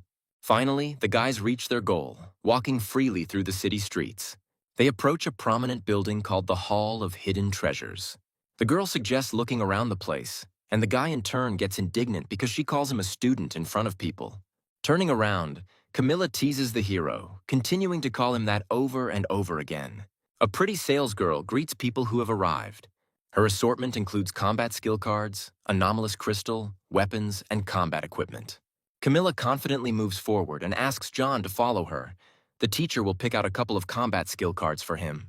Looking at the display case, the girl is outraged by the presence of only silver cards. Looking up, she decides to check if they have any diamonds. But such things cannot be found in the whole city. Those present in the store rudely discuss her behavior, believing that the girl does not understand what she is talking about. Then she turns her gaze to her student and asks him to look at the cards he has. The men continue to discuss all this sarcastically, coming closer and addressing the people. John closes his eyes and explains that they use a spear, and these cards are sharpened for swords and blades. Surprised, Camilla asks where his weapon is, since he has been carrying a sword all this time. He explains that the weapon broke during a battle in the Starlight area, and after receiving his warrior license, he planned to buy a new one through the Warrior Alliance network. Looking at him, the heroine silently agrees. Turning to the seller, Camilla asks him to sell her all the selected cards, poking at each of them. Bowing slowly, the girl takes the money in her hand and promises that everything will be done now. The total amount for purchasing the 8 silver combat skill cards was 2,500,600,000. Holding out the cards, the girl asks not to lose them. This is a welcome gift from the teacher. The protagonist looks down and begins to examine the available abilities. Something tells him that these cards are unlikely to surpass those that are already there. Returning to him, Camilla adds that she did not see his fight with a spear. If the guy thinks that the cards do not suit him, then he can sell them. As for weapons, nothing in this shop caught her attention, but she asks not to worry. The teacher will prepare a big surprise for the hero. The men who were in the store with them are biting their elbows as they watch the people leave. It was getting dark outside, and without a second thought, Camilla went and rented 2 luxury rooms at a cost of $500,000 a night. I wonder how much time he could save in fighting endless adversity if he were in such a state. Returning to the topic, is the girl really an old woman? Sitting down on the platform, John takes out new cards. It is necessary to study 3 hand-to-hand combat abilities. There is no use from the spear skills, but later he uses them for synthesis. One by one, the protagonist takes out abilities, reading their purpose. He will probably be able to increase the power of his attack while using the ripping fist. Using one of the new abilities after hitting targets with a ripping fist or a moment before will allow you to create the effect of surprise and destroy the enemy's hand with one attack. Suddenly, the door behind him opens, but it's already quite late. As he approaches, John hopes that the teacher hasn't gotten it into his head to organize a new round of training. As he approaches the door, the guy hears the voice of the servant, who says that her friend has ordered a night snack for the guy. He closed his eyes with pleasure. What an attentive girl this was. After a whole evening of training, he was really a little hungry. Approaching the door, John smiles good-naturedly and thanks for the dinner he brought. Suddenly, a weapon appears from behind the curtains, foreshadowing danger. Fortunately, the main character manages to notice this in time, so he jumps away from the cutting object. Thanks to training with Camilla, the hero automatically activates the power of the origins, protecting his body. The old man, sitting inside the cart with food, is surprised by what he sees, because he did not offend the hero for having such abilities. Then, the guy immediately uses a chain of blows, which is a skill he just learned. But the attacker jumps back and climbs the wall, avoiding a new attack. Then, the hero tries to touch the old man with his foot, waving it near him. But the opponent is very fast and elusive, so he climbs onto the ceiling, planning to attack from behind. Jumping down from above, he again takes out his dagger and aims at the enemy, trying to wound him. And here, John again protects his body with energy, preventing possible damage. Stopping, the old man widens his eyes, not understanding at all where the second-rank warrior got such amazing protection from. Then, the hero activates another skill. Sparks of fire dance around as he reaches for the enemy's hand. At that moment, the opponent's limb bursts into flames. John, at this moment, extends his hand forward, and his opponent jumps back to a safe distance. Shaking his burnt limb and trying to brush away the fire, the old man thinks that the information about the guy was unreliable. Suddenly, he opens his eyes and sees the protagonist's fist catching up with him in a new attack. The guy delivers another blow, activating his honed skill. Then, the enemy flies to the side by inertia due to the applied force. The second-rank warrior is destroyed. The observer from the sidelines grits his teeth, catching himself thinking that John should have specialized in working with a spear. Suddenly, the protagonist turns his head towards the second target. He looks at him with fear, afraid that the same fate awaits him as the allied fighter. Suddenly, the hero runs and rushes towards the warrior. It uses a burst of accumulated power and also activates a new melee ability. Having fallen to the ground, the man looks at the hero in fear because he was pinned down by just one impulse. He stretches out his hand and asks him to stop because he is a member of the Palace of Deification, so he cannot kill him. But after a few moments, the second-rank warrior was already destroyed. The man is slammed into the wall, his structure being destroyed by the incredible force. Looking at the dead warrior, the protagonist thinks that the Palace of Deification sounds quite impressive. Without hiding his power, John would hardly have been able to deal with his enemies so easily. This is probably the clan's trick. Watching everything from the side, Camilla praises the hero for being able to cope so quickly. In an instant, he was able to cover vital points with energy and prevent the blade from injuring him. Apparently, the training was paying off. Coming closer to the girl, John asks how long she had been watching him. Smiling, she replies that ever since man raised a weapon. Hearing this, the hero quickly loses his temper because the teacher watched as two people attacked him. But Camilla continues to calmly finish her tea because she is completely confident in his abilities. Asking from the railing, she promises to arrange for the guy to be given a new room and for the bodies to be removed. As she leaves, the girl asks not to worry. Everything will be done to the highest standard. The day comes. The sun rises into the sky, illuminating the streets and buildings. The Warrior Alliance branch is in full turmoil, with many people standing in line. I smile peacefully at the girl and tell her that the certification will begin exactly at 9 o'clock, and ask those who have already registered to go to the side to confirm their participation, after which people need to head to the Northern Pavilion, where their combat capability will be measured. The girl says goodbye to the hero and wishes him good luck. She needs to go to the examiner's room and report her arrival. Turning towards the departing woman, John is convinced of her position as an examiner. Pushing everyone around, the giant asks to go forward to the window. Some in the crowd are indignant, while others, on the contrary, are afraid of the man who has arrived. In fact, this man already has the rank of warrior, so it is advised not to mess with him. Approaching the main character from behind, the giant begins to get indignant and reaches out to the guy with his hand. He grabs the man by the hand and demands that he not crowd and stand in line like everyone else. He is surprised by what he hears. No one had dared to say such a thing to him before. He sighs, not understanding why every year he meets warriors who think they are immortal. But still, he likes to put people like John in their place. Those watching from the sidelines understand what to expect from the giant and are afraid of the future outcome. Despite all that has been said, the protagonist continues to hold the new rival's hand. He loses his temper and swings his fist towards the guy. He, in turn, immediately uses a tearing fist to respond to the attack. Their forces collide with each other, creating a wind current around the opposition. Then John smiles confidently, knowing for sure that he will win. The giant clenches his teeth even harder from the strain and emerging pain. At that moment, the attacker's arm is twisted, bruises appear on it, and the hero smugly says that the enemy won't get a license this year. Turning to the others, he asks if there are any others who would like to skip the queue. People standing to the side smile tensely, looking at the main character. The observers wave their hands politely and say that they had no intention of going forward. On this important day, many people have gathered in the arena to receive warrior licenses. They line up to prove their combat readiness for further examination. The controller looks tiredly at the tablet screen and calls John to come to him. He thinks that the combat readiness of the warriors undergoing certification here is on average plus or minus 800. In other words, they have only recently reached the first rank. The guy wonders if the machine will be able to determine his true strength if he activates camouflage. That is, the ability to hide his true capabilities. After some thought, he slowly approaches the device, which lights up blue. After a few seconds, the robot voice says that the hero's combat capability is almost 1,500. Then John exhales. Just a little more and it would have been the second rank, and a warrior who did not have a license at that level would only have caused laughter.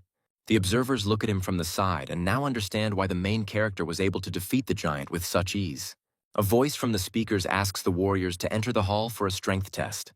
Camilla, already dressed in a red suit, asks those present to line up. The hero is convinced for the last time that the teacher did not deceive her in her position. He refused to believe this until the very end. She adds that the test will be considered passed if the force of a single punch reaches 1,000 kilograms. The man who came up lowering his head asks if Camilla is the examiner. The girl looks at him calmly, asking if he has any problems.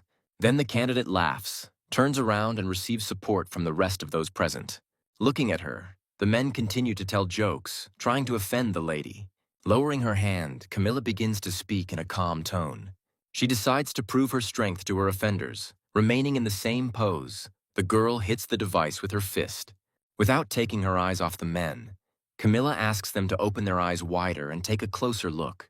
The device displays the largest number available, which is 99,999 kilograms. With their mouths open in surprise, they look at the screen of the device with shocked eyes. One of the guys present comes closer and asks to let him try it, because he doesn't believe the device is working properly. He swings his fist and hits the right spot. A smaller number appears on the screen, namely 895 kilograms, which is not enough to pass the test. Turning to her, the candidate shouts at the girl, believing that she had deliberately set it up. She seriously repeats that his strength level is unsatisfactory, so the guy can go free. He loses his temper in rage and swings his fist to strike, but Camilla intercepts the blow with her hand.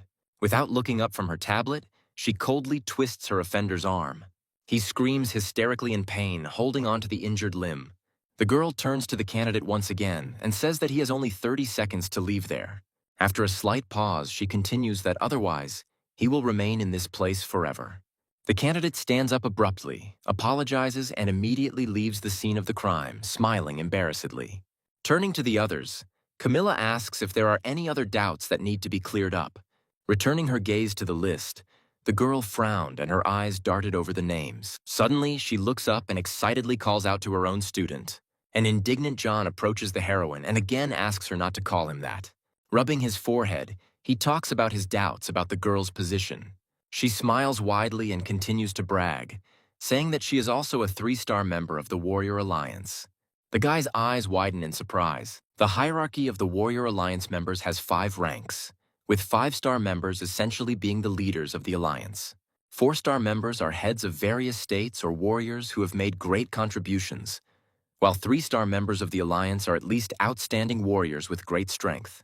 Turning to him, Camilla asks if the hero thinks his teacher is cool. Approaching the device, the guy calmly strikes the required spot. 1,999 kilograms appears on the screen. Everyone around starts whispering about why the student and teacher are so young and strong at the same time.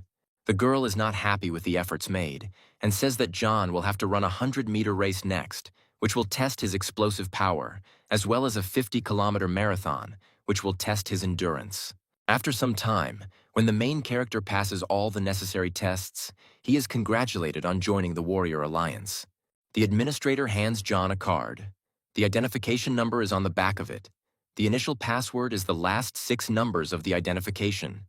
With this card, he can log in to the Warrior Alliance network via phone or computer, where it is possible to make information requests, purchase weapons, or accept various tasks. Taking the new thing in his hand, the guy smiles broadly and thanks the girl. Finally, Camilla finds her student and asks in a welcoming tone if he has received the necessary license. She takes the guy by the hand, saying that a couple of minutes ago she received a new task from the Alliance, so she will have to leave soon, but the hero is only happy about it. Turning her head towards her student, the girl asks why he didn't try to persuade her to stay. The guy immediately falls to his knees and pretends to ask her not to leave, but to continue watching the training. After watching, Camilla slaps the student for this, and then asks where John plans to go. He tells that he was accepted to the university, so in order to get there, he will have to cross the path of death. After all, nowadays you can't go anywhere without a diploma. This is a very dangerous business. Being as uneducated as the hero is now, however, refusing is not an option either. Pointing to the box, the girl says that she has prepared a gift for John in honor of his successful certification. This spear, Camilla convinced the local Alliance branch head to part with it. Despite the effectiveness that the weapon achieves when a person turns it into source powers, having a high-ranking weapon will still have a serious impact on the increase in combat effectiveness. Looking down, the protagonist asks her if this is a high-ranking weapon. This spear is called the Black Ray, and it originally belonged to a master of the art named Carl. Turning towards his teacher, the main character looks at her thoughtfully. The protagonist turns towards the gift again and remains silent. He shouts that Carl is really the head of the branch of the Warrior Alliance, to which he receives a negative answer. Then, John makes new assumptions. Camilla is his daughter, and the man gave this spear to the head of the outer branch of the Warrior Alliance, but the girl returned it. She exhales tiredly and refutes what was said. Why would she be this man's daughter? Is she really that old? After a few moments, John calms down and says that she could be his granddaughter, but the girl loses her temper and yells at him, after which she finally offers to try out the gift. Taking hold of the spear handle, the boy feels the weight of the new weapon. He shakes with effort and turns bright red, asking how much the instrument weighs. Standing next to him, the girl smiles, saying that the weight is 500 kilograms. No wonder the main character can barely lift it off the ground. This is as it should be. Since the spear was forged from a special iron material, there is no other weapon in the world made from this metal. Are we really talking about the meteorite that fell to Earth 100 years ago and destroyed an entire city? At least by that time, the place was already filled with zombies and evolved animals, so there were no human casualties. In the crater it formed after its fall, a fairly large black stone remained. A group of people took it and, using all their skill, forged 12 units of unique weapons. Although in terms of sharpness, it does not claim to be the best. However, in terms of durability, it ranks highest in the whole world. Having realized all this, the main character turns to Camilla and asks if she is really giving him such an expensive weapon. Taking out her gadget, she becomes distracted, assuming that this is where their paths will diverge. Someday they will see each other again. There will obviously be an opportunity. She asks John to visit the Heavenly City. There he will be able to find her. And then, he is shocked by what he hears, surprised by this statement. The Sky City is the largest in the world, which was raised into the air using the most advanced levitation techniques. Not just anyone is allowed in. For people who want to come, the minimum threshold is the 5th rank, or outstanding achievements in the field of science. Apparently, the teacher really is a rich middle-aged woman, and he is wondering if he should consider the prospect of coming under her wing. Well, it would still be better to set out on the path to death with dignity. But in the clear sky, one can see clouds slowly floating across it. But this calm is destroyed by a scream from the house. The man is unhappy that 2 second-rank warriors couldn't handle 1 first-rank warrior. The servant sits on his knees and apologizes. The strength he has demonstrated is hardly limited to such abilities. Out of aggression, the gentleman breaks the plate, throwing it to the side. Initially, he just wanted to do the clan a favor since he was on friendly terms with them. But now that this kid had killed his people, he shouldn't get out of the city alive. At the station, it is announced that the flight has already departed. Passengers who missed it should go to the main hall to change or return their ticket. Approaching the checkout, the hero opens his eyes wide, surprised by this information. He decides to check if trains go there 3 times a day. The girl continues to explain that since the route is an extremely dangerous place, few people travel along this route. Due to its unprofitability, the daily number has been reduced from 3 to 1. Without thinking twice, John decides to buy a ticket for tomorrow. Since his transport leaves tomorrow morning, he should spend the night in the same hotel. The price is, of course, steep, but the conditions are really comfortable. Turning back, he notices surveillance. Apparently, the Palace of Deification decided to give experience again. Without thinking twice, the guy picks up speed and runs down the street at high speed. And then, a group of people stands in his way and makes sarcastic jokes about his desire to run. Standing in the middle of the street, John asks if they are tired of following him all the way from the station. All those who came are warriors of the 2nd rank. Although there are stronger ones, it seems that the Palace of Deification decided to take it seriously. Suddenly, he receives a notification about the completion of the rapid growth task. The system congratulates him on receiving 50 points. The hero activates the Eye of Analysis and studies everyone present, also seeing their names. One of them, whose name is Peter, is glad that his rival understands everything that is happening. At this point, John takes off all his weighted equipment and throws it on the floor. Finally, the guy freed himself from such a burden and asked the system to convert all the points he earned into strength. Those present are surprised because he was wearing such heavy equipment. Peter doesn't worry. He rushes into battle and asks not to fool the others. He cuts through the air in front of him, swinging his sword from side to side. But suddenly something happens. There is no one in front of him, although a couple of moments ago the hero was standing right in this place. Suddenly John appears behind his opponent, ready to strike. Then the guy uses a hand-to-hand skill, thereby pushing the enemy in the back. Those watching from the side are surprised by what they see, but are still ready to stand up for their friend. John doesn't give up his position, swinging his legs and pushing away the approaching danger. He smiles widely and continues to beat up everyone present here. The guy also uses a tearing fist, dealing with the 2nd-rank warriors one after another. 2 fighters jump at the main character from different sides, swinging their swords. Then the guy grabs their hands and manages to intercept the attacks. After that, he uses a silver skill and sets their limbs on fire with a bright flame. And again, 2 notifications come from the system, talking about the destruction of 2nd-rank warriors. The onlooking fighters watch what is happening in horror, because John's strength is clearly greater than what they were warned about. Peter is also impressed by the hero's abilities. If not for his defensive technique, his spine would have already been broken. He is willing to do anything to destroy the enemy, so he uses movement techniques. Many silhouettes of Peter appear around the guy, surrounding him from all sides. Without a second thought, the protagonist rushes at one of them and activates the ripping fist. And then, he passes through matter, finding himself on the other side of man. He becomes frightened when he realizes that it was not a real body. Peter sneaks up behind him, raising the cutting weapon high above his head. Looking at the enemy with a cold and empty gaze, he again delivers a slashing blow with his sword in front of the protagonist. As his opponent dodges, Peter looks down and clicks his tongue in annoyance. Then John drops to the ground after the jump, holding his hand. And then, he looks up, and a lot of noise can be heard from the outside. At one point, the opponent raises his sword up to activate the golden ability. It's called the execution of 1,000 illusions. Many silhouettes simultaneously move towards the opponent. The guy is very confident in his own skill, promising that this technique will cut the enemy into thousands of pieces. But John is not worried at all. He smiles sincerely and says that this task is very simple for him. People are getting closer and closer, wanting only one thing, namely the death of their enemy. At one point, the protagonist decides to use the Eye of Analysis and discovers that the attackers are using embodiment. Now he is surrounded by many copies, dodging the oncoming attacks. Suddenly, looking at one of them, he calls Peter by name, addressing him. The guy doesn't understand how he managed to perfectly recognize his golden skill.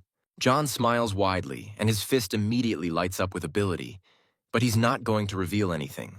Then, a hologram of a tiger appears behind him as the guy activates the swift fist. John then uses a tearing fist, hitting his enemy in the stomach. Feeling extreme pain, Peter begins to scream loudly, releasing his emotions. The man gets angry, because if he is destined to die, then he is going to drag the enemy down with him. He tugs at his clothes, gathering energy in his chest. A purple ball forms on the man's body. Looking at what is happening, the main character immediately guesses about the activation of self-destruction. Peter's eyes roll back. He tenses up and is already preparing for his own death. A few moments later, a huge explosion appears in its place, scattering the remains of the Earth into the air. The main character is thrown to the side by the blast wave and the wind pushes him. And then the guy crashes back into a nearby wall, hitting his back hard. If his teacher hadn't taught him how to use the power of the origin to increase his defense, there would have been little left of the boy. He had to use all the energy in his body in an instant to cover his body. He drops to his knees from exhaustion, trying to catch his breath when the opponent's legs appear in front of the guy. They are happy that they managed to find cover, even though after eliminating the boss he was not fried. But judging by the look of it, the opponent will not be able to raise a fist. One of them is preparing to finish what Peter started, so he is going to cut his opponent. Smiling smugly, John engages in a dialogue with him, denying his fatigue and making malicious jokes. And then he gets to his feet and uses a burst of anger. Seeing his confidence, the men retreat back. How can a hero be in the ranks? He also rises to his feet, attacking people, and also takes the experience gained from the death of warriors. Night falls on the street. Only the light in the windows and the stars illuminate the way. There are fewer and fewer people on the street. Sitting in his room at the computer, the hero feels exhausted after the effect of the explosion of anger ends. Tomorrow he already had to set off on the path to death. So now it made sense for him to gather some information on the internet. When entering the site, a window appears asking to deposit some money. John is clearly surprised when he sees this. But now he has several million in his account, so he won't go broke buying access to the page with the required information. The landscape of the path of death is entirely composed of black rock and is completely devoid of any vegetation. Among the evolved beasts of the third rank, the main representatives are rock snakes, with the habit of hiding under the rocky ground. The poison of rock snakes has a paralyzing property. The effect of the bite on warriors below the third rank is equivalent to anesthesia. Giant crows are evolved fourth-rank beasts, reaching colossal sizes, in their habits to hide their bodies behind their wings, thereby merging with the local landscape, are also known for their wildness. Seeing a person, they immediately attack. There are a huge number of animals there, and they are very different, from small to the largest. Adam is also a fifth-rank evolved beast that possesses incomparable strength and the ability to provoke attacks. Cockatrice is another rank 5 beast, especially strong in long-range attacks with rocks and other projectiles. Having studied all the information, the main character is horrified because many very strong animals live in this place. And yet, he is very interested in how much the spear that Camilla gave him costs. He opens one of the sites. The twin blades, which are made of meteoric black iron, cost $1 billion. The guy couldn't even imagine that she would be so rich that she would give him an incredibly valuable gift. Maybe the girl really did think highly of him. Once in the forest, Camilla sneezes, noticing that this has been happening to her more often lately. At the same estate, a man loses his temper when he learns that Peter was also killed. The man angrily shouts at those present, not understanding how this could have happened. Now this matter does not concern only the treasure. He himself will not calm down until the guy is finished. The head orders that information about John be placed on the hunter's network and that his head be appointed to the degrees. The guy decides to find out if they will attack the main character on their own. If the center finds out that the Ascension Department is unable to deal with some young warrior, and I lose so many people in the process, their reputation will be ruined. The train is heading towards a dangerous forest. The sun is shining outside, illuminating the deserted surface. Passengers walk around the train, entering through different doors. The main character stands, leaning his hand on the table, looking at his phone, doing some things. He smiles sincerely. Apparently, he saw some specific information that could please him. He opens the system, studies information about himself, reads all the necessary characteristics. Someone calls him, but he bought this phone only yesterday and gave his number only to his friends.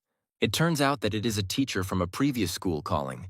His voice sounds tense and frightened. The man is interested in the whereabouts of his former student. Then, the teacher fearfully reports that he saw information about the main character on the hunter's network. Hearing this, the guy slightly closes his eyes, wondering what it is. The Hunter's Network is a website that places bounties on the head. Little is known about it, neither its founder nor the location of the server. In addition, the site was created using advanced technology. Even the most famous hackers could not hack it, so the federal government had to come to terms with its existence. The teacher asks you to be on your guard, but he will probably find many people willing to cause him trouble. After hanging up, John wonders who could have put a reward on him and if this is really the Palace of Deification. Having opened the site, he studies the information. The amount is very large, and also, his rank was exaggerated. No high-ranking warrior would bother for such a pittance. The reward can only attract small fighters, so the guy is happy with the new information. Everything around starts shaking. I wonder why such a high-tech train behaves like this. It seems like something happened outside. There is noise. The doors open with a sharp movement, and a blond guy starts attacking John, waving his fists.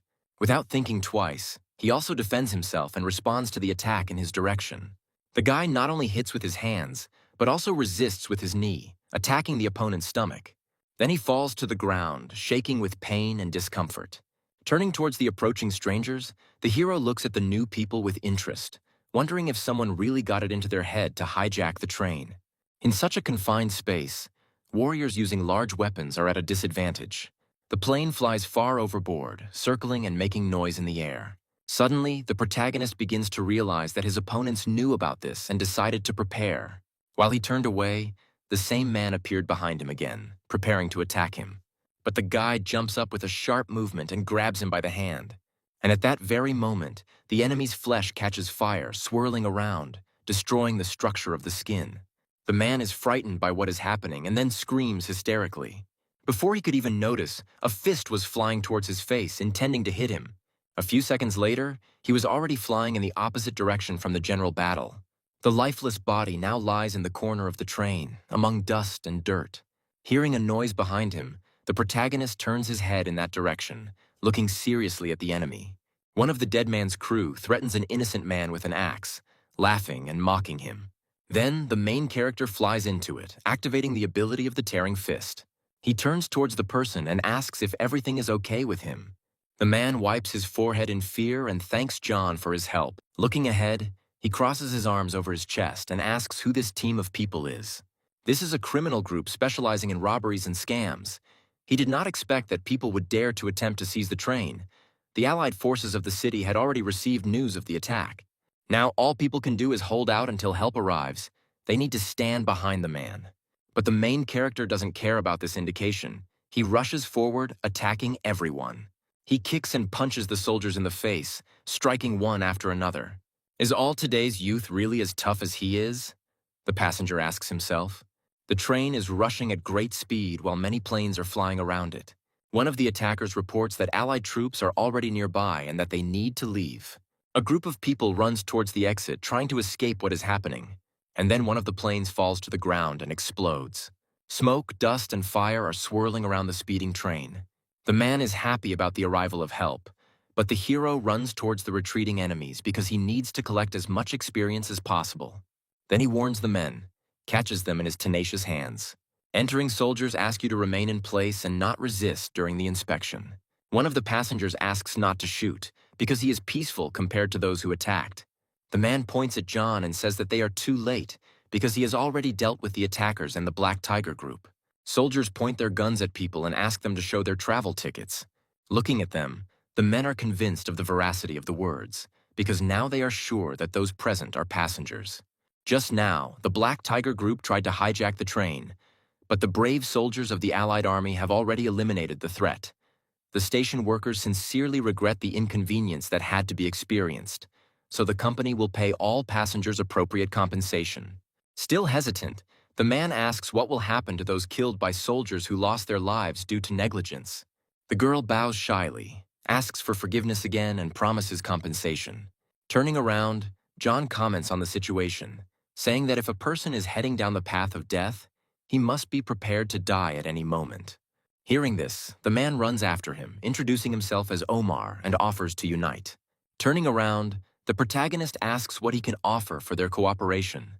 3 years ago, Omar was already there with a group of adventurers, so he knows the first half of the route well. With him, he will be able to avoid many hidden dangers. From the very beginning of the route, the path of death has many branches.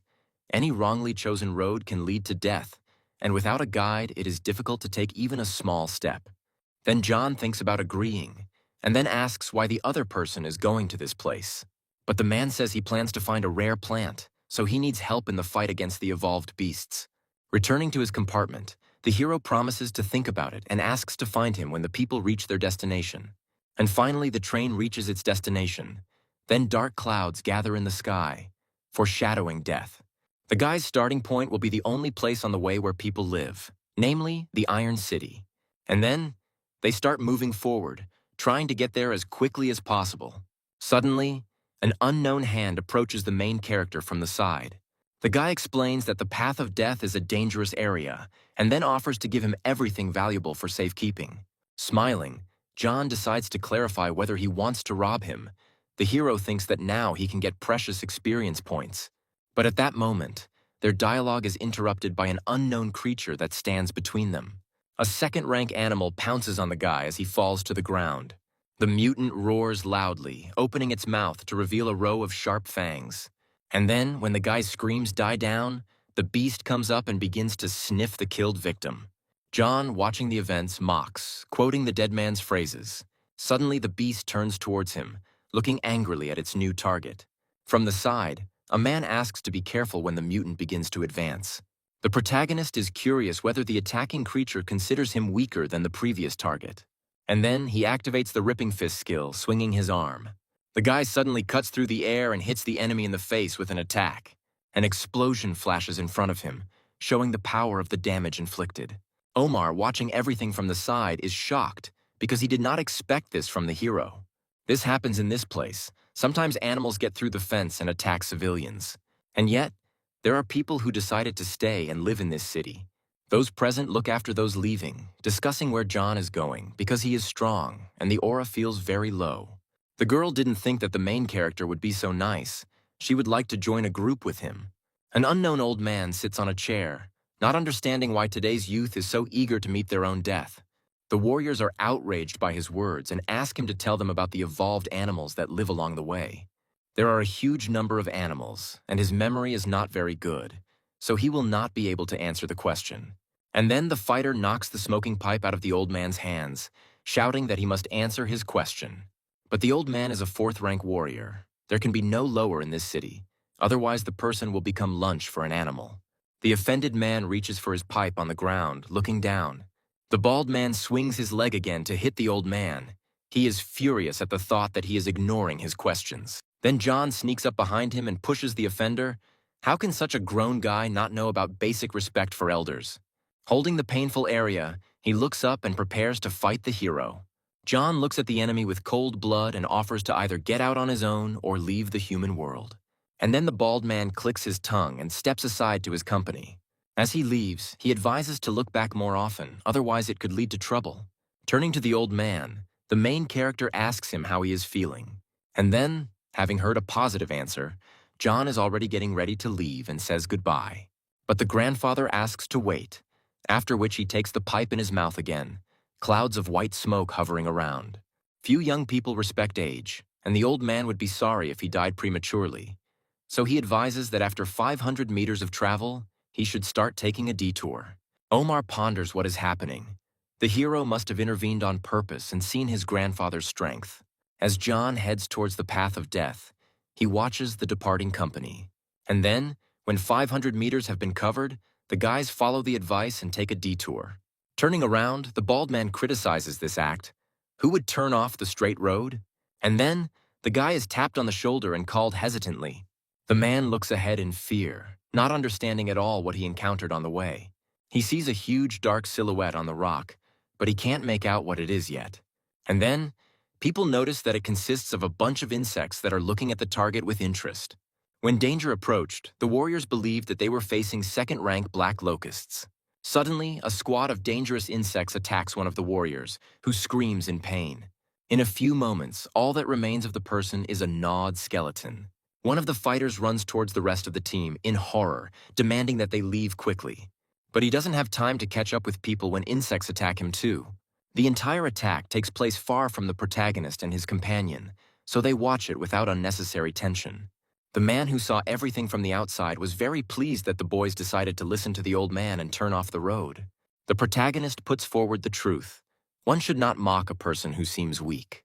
The pair of people continue their journey between the rocks, moving slowly forward. John is confused by the difficulty of finding his way because of the stone pillars. Hearing this, Omar reassures him that those passing by usually leave marks. You just need to try to find them. Unknown people run towards the moving guys. The girl gets angry because the main character didn't tell her about the danger, even though he knew. He puts his hand on his hip and explains that it is none of his business. She is outraged by this, because she is in shock from the loss of her commander. And then, Omar appears from the side, waving his hand cheerfully and rejoicing that he was able to find the mark. And then, they both again begin to move away from their interlocutors, continuing on their way. The girl decides to follow the guys, assuming that they know the area well. They find a way out, making their way through the rocks. John thanks his fellow traveler, but all thanks to the people who once walked this path. An azure thicket appears in front of the guys, the name of which comes from the fact that all the trees there are blue. Be that as it may, it is inhabited by many evolved animals. You will have to keep your eyes open. As they move forward, the protagonist notices that a group of warriors is following them. And then, he hears a familiar sound, so he immediately activates the analysis eye to check. A number of locusts emerge from behind the rock. The man is seriously scared when the hero, on the contrary, is pleased with the opportunity to earn experience on the trail. Insects fly after the retreating group of people, quickly catching up with them.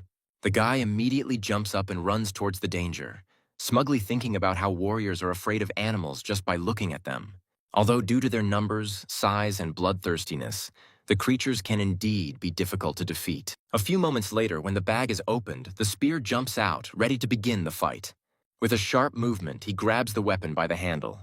Then, the guy swings his spear, cutting through the air, activating the greatness of the phoenix, when everything around lights up with a bright flame.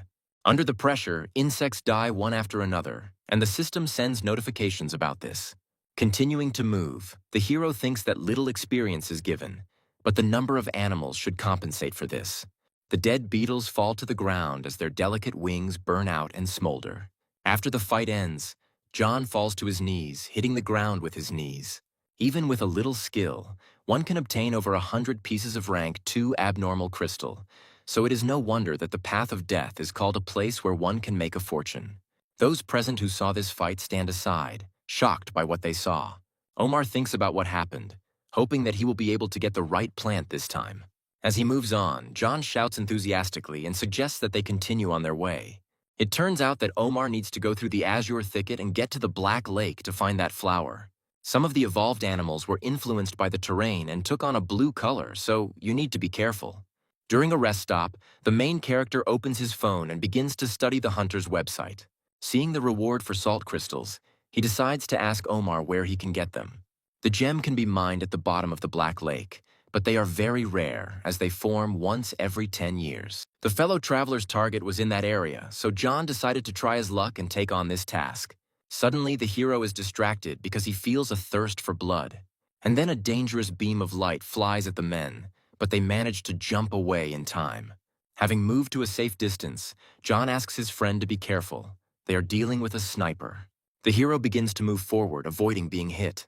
Raising his head to the tree, he carefully examined his surroundings, thinking that he had noticed an enemy. Then, John begins to climb the tree in order to reach and defeat his opponent as quickly as possible. And then, in a few moments, he finds himself opposite a man who had recently been safe. The man turns pale, experiencing shock and surprise from the unexpected guest. But he doesn't have time to say anything when John's spear pierces his head, and the system reports the experience earned. It seems he was not alone, but for the main character this is only a plus, because now he has the opportunity to receive even more rewards. While running away, Omar guesses that this shooting is the work of the Black Tiger Group. Apparently they operate even in these places. Once he's collected, he activates the skill in his hand as he reaches for his weapon. After a couple of seconds, the man delivers a slashing blow in front of himself, cutting through the air. The unknown person flies up, screaming in pain. As his opponent lands on the ground in front of Omar, he sees an explosion causing clouds of dust to rise. But he activates the ability again and defeats another danger. When it's all over, The man stops and tries to catch his breath. This fight was hard for him. Suddenly, his attention is drawn to the main character, peacefully walking behind his back. The fellow traveler is very horrified by John because he managed to deal with 6 people during this time. Stopping next to his friend, he asks where the base of the bandit group is. He doesn't know, however, that the Azure Thicket attracts many dishonest warriors, since it is easy to surprise and rob other warriors here. John feels that the trees here are completely indistinguishable from each other, both in color and in shape. The local landscape is too monotonous. He does not know how to get his bearings here. But at this moment, Omar takes out of his pocket a thing similar to a compass, which should help in this matter. The man explains that this device indicates the direction of strong magnetic fields. The closer they are to the center of the bowl, the stronger the magnetic field, so there is little left. Twilight thickens over the forest. Fog envelops the leaves and trunks of the azure trees. Looking to the side, John guesses that there is a high-ranking beast on their way. As he walks further, he notices that the ground around him seems damp. It turns out that rain sometimes occurs on the path of death. Looking up, the protagonist noticeably tenses up, noticing the danger. In front of him, he can see the silhouette of a creature slowly crawling towards him. This is a third-rank royal leech that carefully examines the enemy and waits for the right moment to attack. The characteristics of this beast include low mobility, large size, and it is frightening. Watching it, John asks his friend if he has any salt, because leeches should be afraid of it. And then Omar suddenly takes out the necessary item from his bag. The main character immediately takes the container into his hands and begins to unscrew the lid. After this, John, smiling slyly, slowly moves towards the creature and then throws salt at the enemy. A white powder remains on the creature's flesh, glistening in the sun. And then, the mutant suddenly rises up and begins to scream loudly, clearly suffering from the poison. A few moments later, the opponents find themselves facing each other, the mutant revealing a row of sharp fangs. When the creature attacks, John manages to jump to the side and avoid collision. And then, poisonous spines crawl out of the leech's body. They secrete a green liquid that can dissolve any creature it encounters. A large crack appears in the rock in front of him. After this, the spikes become slightly smaller, and the creature strives towards the target, wanting to defeat the opponent. Then, the main character uses the greatness of the phoenix and everything around catches fire. He directs his flame into the mutant's body, thereby burning him with his abilities. Tortured in the fire, the monster opens its mouth again and begins to scream loudly. The enemy must be finished, for leeches are very afraid of losing their internal moisture. But suddenly, something begins to happen to the creature, to which the main character pays special attention. The leech begins to burrow underground, and he looks at it and is surprised by such an ability. The men remain standing on the ground, turning their heads from side to side and looking for the enemy. Thanks to the system, John sees the location of the creature's movement and asks his ally to be more careful. He feels movement behind him. It seems that newcomers have arrived here again. But he notices a third-rank warrior named Jacob. The hero finds this information with the help of the system. Omar, coming closer, says that this is a hunter who is engaged in robberies.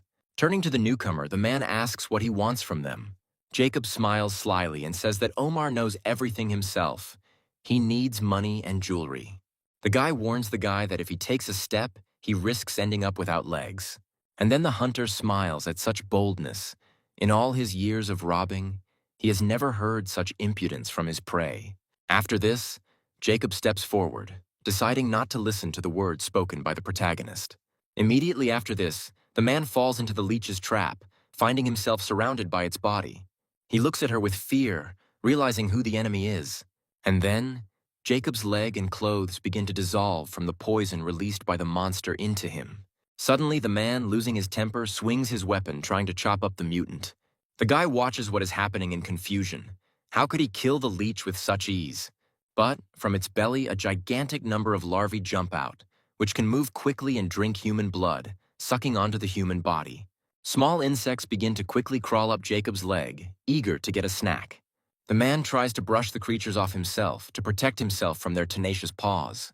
But there are more and more of them, and it's impossible to get rid of them. He falls to the side due to the growing weight on his body, clutching his face. After some time, his body remains exhausted, all his blood is drained dry.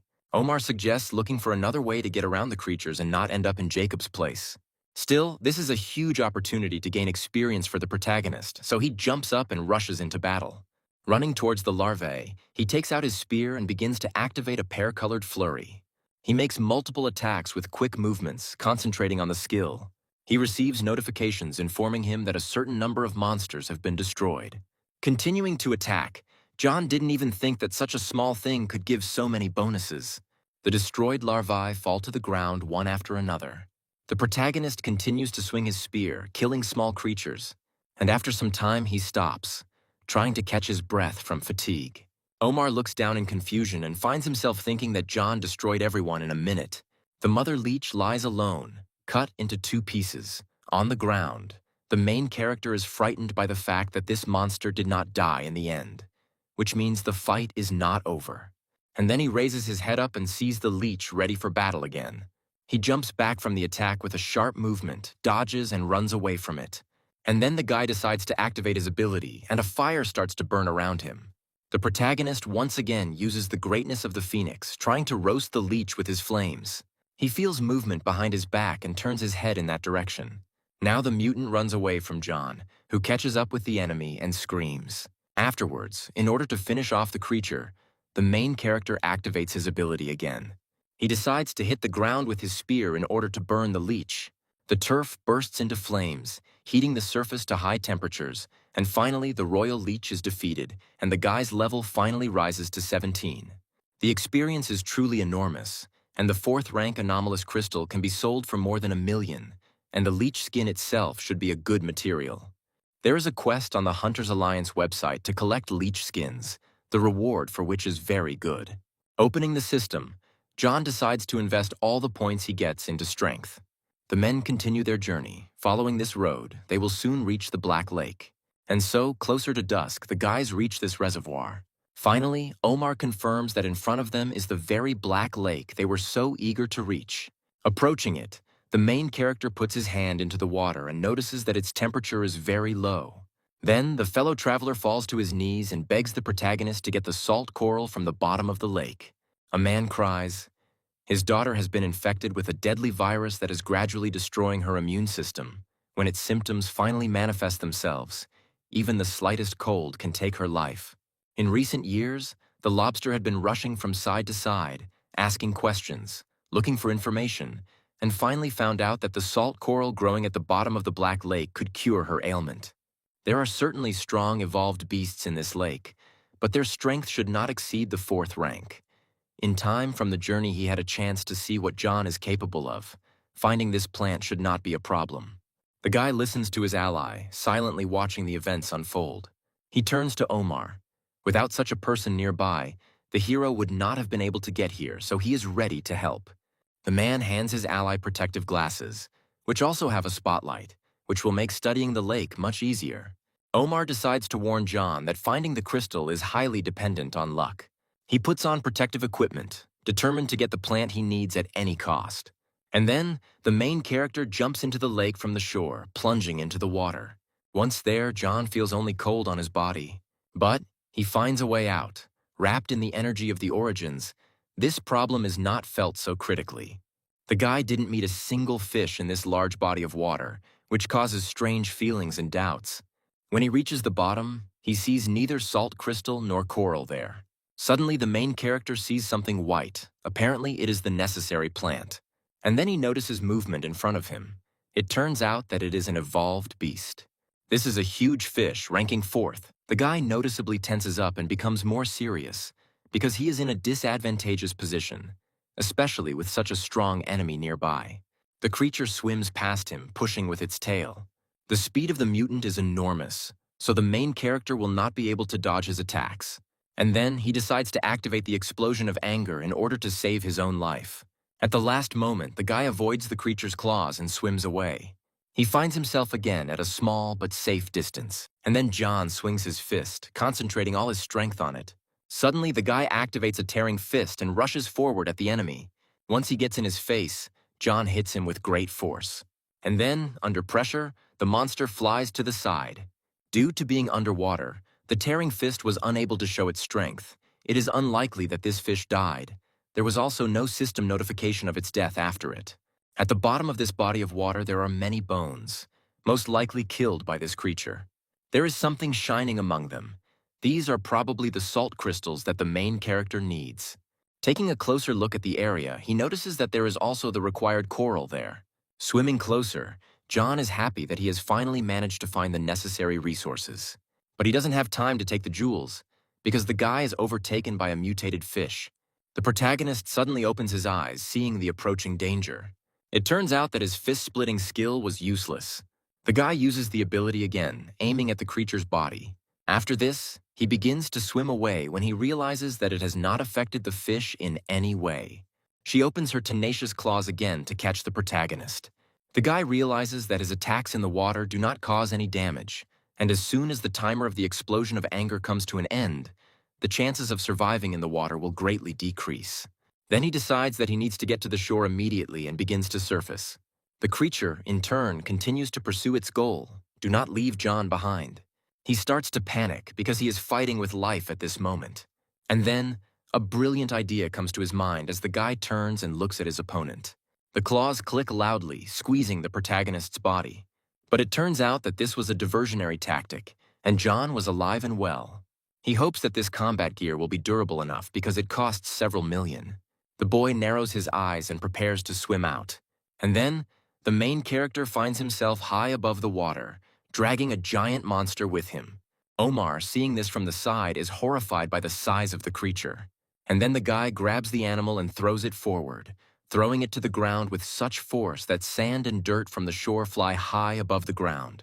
Now the creature cannot resist in any way and finds itself in a losing position. The main character squats down, preparing to attack the fish. It deals a crushing blow, after which the system reports the destruction of the creature and awards well-deserved experience points. Omar moves closer to his ally, dragging his things behind him. He was very worried about his friend and wondered if everything was okay with him after this battle. Becoming serious, John says that he got some salt crystals and coral. Returning from the water, the main character drags the items he obtained with him. He comes closer to the man and asks if this is the plant the man was looking for. Seeing the found target, Omar begins to cry and thanks John for it. Now his daughter will be saved thanks to the help of the main character. And then, the man also decides to thank the main character and hands over the skill card that he got from his ancestor. But Omar has no opportunity to master it. He sincerely wishes to give this precious thing to his savior. But John starts to refuse, because this is a gold-level movement technique card, too long a present. Omar explains that coral is worth about the same and is vital to him. Now the man should return to give the plant to the doctors as soon as possible. John asks his fellow traveler what will happen as they move further along the azure thicket. But Omar cannot answer this question. Now it's time for the guys to say goodbye. They wave their hands cheerfully. It's almost dark outside, so the main character makes a fire and starts cooking the food he's found.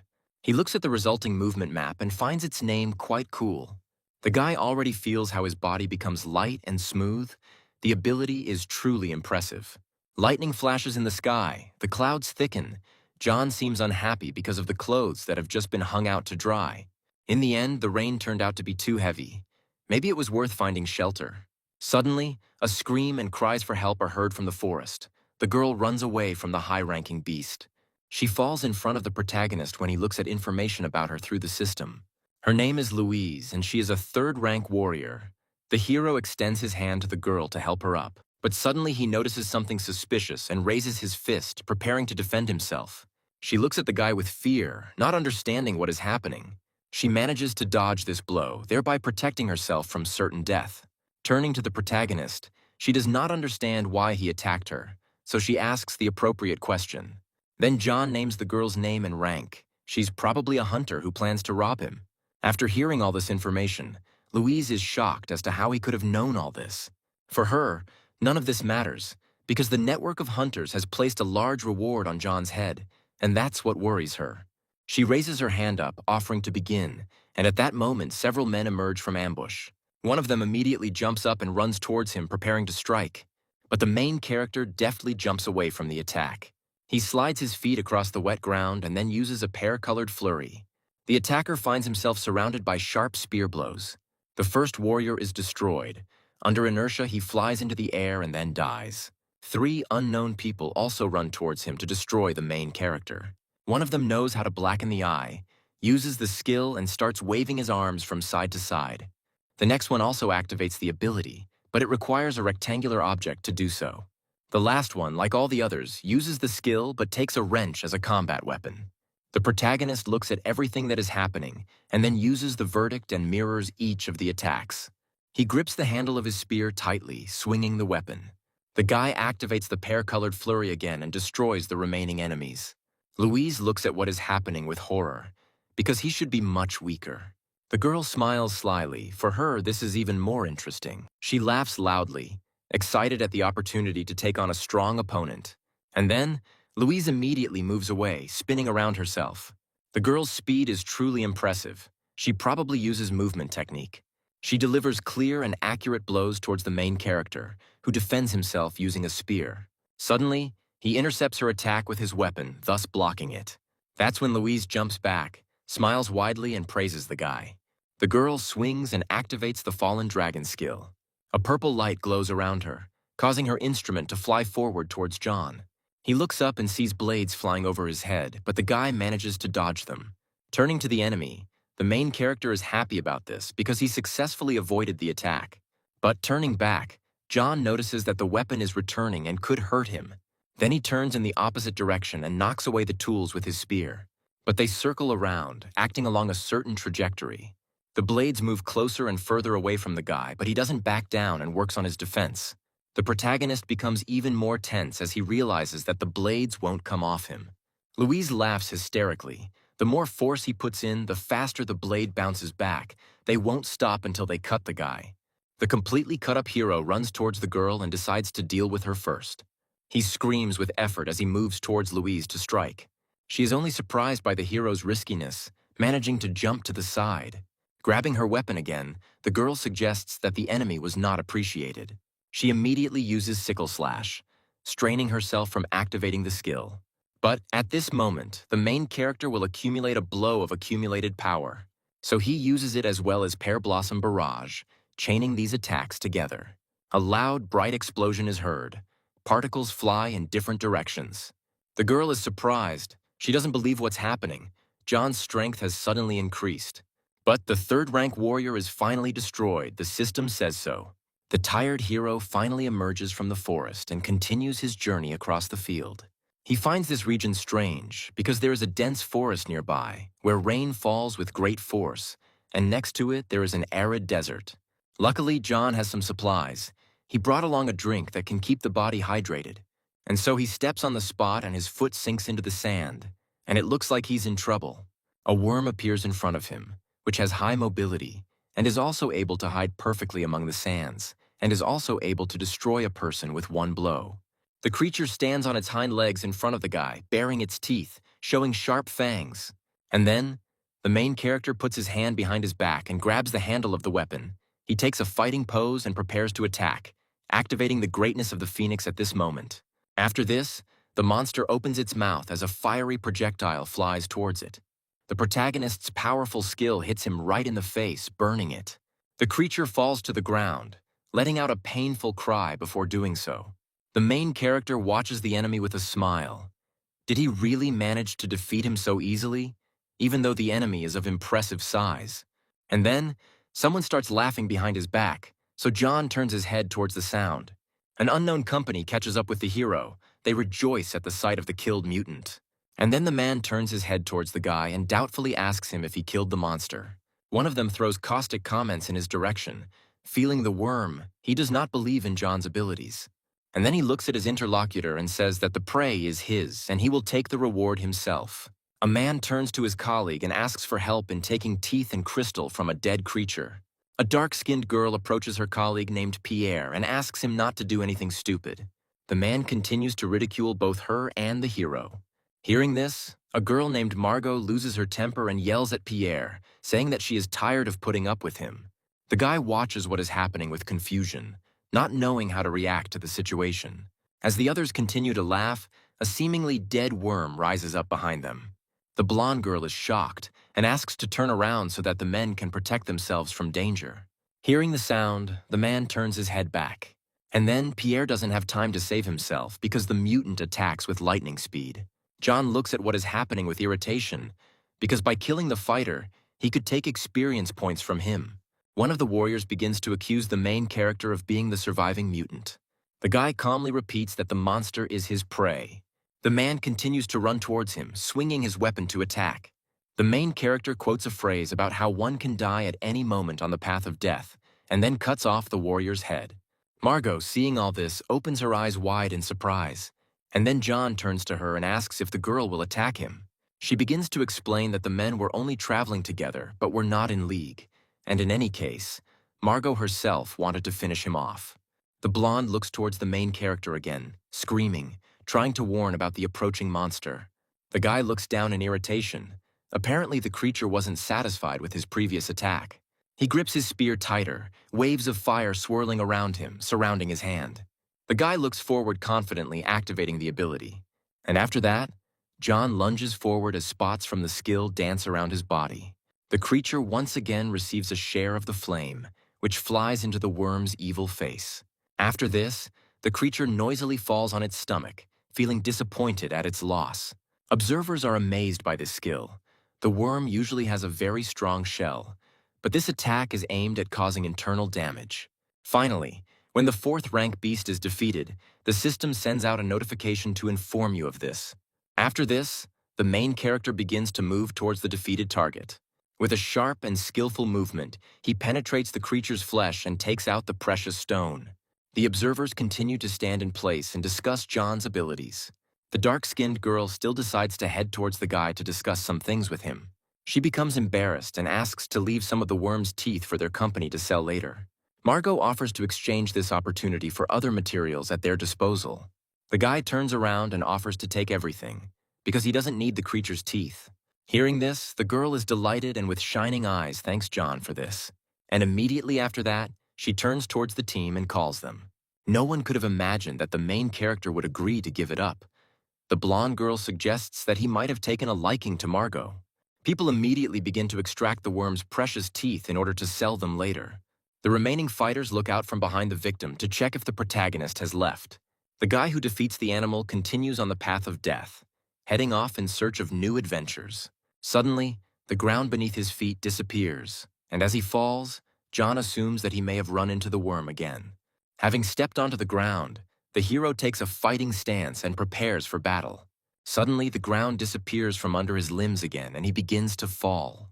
The main character flies in the darkness, screaming hysterically from fear and surprise. And then, after some time, he finds himself on the floor, having hit it. The guy gets down on his knees and clutches his sore head. It seems like he fell into some kind of hole. Looking up, he sees a carved door, decorated with patterns. It looks like a secret passage. It is possible that the boy found himself in the ruins left from the war between humanity and alien invaders that took place in the last century. Many places along the path of death are relics of this war. There is a strange switch on the door that may be some kind of switch. Turning his head to the side, John notices a multitude of red lights in the passage. He noticeably tenses up, becomes serious, and it seems as if something is approaching. An animal runs towards him. With the help of the system, the guy determines that it is a 3rd-rank yellow-covered one. The mutants are becoming more and more numerous with every second. They are advancing towards their enemy. The protagonist grabs his spear, looks at the mutants, and gets ready to fight. He immediately activates a pear-colored flurry to defeat his opponents in one fell swoop. One rat is defeated. The system awards experience points for defeating it. With full concentration, John swings his spear and kills one animal after another. Having finished with everyone, the guy relaxes, breathing heavily from fatigue. There can be no threat from the enemy, but their numbers are very exhausting. However, his efforts were not in vain, because John managed to earn a lot of experience and anomalous crystal. The rats probably ran towards him out of fear. As he walks further, the guy thinks that there might be other people in this place. A threatening dagger blade suddenly appears in front of his face. The protagonist holds out his spear, defending himself from the oncoming attack. It turns out that Margot is standing in front of him, and she is very surprised by such a meeting. Seeing her, John gets scared and doesn't understand who the lady in front of his eyes is. He asks whether it was because of them that the rats ran in this direction. The girl smiles awkwardly and says that the team fell into the sands by accident, and they really did scare off a pack of animals recently. Since they met, it was probably not by chance, so Margot decides to introduce her friends, namely Vagar, Morgana, and Smith. John also introduces himself and offers to continue the journey together, since they had the chance to meet at the end of the world. Morgana goes on to suggest that they found themselves in the midst of historical ruins left behind in 2504. Hearing this, Margot is surprised by her knowledge. More than 100 years have passed since that moment. Also, the main character adds that he saw a strange seal on the wall while passing by. He thinks the shape of the notch looks very familiar. Suddenly, a brilliant idea comes to the guy. He smiles radiantly from the realization of something. John takes out an abnormal crystal from his bag. It belonged to a killed yellow rat. Having met them, he could not understand where the animals came from, but it seems that the enemies are the key to the solution. Taking the precious stone firmly in his hand, the protagonist brings it to the opening in the wall. And then, it fits perfectly and lights up with a bright light. As it turned out, the guy's guess was correct. The door and the truth opened thanks to the jewel. In the last century, humanity has widely used anomalous crystal as a new source of energy. At that time, people used it not only to strengthen their energy sources, but wherever possible, it seems that these ruins work on this stone. As they move on, the warriors see a lot of trash on the ground, scattered and broken things. Most likely, the guys ended up in an abandoned laboratory from the last century. They stop in the middle of the road, greatly surprised by the effects of time they see. They notice a mutant during the war with alien invaders. Earthlings created new species of people by combining human and animal DNA. The strength of the new people turned out to be unusually high, but due to their extreme cruelty, they were very difficult to control. Therefore, ultimately, research in this direction was curtailed, and all mutants were eliminated. Who would have thought that after a whole century, such terrifying creatures still have not completely disappeared? An unknown liana crawls along the ground between the legs of those present who do not notice it. Suddenly, the creature attacks the man, wrapping itself around his leg. And then, Smith is pulled to the side at great speed, causing him to fly downwards. People immediately turn towards him and scream, frightened by such an outcome of events. At this time, the plant continues to appear from all sides, becoming larger and larger. The guy gets scared and fear appears on his face. At the moment when the heroes drag him into their lair, he screams and asks for help. Margot is going to meet her friend. She asks him to hold on.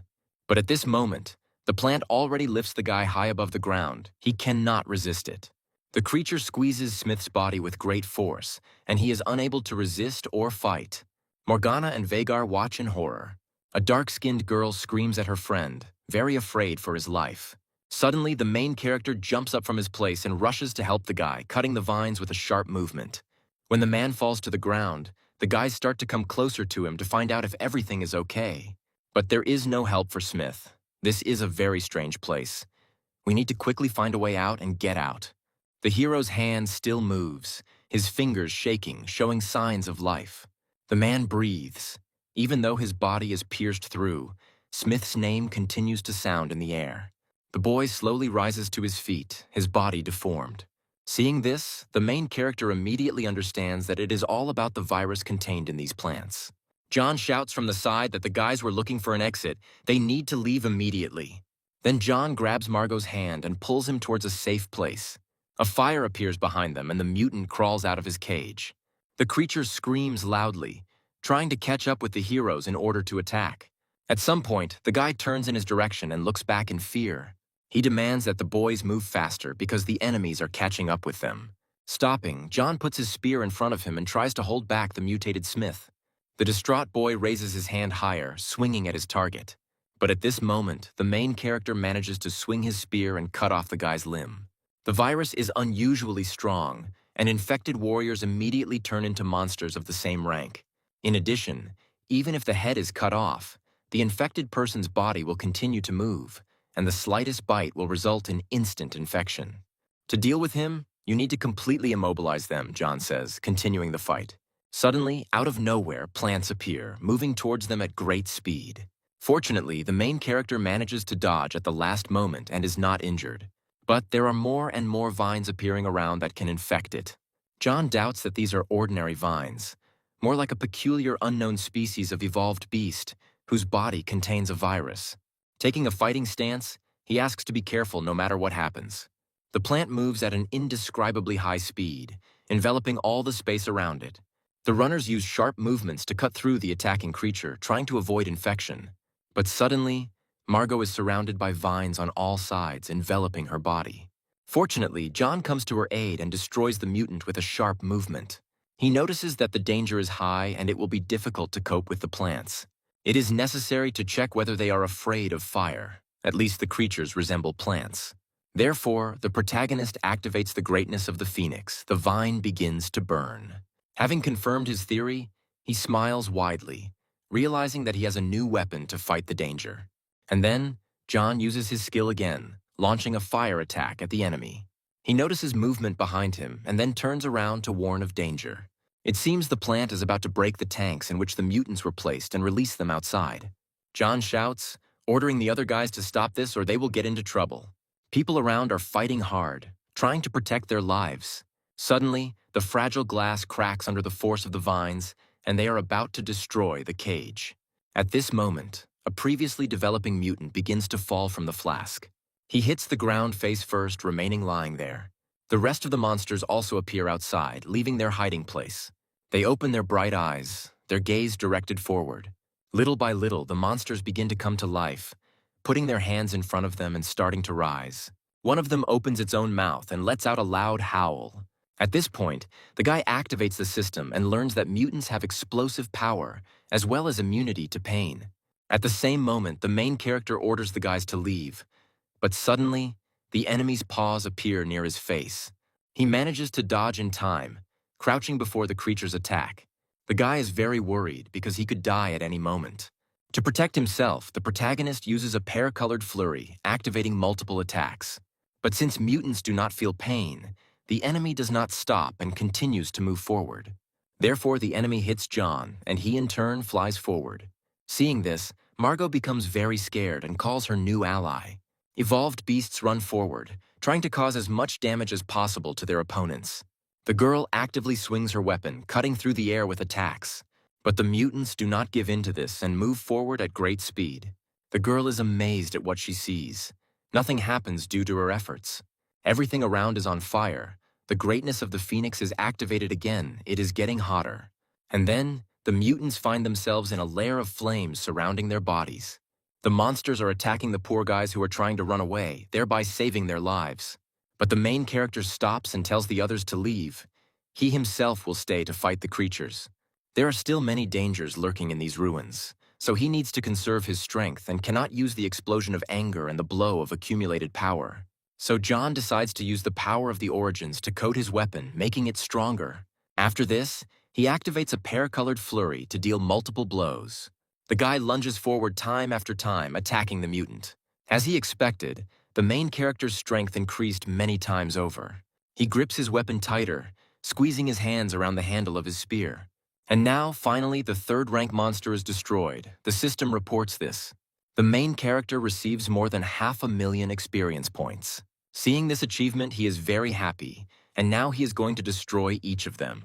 Suddenly, John slides between the enemies, quickly closing the distance between the opponents. Despite their hard shell, insensitivity to pain, and the fact that they are far from easy to deal with, such a large amount of experience points is impossible to resist. Moreover, due to the limited space, it is not so easy for them to surround him, and their numerical advantage does not play a significant role. Another monster is defeated. The lifeless body falls to the ground. Morgana watches the aftermath of the battle. The hero was very furious. The guy continues the fight, and at times he also receives resistance from his opponents. From Margot's side with the rest of the team, they move towards him, rushing to help. She holds the weapon out in front of her, trying to protect her ally. A spear flies at one of the creatures again. The mutant notices this and is noticeably frightened by the impending danger.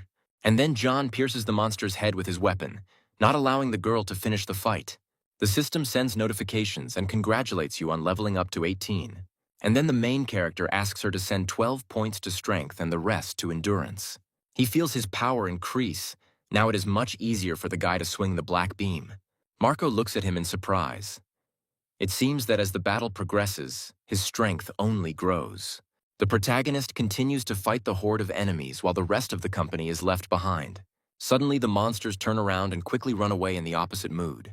People are left standing in confusion, not understanding what has happened to them. On the other side of the knowledge, an explosion is heard. There is also a growling sound, most likely from a strong evolved animal. The mutants unite, stop next to each other with their mouths open, and scream. After this, they suddenly turn around and run in different directions. It seems like something summoned them. No one can even imagine what kind of creature is capable of commanding third-rank mutants. Continuing on his way, John asks to forget about them because the guys need to continue on their way. Approaching the door, the company opens it, finding themselves in a dark room. Only the light behind them allows them to see the space a little. Vager turns his head from side to side, looking around the room. It seems to be an armory. This place contains old-style guns and grenades that can be sold for a good amount of money. First, they need to be removed, because the company doesn't know if they can get out of these ruins. Morgana puts her fingers to her mouth, asking to be quieter. It seems that the sounds of battle can be heard behind the door. And then, each of the guys closes their mouths and begins to listen to what is happening. This means that the guys are not alone in this place. There are probably other warriors behind the door who may know where the exit is. They lean on it and start pushing to get out. Light penetrates inside. Voices are heard in front of them, discussions of the battle. And then, the heroes see an explosion that deafens and blinds those watching. Afterwards, John squeezes through the crack in the door and looks ahead with interest. Coming forward, the young men see a huge number of fighters in front of them, all of them busy with their own affairs. A bunch of warriors attack the mutants. The main character is amazed at what he sees. These are the same monsters they fought with. Could it be that some big beast summoned them here? One of the warriors is pushed aside by the onlookers. Suddenly he runs into them, but John catches the young man, softening the blow. The guy rubs his face with his hand, asking if his interlocutors are new. Vager is surprised. He saw a young man. In front of him stands an old acquaintance named Nicholas. He shakes off his clothes and also recognizes these guys and is happy to meet them. After this, Margot still decides to clarify what is going on here. Where are so many mutants and warriors around coming from? Nicholas and his group wandered here by mistake, but there are also those who came here on purpose to hunt. In the depths of the Great Hall, there is a road leading to the surface. The problem is that it is guarded by a 6th-rank beast that cannot be bypassed. Hearing this, those present go wild with surprise, their eyes wide open. A 6th-rank koi beast is a huge creature 10 meters tall, shaped like a sea anemone with tentacles wriggling everywhere. Its tentacles have incomparable hardness and are easily capable of piercing even sheet steel. The girl is amazed that the company really had the courage to go against this mutant. There are more than 100 3rd and 4th-rank warriors here. There is also one 5th-rank warrior named Mori. They will definitely deal with him, especially since this enemy is blocking the exit, so there is not much choice.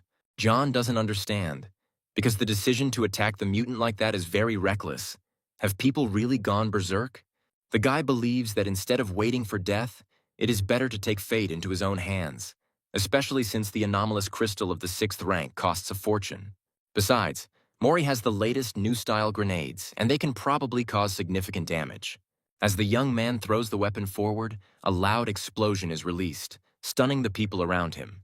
The vines slowly crawl past, wrapping their tenacious paws around the walls.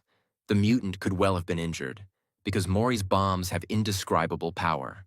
This means that the vines that attack the guys in the lab belong to this creature. It turns out that its tentacles reach such remote places. The entire territory of the ruins is under its control.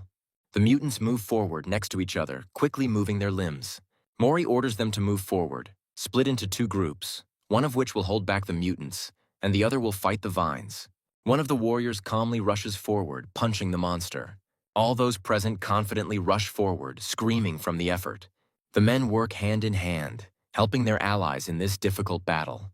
Remaining in place, John asks to be careful. The beasts are controlled by the beast Kui. The boy doesn't understand why he suddenly feels an overwhelming desire to fight. Suddenly, one of the creatures hears something, stops with interest, and listens. And then the mutant takes off, rushes towards the main character, trying to take his life. But the guy lunges forward and pierces the creature's belly with his spear.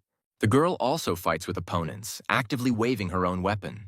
The guys quickly integrate into the people's lives and begin to fight the mutants together with the rest of the warriors. The dark-skinned lady smiles confidently, enjoying this battle. It seems that her condition and the well-being of the rest of the group became the same as that of the rest of the room. Those present seemed to be overcome with euphoria, and their overall fighting spirit increased. Raising his head from the slain enemy, the protagonist notices that all the mutants seem to have been destroyed. The girl points to the vines. It seems the creature is on its last legs. People continue to fight. It is important not to weaken the pressure and continue to fight it. And then the warriors go crazy, shouting that they want to get the 6th rank anomalous crystal. The girl enthusiastically calls John to continue on his way forward. He puts his hand on Margot's shoulder and asks her to stop. Something strange is happening. When they found themselves in this room, everyone inexplicably became extremely excited. All the warriors except Mori were in this state. Probably his bomb contains gas that stimulates adrenaline.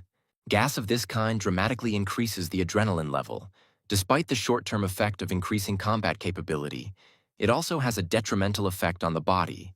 So people fight to the death no matter what. Mori can just sit and wait for the Beast Kai and those warriors to kill each other, and then effortlessly reap all the benefits. Suddenly, the vines begin to twist at their base.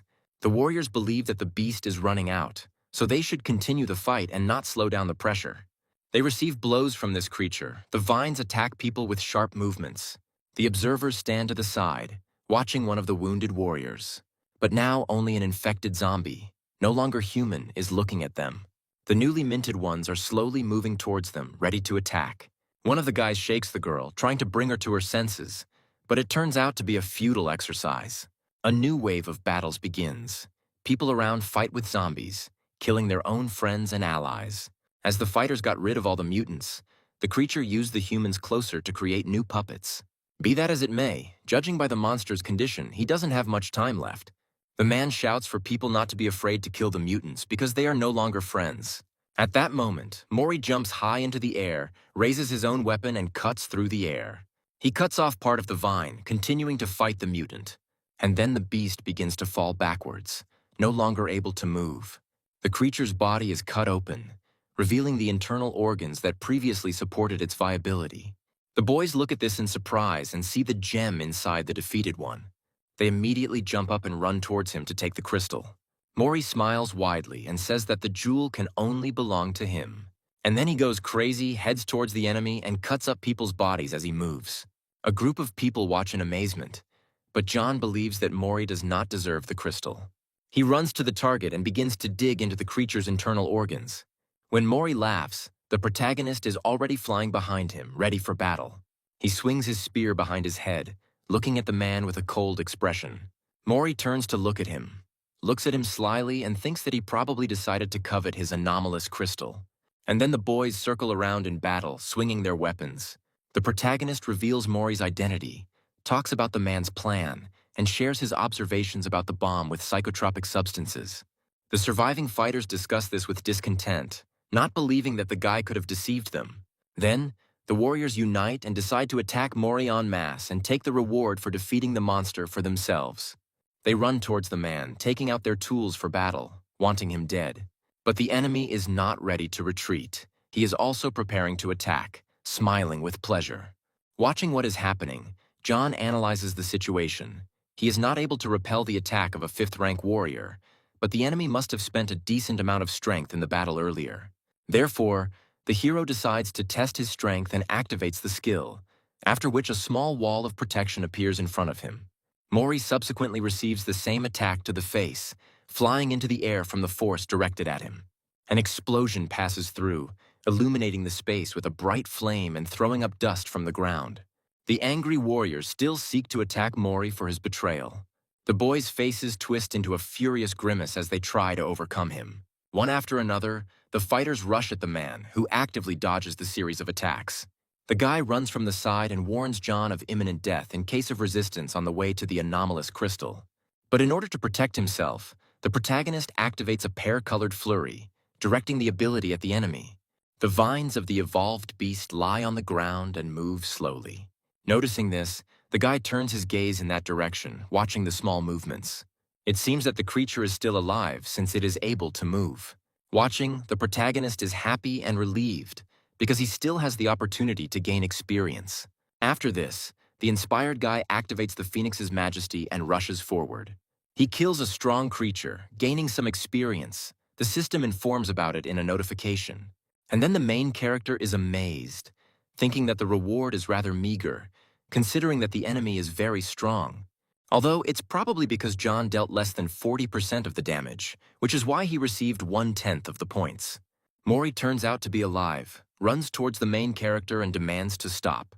Rising to his feet, the boy reaches behind his back to get his own weapon. The man moves aggressively towards him, continuing to yell. The fight becomes more and more brutal. The opponents parry each other's blows with polished movements. As the battle progresses, John thinks that a warrior of such rank is beyond his capabilities, and if the guy doesn't come up with something, he might lose.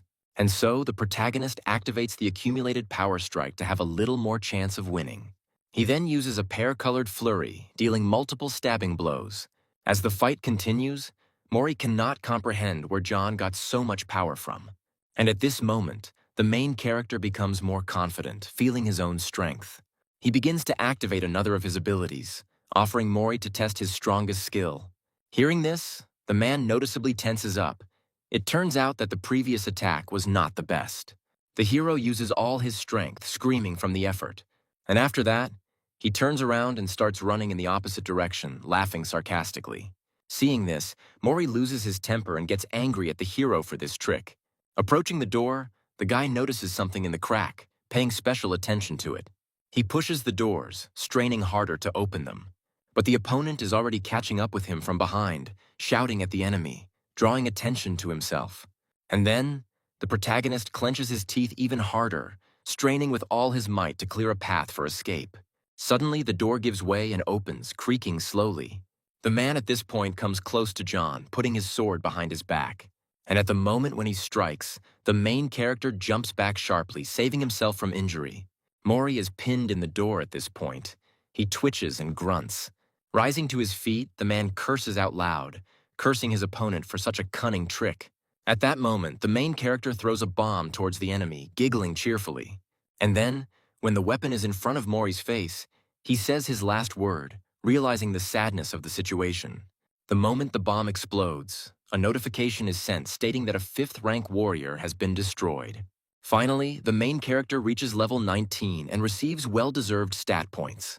The guy rubs his head. The bomb saved him a lot. Without it, he wouldn't have had a chance to survive. Once safe, John distributes his points, putting 10 into strength, 7 into endurance, and 2 into speed. Familiar guys appear in front of him and run towards the hero in fear. He smirks because he's not hurt. Margot asks about Mori's health. After this question, John confidently points to the landscape behind him and also shares details of his victory. Nicholas is horrified by what he hears, and the girl smiles sweetly and compliments the guy. Now that no creatures are blocking the way, nothing is stopping the guys from getting out of the ruins. The lifeless bodies of the defeated enemies lay on the ground, and the hero thought that only they remained alive. The team decides to heal the wounds and only then move on. Catching his breath, the hero gets the idea to search the monster's body, as well as the dead warriors. The hero asks his team if they are ready to move out. Morgana, with positivity and some joy, replies that they are ready to go. Then, he asks the team if they can leave the ruins by moving only straight ahead. New team member Nicholas replies that he has already managed to go around all the ruins and thinks that they will be able to get out this way. The group again comes across a huge iron door, and the hero is struck by the thought that the creator of this place could have been more creative. Under the hero's loud command, the entire group presses on the door, and it gives way. The hero looks through the open door, his eyes widening in surprise. He sees the control panel. Everyone goes inside, and Margot asks Nicholas if he can start the control panel, to which he replies that the technology used here is too old and he doesn't know how to use it, and also advises him to figure out how to turn everything on. The protagonist says that this whole place is powered by anomalous crystal, and they should find equipment with connectors for them. The guy sees a box on the wall and assumes that it is the power supply. Opening it, he sees slots for crystals that he needs to fill. Immediately, one by one, he begins to put them in place. After about 6 crystals, nothing happens. The hero shouts with the utmost displeasure that the control center is using too many crystals. Some time passes, he only has 2 crystals left to insert. The entire shield is filled with crystals, but nothing happens.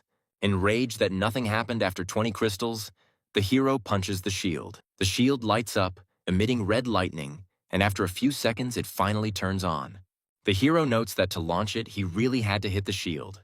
Margot asks with joy on her face if the hero found out how to turn on the remote control, and he replies that he had to sacrifice 20 crystals in order to start it. Nicholas, full of joy, cries out that they have finally found the central portal and they will all be able to get out. The hero asks if Nicholas can turn it on, and he replies that he will try. After some time, his ally pulls the lever on the panel. The room is illuminated by the bright light of the opened portal. Nicholas speaks of his genius. He claims that he is confident that the portal will lead them to the surface. Together they run to the center of the opened portal. Nicholas shouts that the energy from the crystals will not last long, and they should hurry. The whole team stands in the center of the portal.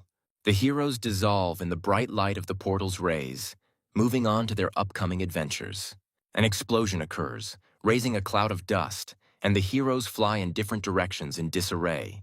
The protagonist lands perfectly on his feet, which cannot be said about Nicholas, who sobs from the fall, lying on the ground from the fall. He says with relief that they got out. A joyful Nicholas says that they finally survived.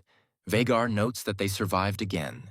The hero decides that it is time to part ways with the team and says goodbye to everyone.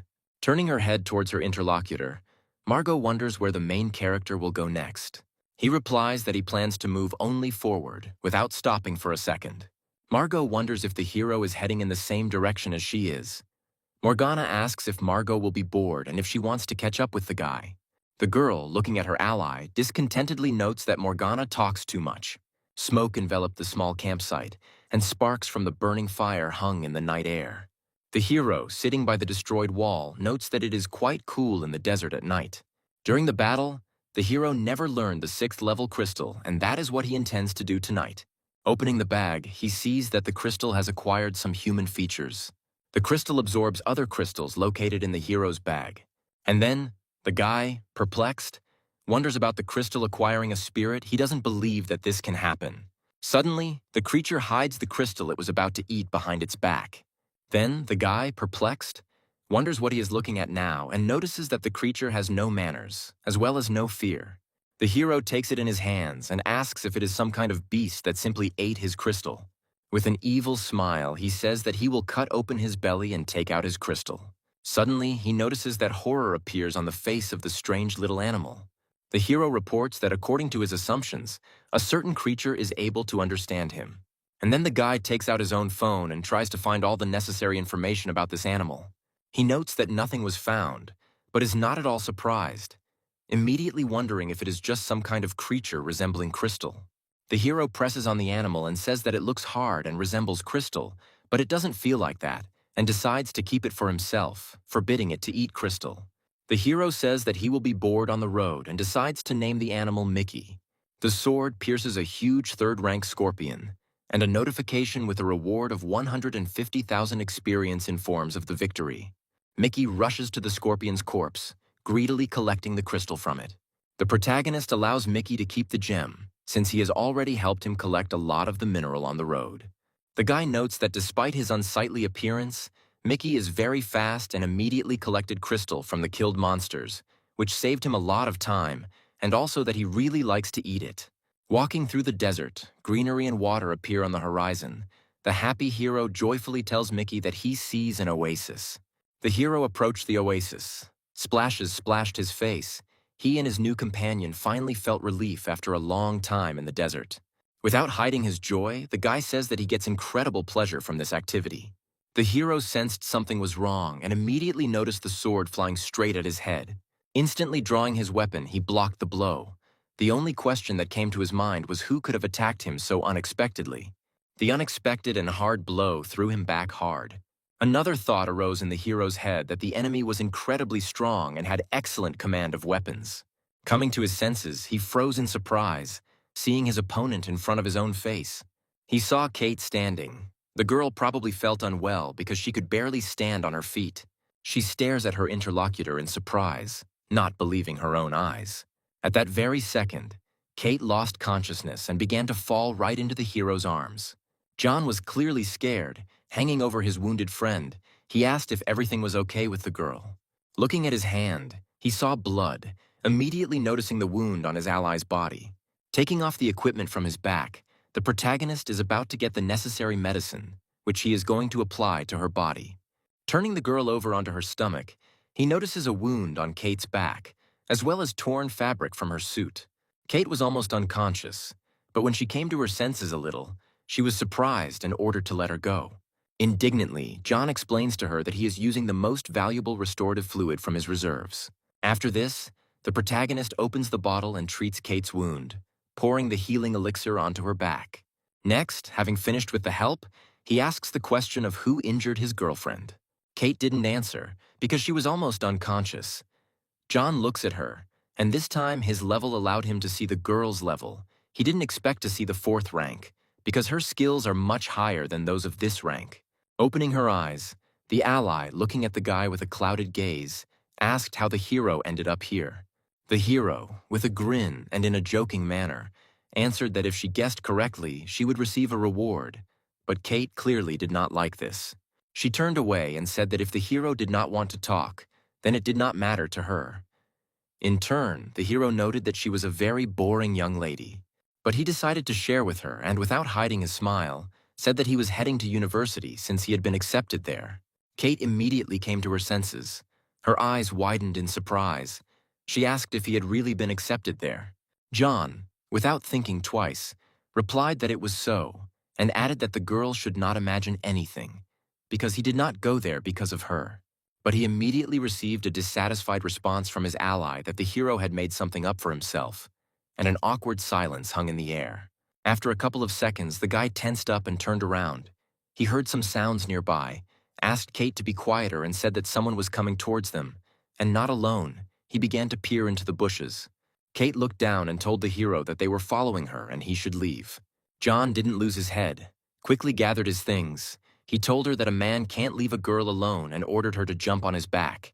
With a quick movement, the girl climbed on top of her friend and he began to run as fast as he could. Following the direct route, the protagonist asks her to hold on tight.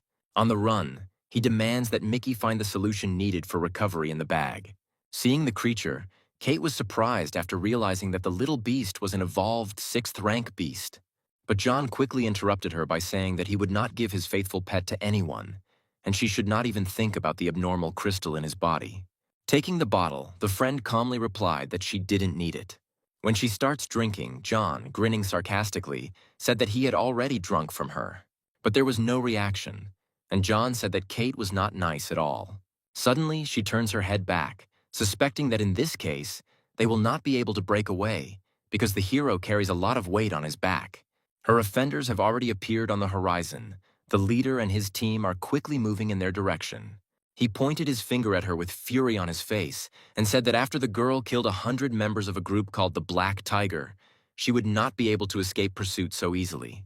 One of them smiles radiantly, swings his hand, and is about to throw a spear towards his opponents. Heading towards the people at high speed, he continues to attack with pleasure. The protagonist and the girl behind him look ahead as the weapon flies high in the air. Luckily, the spear misses and falls nearby without harming the guys at all.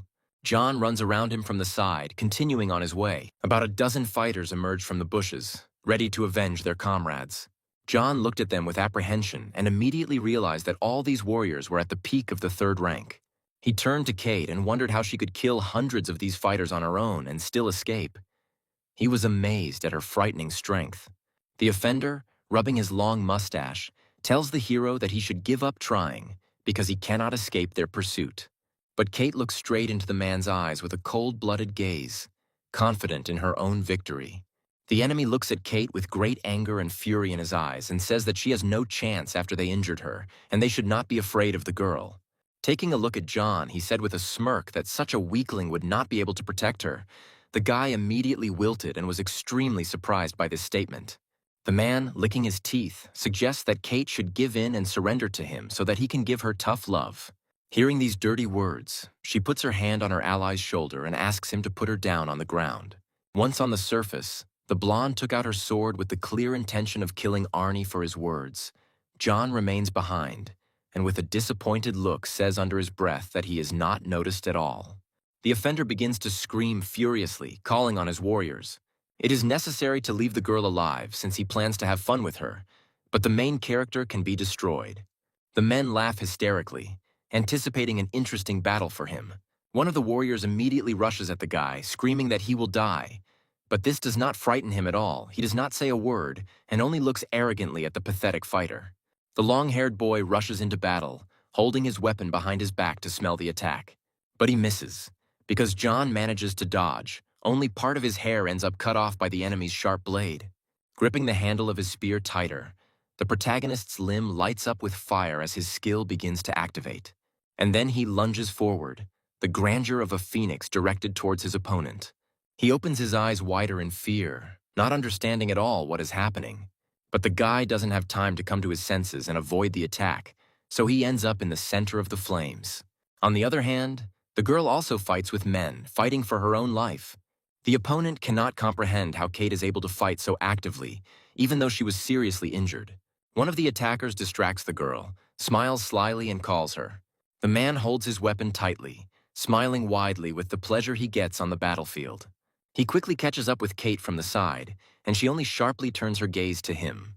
And then, their blades touch in a blow, ringing against each other. Once they are close, the guys exchange a few phrases. The hero believes that no man would admit to being tired. They agree to climb up this battle as soon as possible. And then, the main character again finds himself in the epicenter of the battle opposite his rivals. One of them laughs sarcastically, offering to show how to use a spear correctly. Hearing this, John noticeably tenses up, becomes more serious, and concentrates harder. Afterwards, the enemy uses his skill, and then his weapon and body light up blue. But the main character is confident in his abilities. He spins his weapon and responds to the enemy's comment. Smiling, the boy once again uses the greatness of the phoenix, illuminating the space around him with his flame. A huge explosion passes in front of him, sending chunks of earth and dust from the floor flying into the air. The rival, having survived, slips through, rejoicing in the presence of a strong opponent. The main character, in turn, is not going to give up and explains that the blow he used was only a small part of his skills. Suddenly, new characters appear behind him, ready to strike. Fortunately, John notices the movement and turns towards the attackers. With a sharp movement of his hands, he uses verdict and repels the attacks on the men. At this moment, the main enemy is already running towards him with a weapon extended in front of him. As he continues to run, the confidence on the man's face fades and he looks ahead with confusion. And the opponent, in turn, only becomes charged with enthusiasm and grins at the situation. The guy hits his opponent's instrument with his spear, and a loud ringing sound is heard around. Straining, the man can't understand why John's weapon is so heavy. And then, after a few seconds, a bright thought comes into his head. He looks at the spear, analyzes its appearance, and realizes that the protagonist uses a black beam to fight. Hearing this, the protagonist is surprised by his enemy's knowledge. The man becomes even more confident, wanting to get his hands on such a precious weapon. And then the guy sharply cuts the air with his spear, trying to hit the man standing in front of him. Jumping back, John offers to give this thing to his rival, since the man liked the instrument. He makes a sharp lunge forward, delivering a thrusting blow. But the opponent intercepts the instrument with his hand, clenching his fist around the handle. Even though he strains with all his might, he still finds it difficult to hold the weapon. And then, the main character begins to accelerate, moving forward. He uses a chain of kicks, knocking his tool out of the man's hands. And then, under strong pressure, it flies off in the opposite direction. As his opponent moves away, John catches up with him and shouts that someone like him is not worthy of using such a thing. Now he is fighting with a long-haired man, exchanging a chain of attacks. The gang leader presses his hand to his chest, finding Kate frightening. One of the enemies uses a skill called thousand-fold piercing, smiling widely as he attacks. The girl looks seriously ahead, watching every movement in order to move away if necessary. And when he stops, she immediately jumps up and attacks. With a swing of her hand, Kate cuts off her opponent's head with a sharp movement. The hero warns his friend about someone approaching from behind when the commander appears behind her. The girl turns around irritably in response to humorous comments and asks him to watch himself. At that very second, John turns away and continues to fight with the two guys. One of them bares his teeth, smiling slyly. The main character groans with displeasure, continuing to move actively. This trio moves very harmoniously, and the people manage to combine the advantages of long and short weapons, so the fight promises to be difficult. Catching up with his opponent from behind, the man calls out to John, drawing his attention to himself. Jumping high into the sky, he activates a new ability called Meteor Strike. Realizing that the guy is in danger, the hero's eyes widen in horror at what is happening. A multitude of weapons are moving towards him at a gigantic speed, cutting through space. Looking at the approaching enemy, the protagonist realizes that he has no choice. He looks at the man in front of him. It seems like it's time to use an explosion of anger.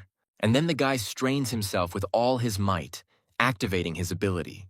Suddenly, the man notices changes and is very surprised by what he sees, because John's power has become many times greater.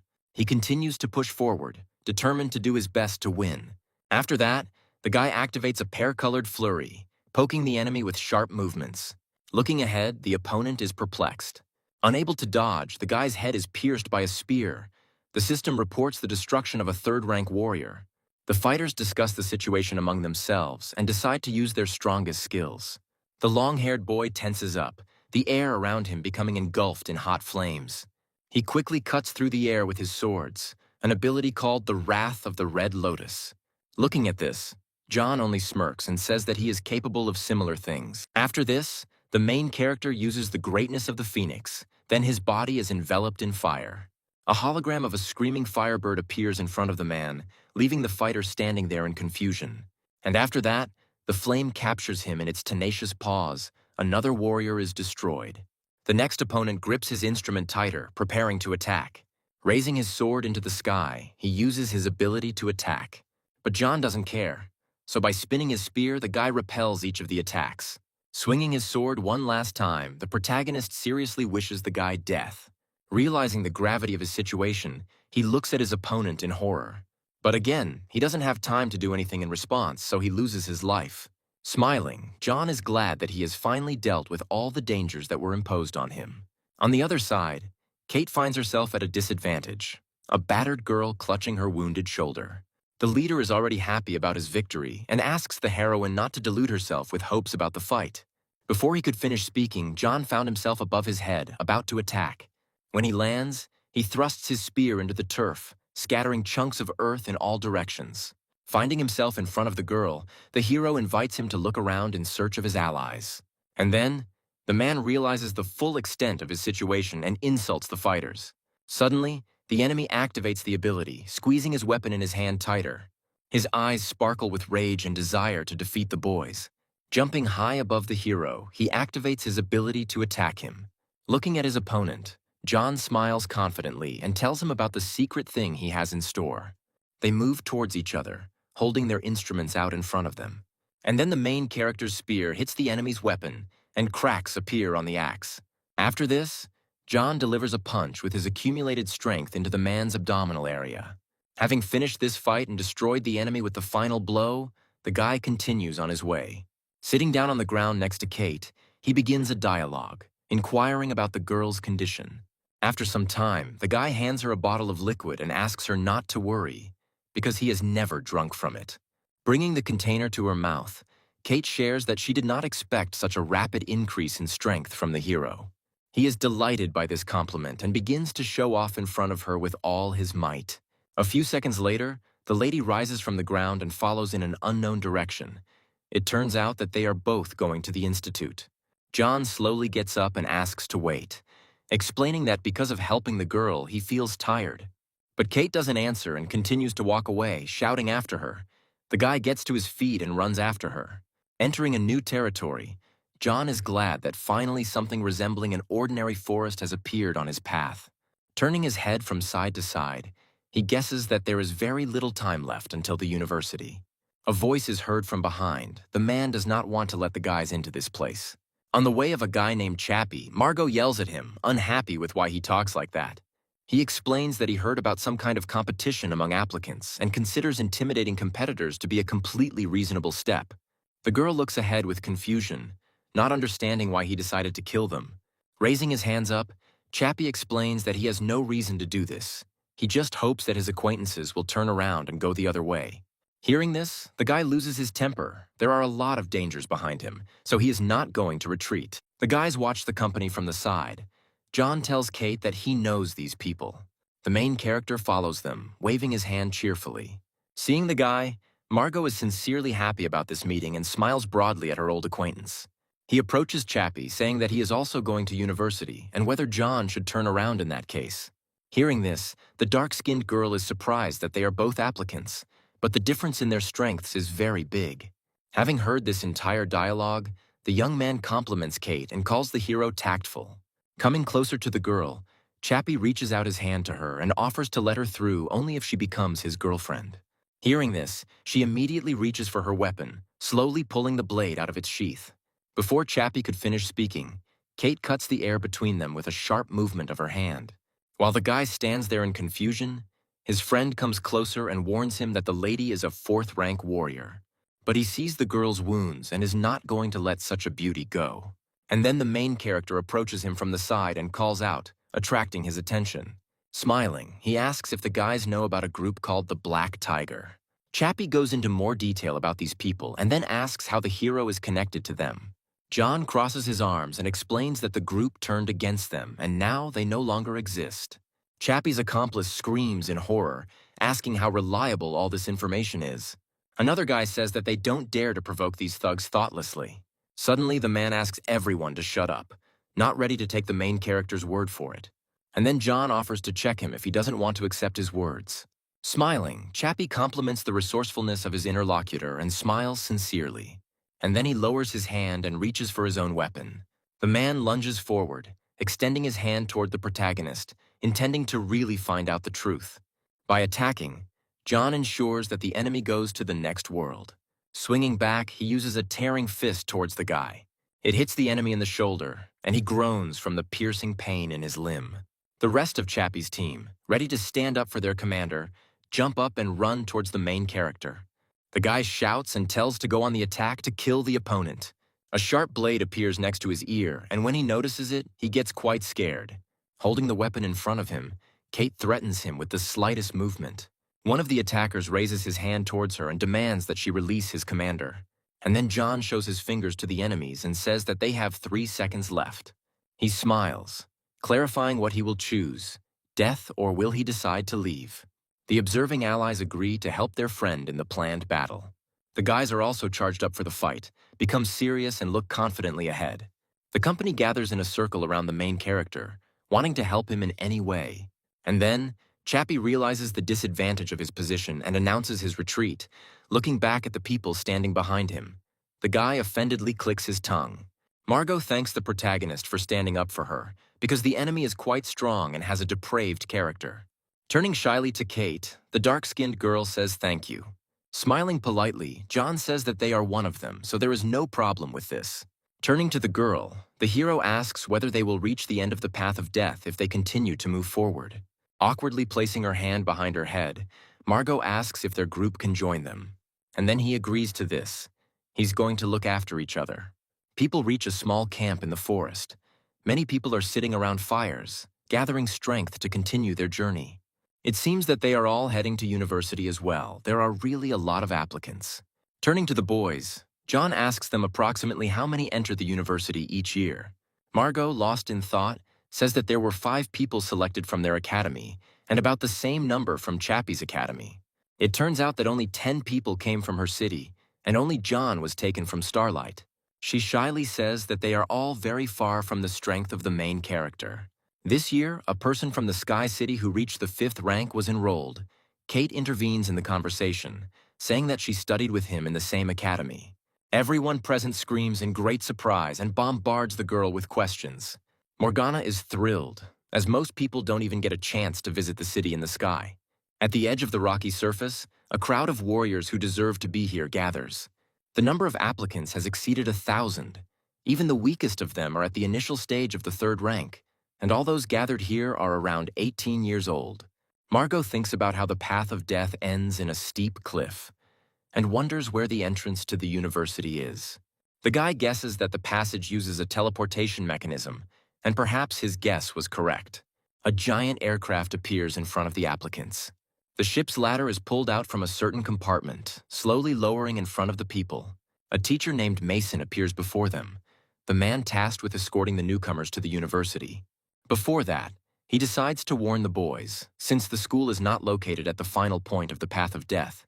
The reason that they were required to go through it was to weed out the weak. Students scream hysterically, feeling disappointment about lost friends and comrades and the difficulties they have experienced. Mason looks ahead coolly, saying that the university does not accept the weak, so the scum must be weeded out. One of the people present runs furiously towards the teacher and screams loudly, intending to release his own emotions. Looking at their chests, John just crosses his arms over his chest and calls them idiots.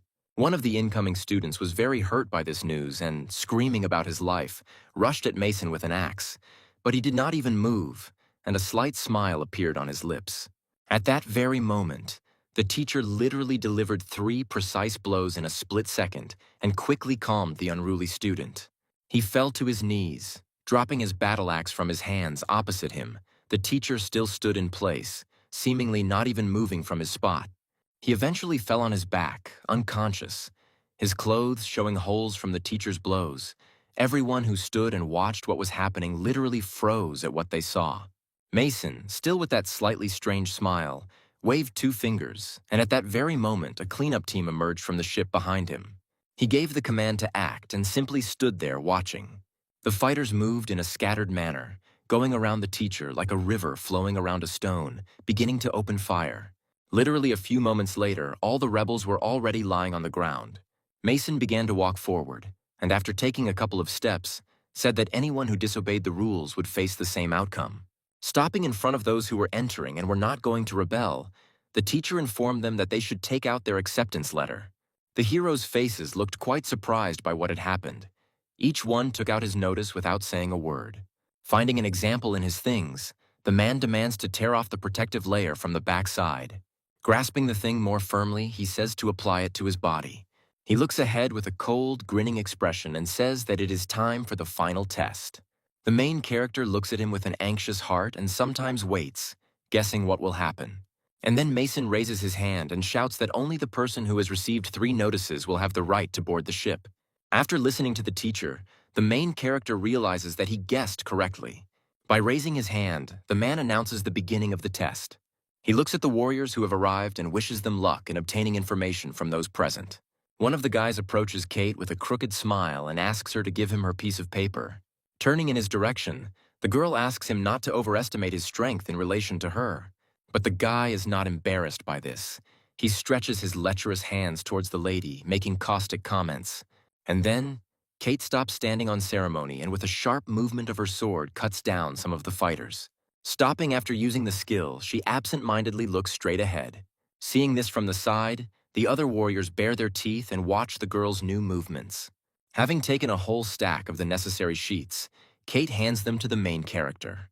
But he refuses, so the girl suggests that Morgana take them.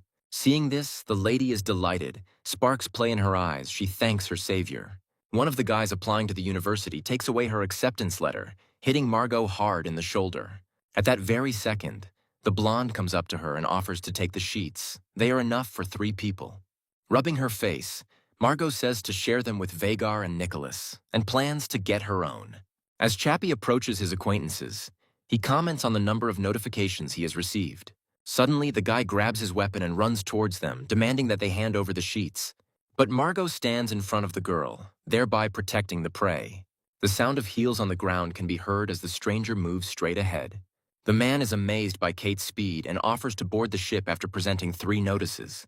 The girl immediately hands Mason a paper, thereby proving the power of her abilities in comparison with the others. A man named Dorian greets a female student, enjoying their contact. Unnoticed, he looks at the serious Kate in confusion. Then, Dorian looks down in understanding and remains standing in his place. He climbs the stairs to the ship. Apparently, the lady remained uncommunicative. Suggests meeting at the university itself. Mason invites the girl to go further, but Kate remains outside, waiting for her friend. There is a fierce battle on the field between Nicholas and Morgana. They quickly swing their instruments. At the moment when the girl feels tired, she begins to call Vagar for help. But the main character is already nearby. He catches up with the enemy from behind, lighting his path with flame. Trying to avoid the attack, the man jumps to the side and curses. Within a few moments, a mass of notifications are released from the bodies of enemies. It was John who used a movement technique called Silent Tread. Gathering around the guy hands the sheets to the others. Now this amount should be enough for everyone. The men, having realized the essence of the situation, notice the sale of sheets and run towards the hero to take them. He turns coolly towards the people, commenting that he didn't like his rivals yesterday. One of the attackers uses an ability, grabbing his weapon. But due to the slow advance, John pierces the enemy's head with a sharp movement. The system congratulates him on his victory. Chappie grits his teeth harder, making a displeased face, amazed at his enemy's abilities. Another team member decides to test his strength and also lunges forward to attack. And then the main character snatches the weapon from the hands of his opponent, commenting on its shortcomings. The guy decides to demonstrate his strength by taking the spear more firmly. The striker believes that he can fight as well as John. But he doesn't have time to finish speaking when the main character's spear pierces the enemy's neck, leaving him without a continuation. The system again talks about the destruction of one of the opponents, namely a third-rank fighter. Without losing the enthusiasm in their eyes, the guys run towards their goal. One of them uses Pegasus Sword, another uses Lucian Dragon Slash, and the third uses Star Nebula Pierce. Looking at the impending danger, John says with confidence that the number of people will not change the outcome of the battle. By quickly swinging his spear, he activates a wall in front of him and also uses the Verdict skill. Now all attackers receive the same damage that was directed towards him, and the main character turns towards Chappie. And now, the guy asks his rival to be more careful in the next life. The man screams hysterically and asks them to wait. He asks them to let them go and leave them alive. But the main character no longer hears, activates a blow of accumulated power, and a pear-colored flurry pierces the guy with stabbing blows. When he lands on the ground, dust rises around from the people falling. The system congratulates him on gaining experience. The survivors look at the ferocious John in horror, assuring him that it is better not to mess with him. People who are on his team thank the hero for his help and protection. Looking up, he sees something in front of him that he did not expect at all. Kate had been waiting for him at the entrance to the ship all this time. While giving the notice to the teacher, the main character admires his new friend. Congratulations are heard. Those present have passed the final tests, and now they have officially received the right to study at the university. From that moment on, everyone became fellow students. The main rule for students is the prohibition of killing students. Morgana is outraged because they were just forced to fight to the death, and now they are pretending to be a good person. The journey to the sacred area will take about 3 hours, so the guys have a chance to catch their breath on board. John seems surprised that there is not a single porthole on this ship. Apparently no one wants the students to know the exact location of the university. To the general public, the 4 universities in the south and north are the most prestigious in the country. But in fact, it is the mysterious university that has the right to call itself the best. In such aspects as the qualifications and strength of teachers, scientific research power, and the level of soldiers, it is at the highest level and is in no way inferior to the strongest foreign universities in the world. Those who are considered geniuses for ordinary educational institutions are not even fit to be trash here. They were simply taken and got rid of. In one fell swoop, they weeded out the lion's share of those who arrived. It is not even known whether those from whom the notice was taken away will be able to return safely. And so, after some time, the plane lands in the required place. Mason approaches the guys and informs them of their arrival at the university. Students stand near the inscription and look at the carved door. The teacher invites them to enter. And at that moment, a vibration is heard. A huge creature flies over the roof of the building. This is a 9th-rank fire beast. The guy looks at what is happening in confusion. There is no need to worry, because this evolved beast is a friend of the university. This is one of the most dangerous creatures living on Earth. She ended up here. It is not for nothing that this place is called one of the most mysterious and powerful educational institutions. Stopping at the entrance, the teacher talks about the need to collect data. Another assistant greets applicants from the southern regions, asks them to line up and go through the scanning process one by one. After a person undergoes the necessary operation, he's given a card with a number. This thing is a pass to the university, and at the same time a savings card. The alliance currency is not used on the territory of the educational institution. Students can pay for the purchase only with points that they will receive. Here, each of them will be awarded 500 points every month. They must use them at their own discretion. One of the arrivals decides to clarify whether people from other units will also be admitted to the institute.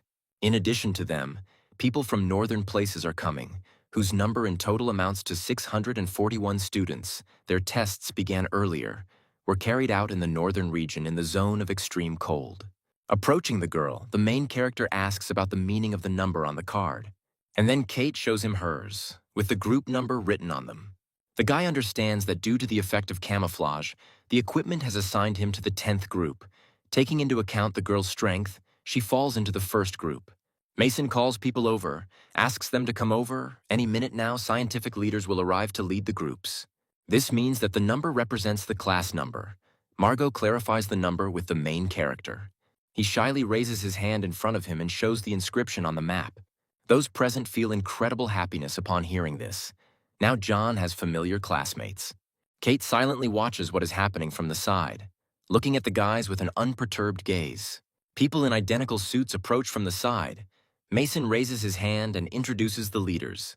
And then, people raise their hands with bracelets on, and numbers with the group number appear in front of the teachers. The presenter asks to follow one or another necessary scientific supervisor. Turning to the girl, John is upset about having to leave, but the university is small. Looking in her direction, the protagonist remains confused and wonders what this statement meant. Walking towards the teacher, Margot raises her hand and offers to follow her. He follows in surprise and looks at the man. The man introduces himself. His name is Liam, and from that day on, he is his scientific supervisor. Since the eye of analysis is unable to determine the strength of this warrior, it could mean that this person is incredibly strong. This building is entirely at the disposal of their 10th group. To assign a seat to yourself, simply insert your card into the equipment on your desk. The daily composition of classes, in addition to the basics of theory, also includes combat exercises, practice with combat robots, as well as special training of warriors. Today, they need to choose a person who will take on the duties of the headman. The group leader is responsible for keeping the keys to the training rooms on the 3 floors, as well as the safety and maintenance of the training equipment. However, this also gives him the opportunity to train at any convenient time. In addition, as a reward, the leader receives additional points every month. After listening to the man, the people present are happy about this opportunity and are inspired. But for now, new students need to take their places. Since there are no volunteers for the role of class monitor, the teacher is going to decide everything by vote. A screen with written names appears in front of the guys. John votes for himself because he wants to receive all the privileges listed earlier. The other students also click on their names, not intending to share such an advantage. And yet, the main character wins the vote, receiving 5 votes. The students are indignant at this outcome, since the group of people knew each other before entering. But the teacher looks up at the children and asks what they think would be fair. The guys suggest resolving this through a battle because the headman must be the strongest of all. Unfortunately, time is running out and the fight won't be possible. The teacher presses a button and decides to determine the class monitor with some device. He announces that the winner will be the one whose strength indicator is the highest. The student stands up from his seat and asks permission to go first. Then the guy waves his fist with a wide smile on his face, aiming at the target. A loud sound rushes through the air and hits the target. The onlookers are amazed at the results, because a guy named Milan has just thrown a punch weighing 9,800 kilograms. The teacher, looking at this, smiles and says that the result is quite good. As the guys pass each other, they exchange caustic comments. John is unperturbed and continues to believe in his victory. And then, the main character decides to clarify whether he will have to reimburse the cost of the equipment in case of breakdown. Those present laugh at what they hear. Does the guy really hope to win? And then John slowly moves towards the device, stretching and kneading his hands. With a confident expression, he activates the skills Swift Fist and Ripping Fist. Clouds of dust rise up around the area from the intensity of the blow. The equipment cracks and falls apart into pieces. The teacher gets up from his seat and watches this with a questioning expression. Seeing this, Milan is surprised by what he sees, not believing his own eyes. And then, the teacher notices that skills were used. But even in this situation, John's powers cannot be neglected. Margot screams loudly and rejoices. The girl had no doubt that her friend was number 1. Smiling confidently, the main character turns his head in her direction. It seems that he will take the place of the headman. And then the teacher smiles and congratulates him on his victory, and also informs him about the university website, and also suggests that they disperse since there are no more questions. But the girl interrupts him. Margot needs to know where their dorm is. Unfortunately, the university does not provide housing. Students need to find it themselves and pay for its rent with points. To find a place to live, the man advises to go to the registration department. There, they will be able to find a suitable option for themselves and pay the rent. Having finished the dialogue and communicated all the necessary information, the teacher dismisses the students. The area of a typical apartment is 50 square meters, and monthly rent costs 50 points. The rent for the Bamboo Grove cottage is 500 points, and it also has a training room with all kinds of equipment. Morgana looks at the photograph with delight, thinking that there is no better option. The guy comes closer and explains to his friend that with such expenses, she won't even have enough for food. The main character believes that only a fool would spend all his money on luxury housing. Suddenly, an unknown person hits him in the back of the head with a fist. An old acquaintance named Kate stands in front of him, and she indignantly asks who he called a fool. And then the guy is horrified by the realization that the blonde is planning to rent such an expensive house. The girl asks if he has chosen a place to live, and when he answers negatively, she asks him to give her his card. Moving away from the main character, Kate heads towards a certain terminal and presses keys on the screen. The girl explains that the cottage consists of 2 floors, so she transfers 250 points and offers to live on the first floor with her. As he places his hand on the device, John is embarrassed by the thought that the couple will now become cohabitants. Kate, in turn, feels dissatisfied and asks him to shut up. Morning comes. The sun rises high above the horizon, illuminating the residential streets. Sitting down on the sofa, the main character smiles and says that his points were not wasted, because the cottage is the highest level of comfort. He decides to look at what is on the university website and finds a tab with assignments. The main character runs through the inscriptions and is indignant at the presence of options that are not suitable for him. It turns out that there is also an exchange office where you can exchange your items for points. The guy's eyes lit up because he was able to get a lot of useful things on the way to the university. And then, John heads to the exchange office as quickly as possible. Many people in special clothing walk around a small room, each of them hurrying in their own direction. And then, 2 guys start whispering to each other. Suddenly, other people also turn their attention to John, watching him go. Those present discuss him, and some send rude comments his way. The man explains that the exchange is only for points, and he himself does not understand what the newcomer is doing in this place. While placing special items on the table, the protagonist looks up at his interlocutor and asks him how much he is willing to offer for them. Grabbing the skin, the man is genuinely happy with what he sees and offers 10,000 points as a reward. The guys standing aside are also amazed, thinking that John was very lucky to have found the leech skin on the way. The main character agrees to this amount and immediately takes out a new thing from his backpack. Adjusting his glasses, the man agrees to exchange for 100,000 because the crystal is unimaginably rare. The people around no longer whisper, but openly discuss the main character and what is happening before their eyes. And then John takes out some vines from his backpack and with a wide smile asks to evaluate one more thing. And then, the man finally loses his temper and starts screaming, not believing that the guy was able to kill an evolved 6th-rank beast. The students do not understand where the hero could appear from, and with such power and a bunch of expensive items with him. One of them clicks his tongue and doesn't believe that John belongs to a noble family. He must have picked up all these things somewhere. The man takes out a notebook, starts counting and adding up the offered prices, and the result is 610,000 points. The guy agrees, asking if it is also possible to exchange combat skill cards.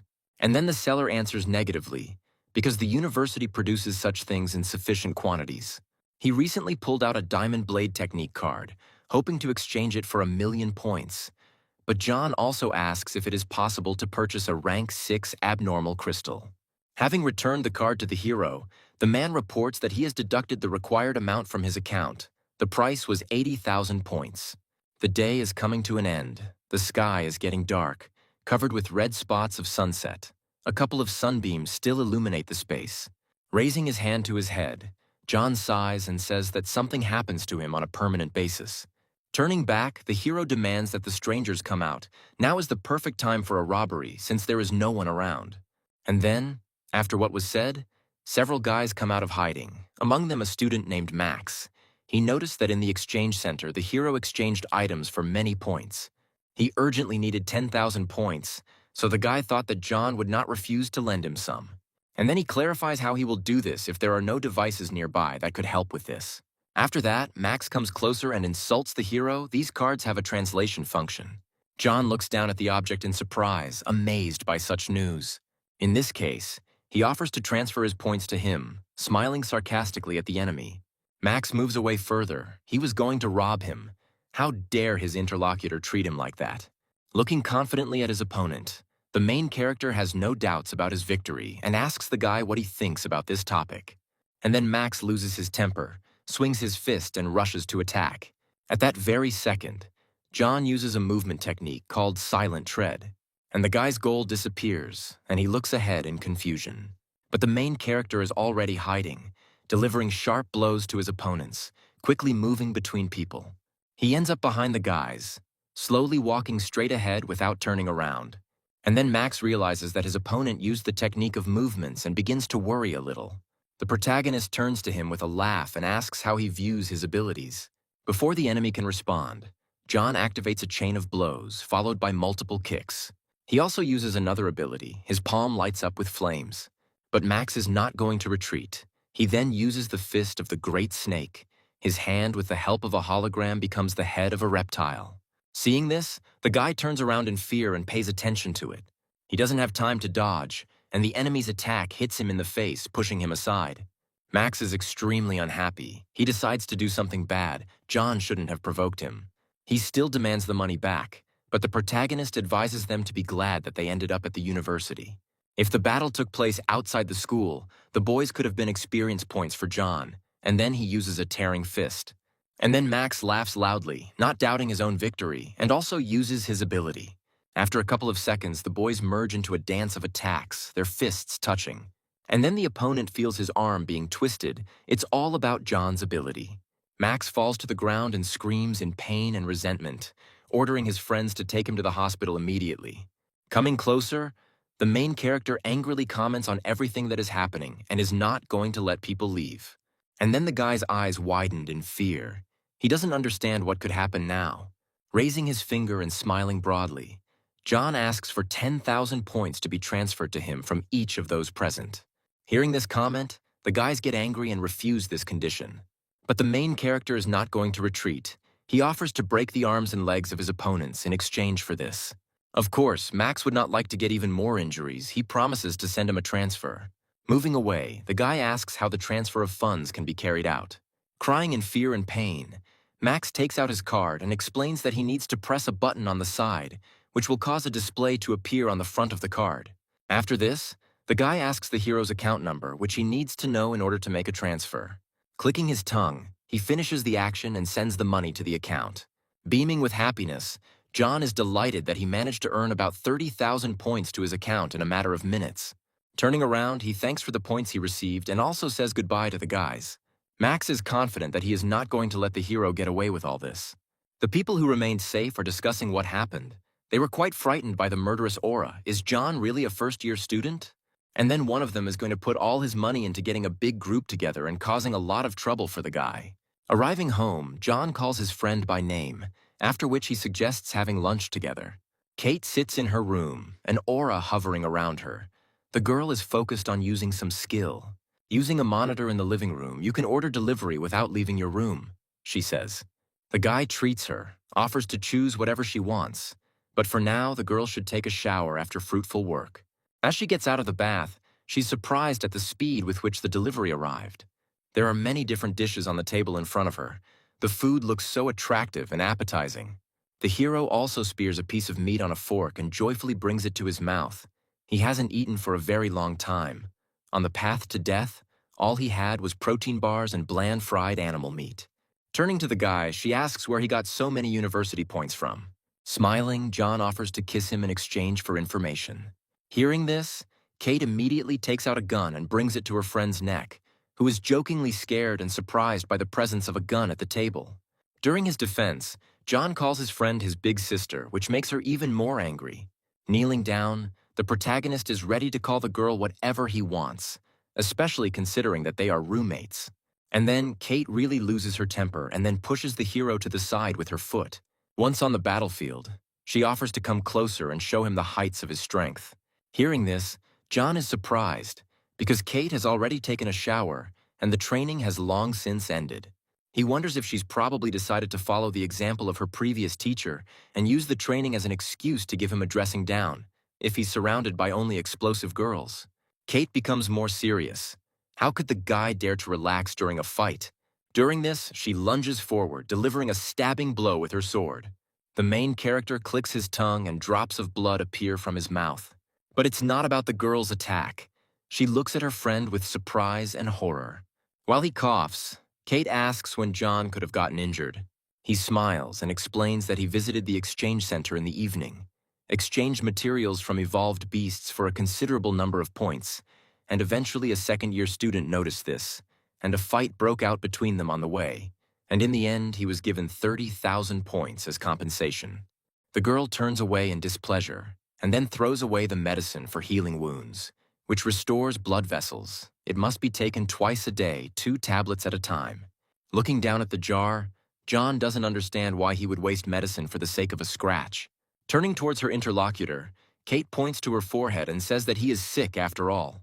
Leaving the room, the girl asks to have a good rest, and John wonders if she could really like him. The feeling of energy continuously flowing into the body is simply incredible. In addition, during this absorption, the hero's points simply increase insanely. This can really be called a random discovery. In the future, it will be possible to absorb high-ranking anomalous crystal more often for the sake of increasing points. However, a 6th-rank jewel contains a colossal amount of energy that the body can barely cope with, and it feels like the body is being torn to shreds. The warrior's body is a receptacle, and only by strengthening it can one accommodate a greater amount of energy from the sources, thereby steadily increasing one's strength. Based on this, the warrior must tirelessly harden his body. Having finished the thought, the guy looks up and loses his concentration. He notices his partner jumping over the fence, wondering where the girl is headed at such a late hour. Apparently, she is having a secret date. But John decides to forget about such thoughts and concentrate on improving himself. Max sits in his chair. He has already visited the doctor, but he does not let go of the thought of teaching his opponent a lesson. One of his subordinates comes and reports that he has brought a certain man named Darius. The man slowly steps forward, indignant, because he was called from the first-year students. Darius says hello. He appears in front of Max. The man is a tall and large man. And then they push him from behind, asking him not to block the road, and he falls sharply. Turning in the opposite direction, Darius indignantly asks who dared to push him. Kate stands in front of him, her gaze unperturbed. The girl calls him a newbie. Hearing this, the giant loses his temper, his eyes widening with aggression. He doesn't care at all what year she's in, because now her song must be sung. But she is still unperturbed and confident in her own victory, calls the enemy a mediocrity and cuts the air with her sword. After this, Kate puts the blade to the opponent's throat, who bares his teeth and remains in place.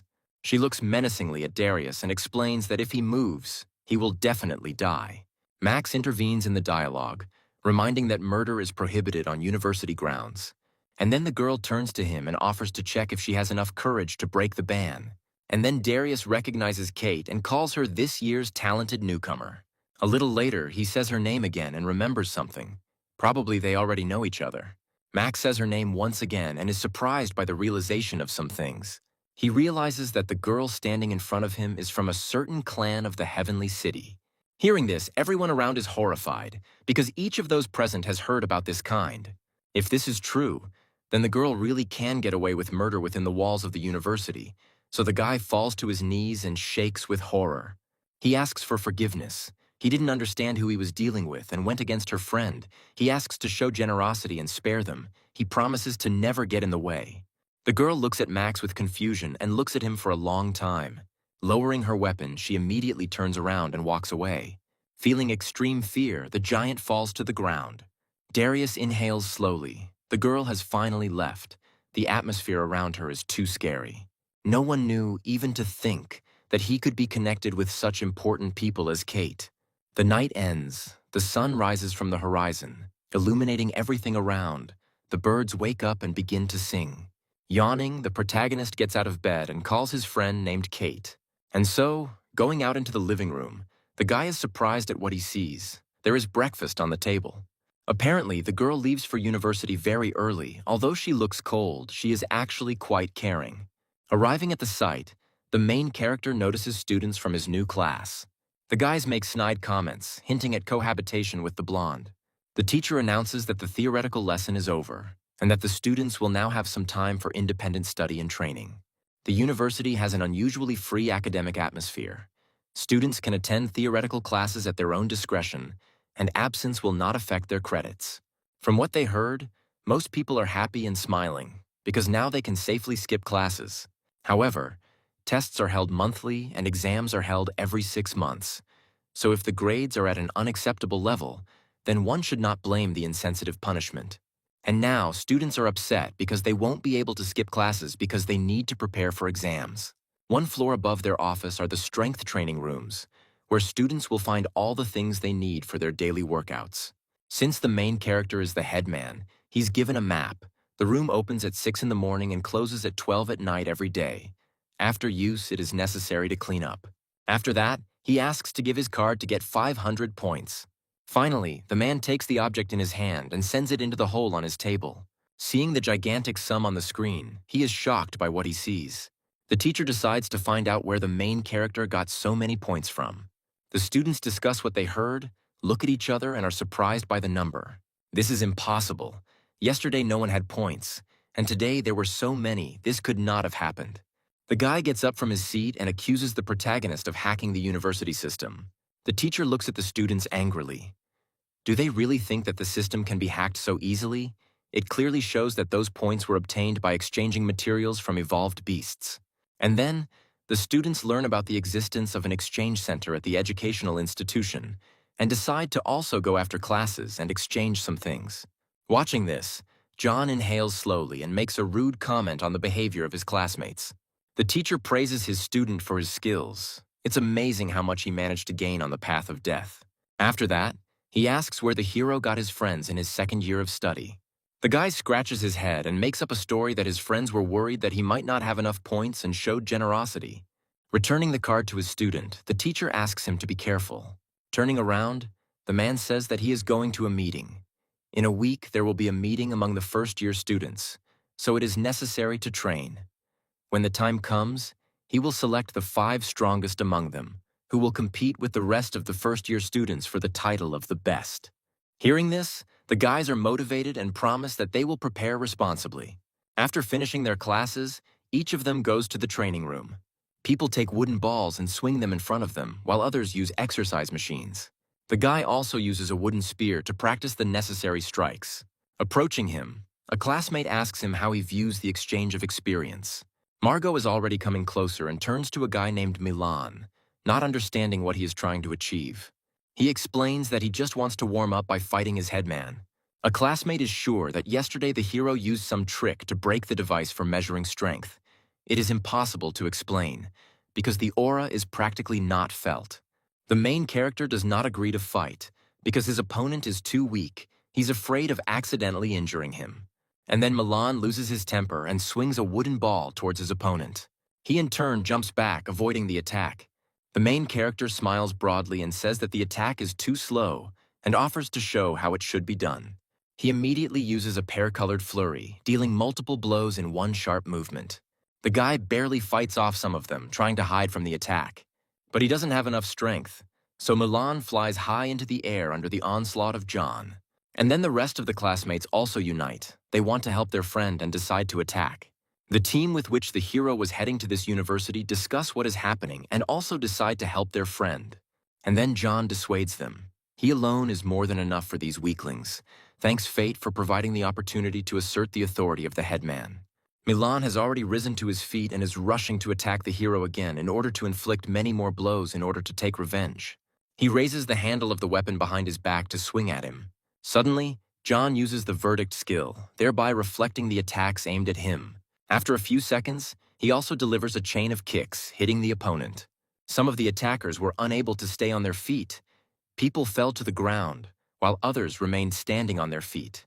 Coming closer, the protagonist asks if Milan has experienced enough humiliation. The beaten guy breathes heavily, rubs his cheek, and sighs. He looks silently and seriously into John's eyes, and John, perplexed, maintains the silence. And then Milan asks for forgiveness, saying that he lost clean. The girl was sure that John would cope on his own. Just recently, she had been more worried about him than anyone else. After a couple of seconds, the main character shouts, asking if there are any more dissatisfied people. When they entered here, the scan revealed that their combat ability was the weakest, which is why they were assigned to the 10th group.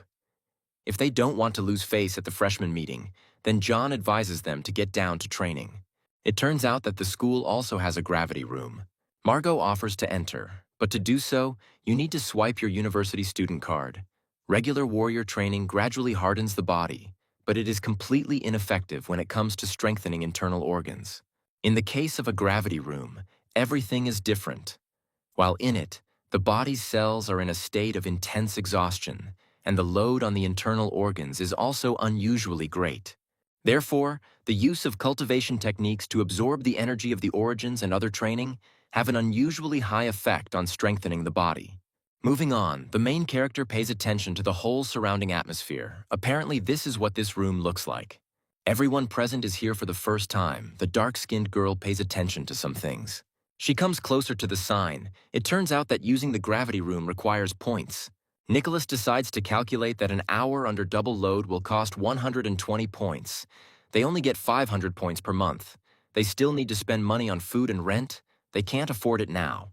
Approaching an acquaintance, John offers to sell the flesh of the Kai beast. It is quite expensive. In addition to the ability to exchange items for points, you can also complete tasks that are published on the university page and receive points for completing them. Taking out his card, John offers to practice at his expense. To start with, it's worth trying the easiest option. Those present are incredibly happy, thanking him for such a service and the opportunity to progress in training.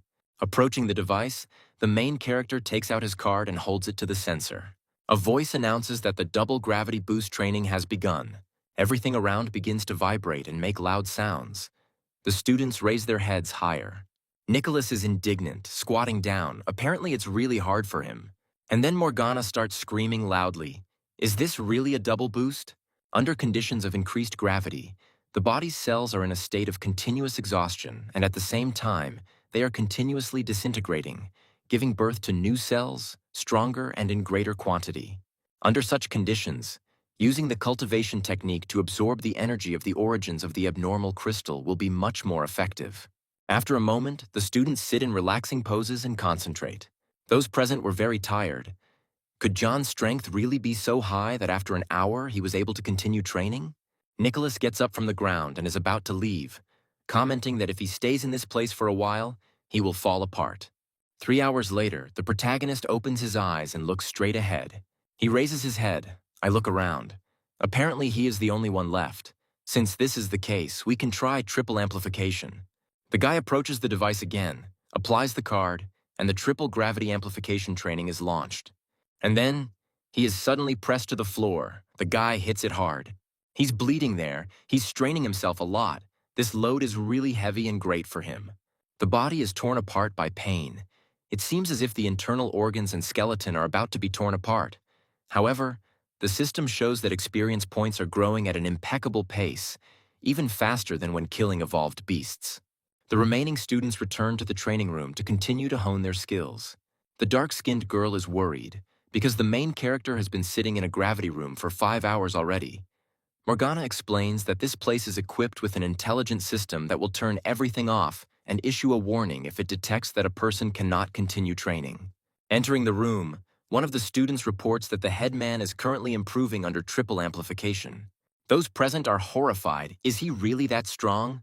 And now, the absorption of the energy of the origins of the 6th rank anomalous crystal has been completed.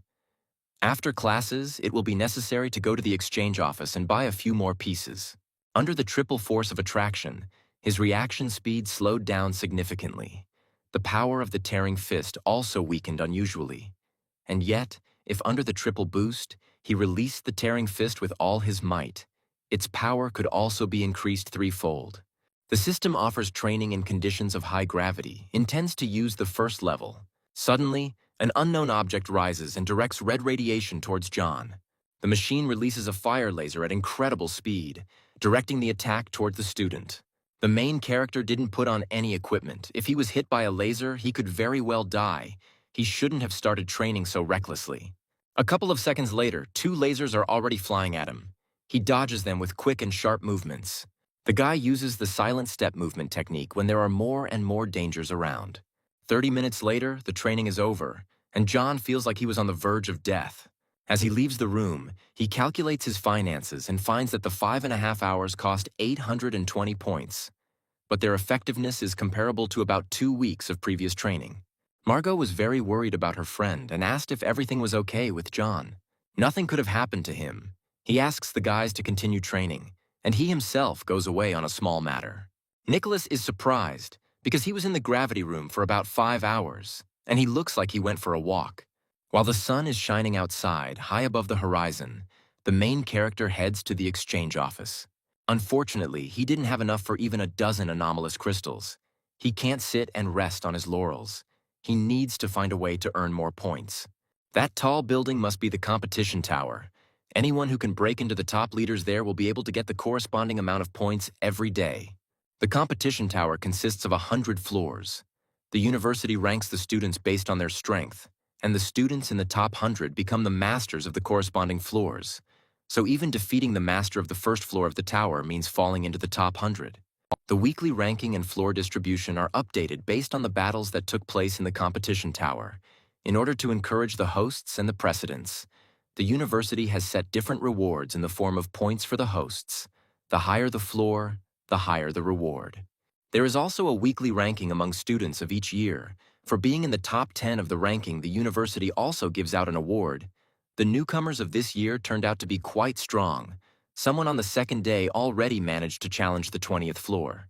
While the protagonist is sorting out the registration for the battle, the students mock him. A few moments later, John finds himself in a large hall where people are fighting. The loudspeaker announces that the winner is second-year student Euler. The next guy needs to get ready. John will go up against the same student. Hearing his name, he wonders if it was really his turn so quickly. The workers discuss the protagonist's identity, remaining completely confident that John will lose. The device for measuring combat capability shows a result in which the guy does not even reach the third rank. Coming closer to the protagonist, Euler asks whether he will fight with weapons or bare hands. Looking confidently at his interlocutor, he takes off his backpack and says that he will not need a weapon. Euler is furious at what he hears. He doesn't like this tone at all. The guy immediately activates the skill and uses a tearing fist, directing it towards the main character. He looks at what is happening with interest apparently. Someone else is also using the same skill. After dodging, Euler decides to activate his new ability to show off his own power. He uses multiple strikes towards John, but he runs between attacks with sharp, quick jerks, using the technique of movements. How he can move so quickly even with a giant box on his back, the opponent cannot understand. The guy smiles widely. It just so happens that he also has the technique of a tearing fist. After this, John confidently swings his hand, which bursts into flames. Some in the stands are surprised by what they see. Some are already confident that one of them will win. Judges sense that there is something different about the rookie's ripping fist. And then the guy adds a swift fist to the ability, thereby doubling his strength. The opponents touch in an attack, exerting force on each other. Suddenly, Euler's arm is twisted, his flesh damaged by a powerful attack that targets his insides. After this, the main character pushes the guy out of the battle zone, and the first-year student wins. John clicks his tongue, comments that it was too weak. No one expected such an outcome of events. The observers look at what is happening with horror. The judge is also very surprised, suggesting that there might be something wrong with her equipment. The main character immediately heads to the second floor and also wins there. On the third floor, the guy attacks another person in order to move up. Again and again, the voice confirms that John has defeated another enemy located in the battle tower. The judges watch what is happening on the screen. They do not believe that he reached the fourth floor fighting only with his bare hands. Still, there is a possibility that something is wrong with the equipment that determines combat power. Once on the fifth floor, the guy is already breathing heavily. He is preparing to attack his next opponent. A girl appears in front of him. She offers to take the weapon from behind his back to fight her. And then, the main character grabs the handle of the tool and asks, not to worry, he doesn't wear it for show. After this, John uses the Phoenix's greatness. Then everything around him lights up with a bright flame. A few moments later, the girl is defeated, flying to the side under the onslaught of her opponent.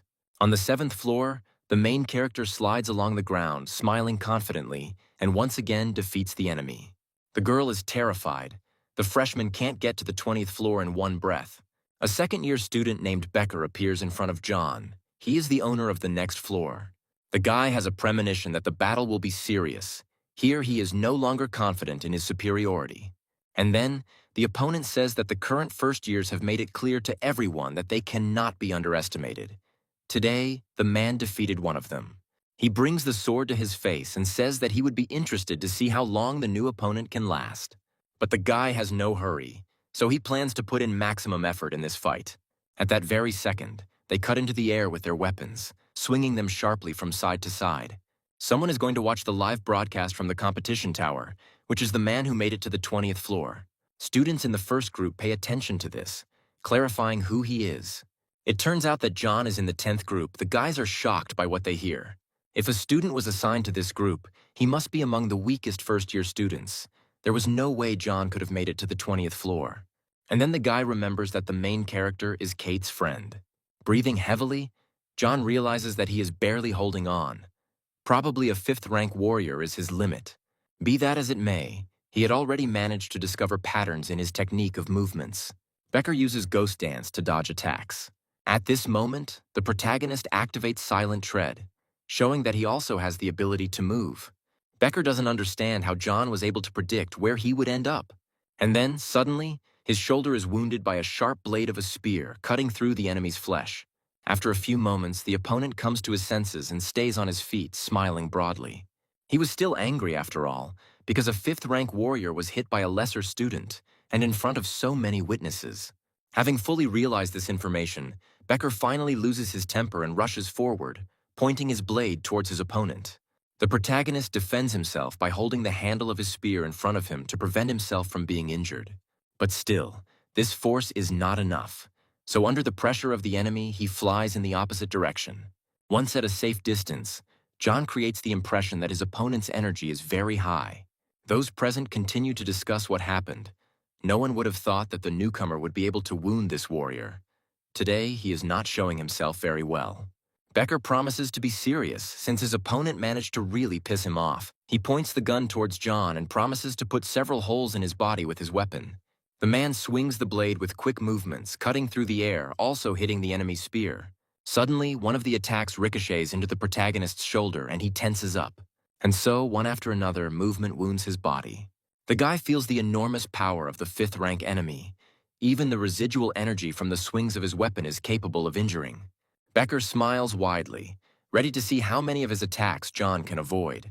He hadn't met such a serious opponent for a long time, and the guy felt complete delight from the need to fight and spare no effort. And then, the fight becomes more serious. The main character dodges the oncoming attacks. In any case, the enemy is stronger than him. In John's gaze, one can feel only the will to fight. Moreover, as the battle progresses, this feeling only intensifies. Becker can't afford to screw up. If he does, the guy will be a laughingstock, so this fight needs to be finished immediately. He uses the golden skill, and many ice blocks appear around him. And yet, John's abilities prove to be more advantageous, because he uses fire and can melt the attack. Then, cutting pieces of ice continue to break through the flames. It was unable to contain them. A loud explosion is heard. Clouds of smoke appear around and attract attention.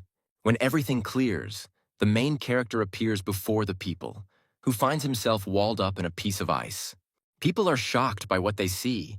Is the warrior's strength really that great? The main character cannot allow everything to end like this.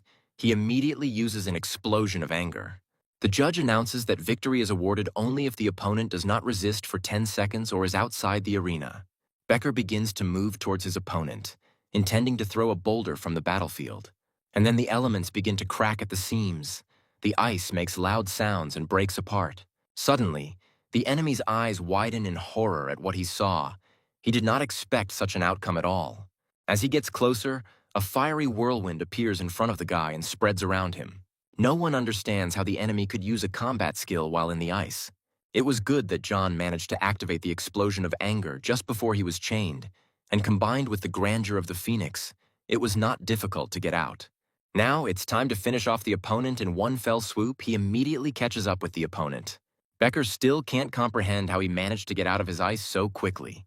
Coming closer, he points the blade of his spear at the enemy's face and says goodbye to him. The guy groans from the tension and is worried about the proximity of his defeat. The main character's eyes show confidence in his own victory. He strains with all his might. After this, John uses a blow of accumulated power, thereby pushing the enemy out of the arena. Observers are sending a lot of comments about what happened. The judge turns towards the protagonist, asking if he plans to challenge the 21st floor. He says that he will come tomorrow, but today he is not going to move up. The guy turns around and looks at the table with the ranking of freshmen. John realizes that he was first in the ranking. Because of the victory over the owner of the 20th floor, he received the right to go to the 21st. It turns out that the second place could not defeat Becker. The guys discuss what happened and can't believe that John ended up in the 10th group. Looking down at the monitors, one of them is about to take note of the main character. Very tired from the long journey, the guy is breathing heavily. He feels the side effects of the explosion of anger. He can't even believe that he made it to college. Someone from behind comments on the main character's appearance. He slowly turns his head back. The rising sophomores ask him why he looks like a beaten dog. It's strange that he didn't die after challenging the 5th rank. Becker was seriously exhausted after 2 consecutive defeats with the first years. That's the only reason he managed to win. If he understood correctly, this guy did not accept the humiliation and sent them to restore his reputation before he had time to recover. The freshmen are taking on too much this year, so the boys would like to teach him a lesson. And yet, despite his condition, John does not back down and responds to all the rudeness directed at him. A dark-skinned guy runs up to him and grabs him by the clothes, trying to hit the exhausted hero. Suddenly, something stops his hand. He also pays attention to it. And there, behind him, stands Kate, holding the limb of an unknown attacker. John smiles weakly, saying that his patronage has arrived. Continuing to pull, the girl twists the opponent's arm, bending it until it hurts. After this, the second-year students run towards her, losing their temper. They shout loudly and get angry. But this doesn't scare the heroine, so she swings harder and lands a decent blow to the guy's face. No one thought that the girl's skill would be so precise, not only in the use of weapons, but also in hand-to-hand combat. A few seconds later, Kate uses Ripping Fist, rushing towards the attackers. A moment later, the beaten ones are already flying in the opposite direction. Seeing this, the main character is seriously surprised. It turns out that his neighbor owns a tearing fist, and its power seems more ferocious than his. And so, the offenders begin to run away, afraid of getting even more injured. John thanks his savior and asks the girl how she guessed that he would be here. It turns out that Kate was just watching the broadcast of the performance. First, he spent 5 hours in the gravity room, and then went to challenge in the competition tower. Noticing the guy's appearance, she asks her neighbor if he can move on his own. And then John begins to pretend to be dying. Despite her outward anger, the girl is actually worried about him. After this, Kate sighs loudly and lifts her neighbor onto her shoulders. Holding on to her, the protagonist cannot allow himself to force the girl to carry him on her back. After this, she explains that she is only returning her debt and asks not to overthink things. It's getting dark outside. The streetlights are turning on, trying to illuminate the darkened streets. Everyone around turns around, pays attention to the heroes, points fingers and discusses. Some people envy John's position, while others, on the contrary, despise him for such an act. After some time, the guys reach their place of residence, approaching the gates of the villa. The hero catches himself thinking that the girl's profile looks truly beautiful, and her hair smells very delicious. Without thinking twice, John brings his lips to the lady's cheek and kisses her. After this, he begins to panic and think that she might get angry. The girl slows down. Her voice becomes darker. John tries to justify himself and explain his actions. But he's in trouble, because the main character is already flying to the side from a strong kick. When it falls to the ground, its weight raises clouds of dust from the ground. He screams hysterically and asks for mercy, admits his mistake, and says that he was wrong. Sitting at the table, John reflects that after the kiss, the girl did not attack him. Perhaps she really likes him. Embarrassed and blushing, he thinks deeper and fantasizes. But his thoughts are interrupted by a question from the girl, who asks whether the hero feels better. Sitting with his mouth full, he comes to his senses and responds positively to her concern. Getting up from her seat, she asks to go and help her with her training. The lady suggested exchanging experiences, and John, in turn, assumes that this is just an excuse to beat him. After some time, the boys train in a specially designated room, using wooden instruments. As the fight continues, the boy realizes that Kate is showing much more strength than yesterday. The higher the warrior's rank, the more difficult it becomes to advance further. But in her case, it seems that for her, development is not difficult at all. While defending himself from a bunch of blows, John tries to understand how the girl improves. Suddenly, the guy asks her to be careful, otherwise she will kill her husband. And then the neighbor knocks the spear out of the opponent's hands and asks him to shut up. It seems that she wins because the main character is unarmed. As she gets closer, Kate compliments the spear technique her neighbor is using. He smiles broadly and asks not to forget who the main character is. Holding the hilt of the sword, the girl remembers how to wield a tearing fist and then suggests that they stop wasting time. Kate activates the ability and is going to check whose ability is more powerful. After this, the girl immediately swings and uses the skill, attacking the guy. He dodges with a sharp movement and shouts that he needed to be asked. Kate disappears right in front of his nose. She really is very agile and fast. After this, the neighbor appears behind and tries to strike from behind. Suddenly, she still removes the main character, who flies forward by inertia. Coming closer, the girl advises not to rely on sight, but to release the energy of the sources for perception. After this, Kate tries to attack again to hit the hero, who dodges again. He uses silent steps to quickly avoid attacks from the side. And then the girl realizes that he has simply amazing sensitivity and insight. It is not surprising that John managed to achieve such rapid progress. Continuing to move forward, John prepares to attack using his own ripping fist. Turning her attention, Kate watches in surprise as the attack approaches. He is seriously worried and also shouts at her to move aside. The guy tries to stop, straining himself so as not to hurt his neighbor. He stops his hand at the lady's chest, still continuing the movement. In the end, John only lightly touches the girl's clothes. They freeze in misunderstanding, look at each other and remain silent. Suddenly, the main character starts screaming and apologizing, raising his hands up, thereby showing his defenselessness. While Mickey watches what is happening with interest, the guy is beaten by his own neighbor. The next day comes. The sun shines over the university, awakening each of the students. Margot worriedly asks her friend what happened to him and why there are so many wounds on his face. Coming closer, Vagar is going to share his experience with him. In order to defeat the girl, there is no need to use force. Morgana immediately grabs her friend by the ear and asks the expert about this information. Milan congratulates the hero on first place in the tower ranking of the competition among freshmen, before he had no idea how strong he was. Classmates discuss what is happening and share information with each other. And now, moments later, everyone already knows about his place in the tower. The main character agrees to help his friends develop. As soon as they complete a 5-hour training session in a gravity room with double amplification, he will tell everything. And so, after some time, the students are already sitting in this place and training hard. Milan feels that under the double amplification he can't move a finger. How does his elder manage to do this? John, in turn, dances with ease with a spear. That's what's called a real difference in strength. 5 hours later, the protagonist smiles widely, while his classmates die in pain. Finally, it's time to switch to triple amplification. The guy asks if there are any volunteers. But each of those present runs away, making up excuses. Therefore, the main character finds himself in a room completely alone. No one wants to help him. While he was switching power-ups and thinking about his classmates, an unknown person appeared behind him. The guy says that Kate was looking for him, but he, in turn, does not understand what the girl is doing in this place. She holds the card in her hand in fear and says that she has no more points. After this, John sighs, because he is not even her husband, so he does not have to worry about it. Peeking out from behind the door into the room, classmates smile funny and ask an inappropriate question. The main character shouts, offering, if there is a lot of time, for the guys to come in and continue training with triple reinforcement. After this, people immediately slam the door and run away, deciding not to disturb the headman. He sighs, remaining in place, irritated by what happened. A sound is heard from the system. Training with a 5-fold load has started. The guy immediately falls off his feet, outraged by Kate's behavior, and asks if she really wants to kill him. She stands confidently over him. Is her neighbor really not able to withstand Penta's amplification? One of the students asks his classmate why Kate didn't come to practice, when he replies that the girl decided to join the 10th group. He offers a long-haired guy named Moore to teach the main character a lesson.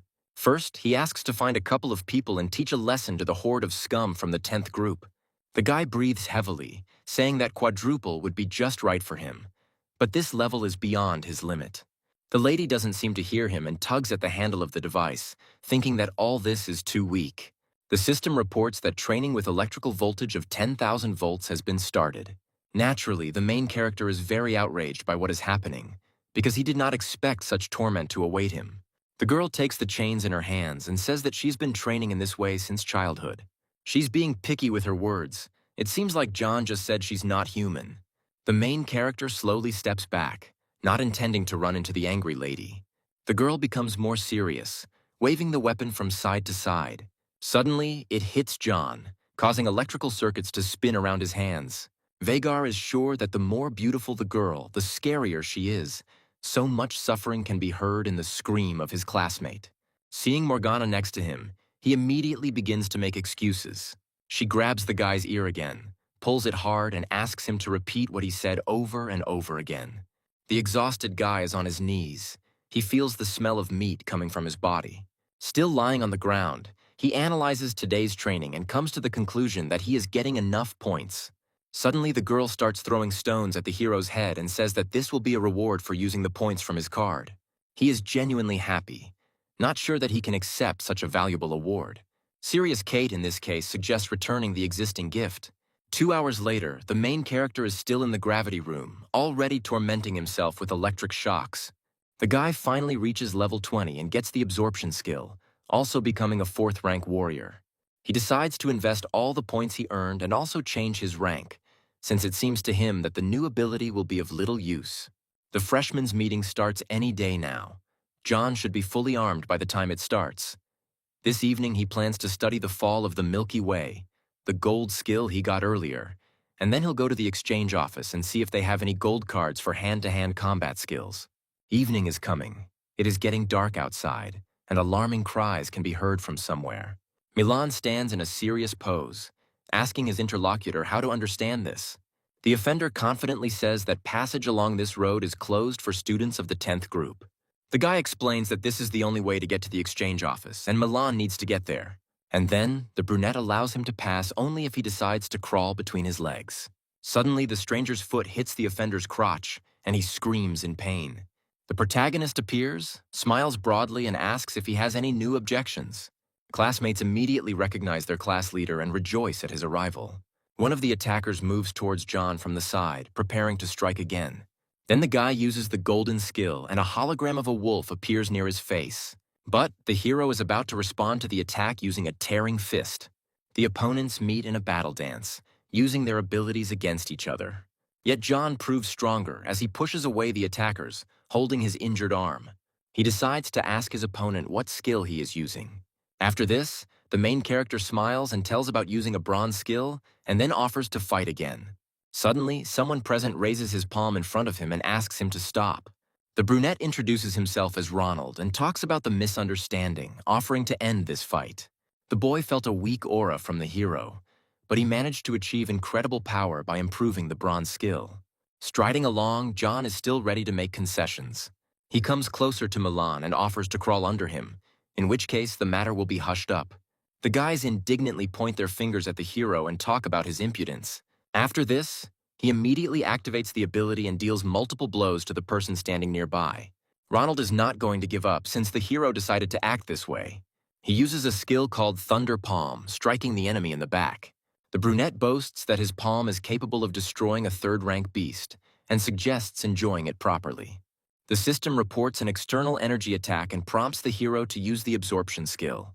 Only 1,000 points were received because the opponent's skill was very weak. Suddenly, Ronald opens his mouth wide and breathes heavily. The hero cannot understand what is happening. He doesn't understand why John is completely fine and not at all hurt by his attack. The guy immediately punches the brunette in the face, explaining that his ability is useless. The opponent falls to the ground with a crash from John's blows.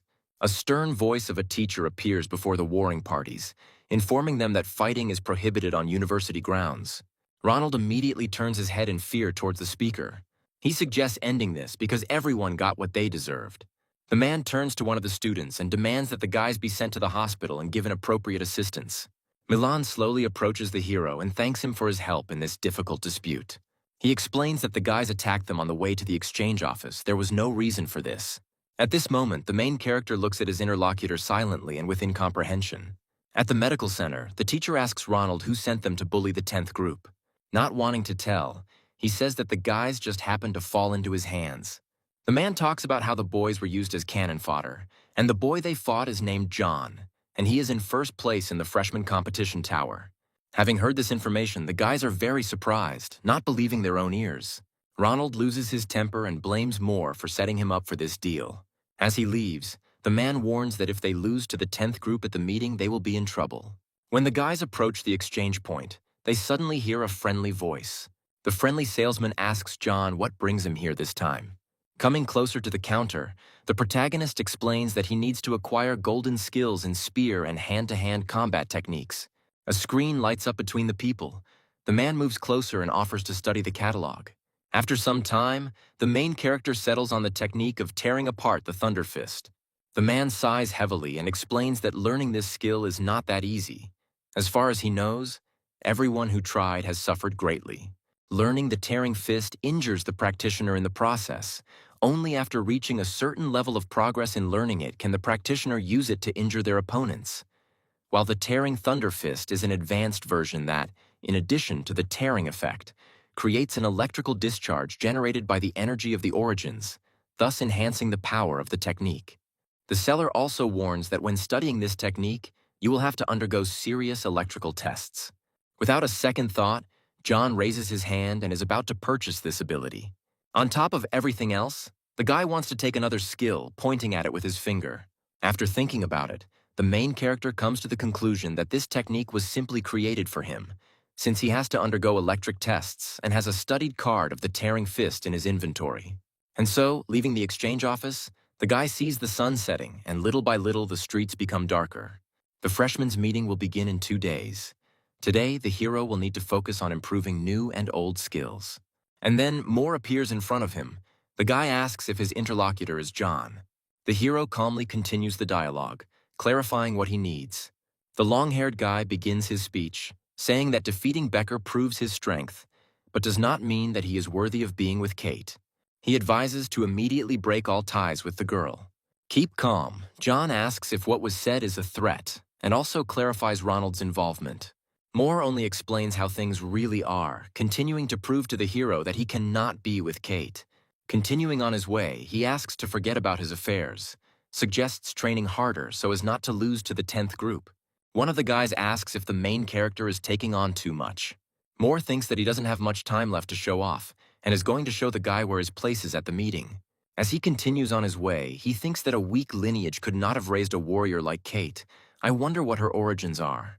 Rubbing his nose, John finds himself thinking about it too much. He's not going to ask for a match.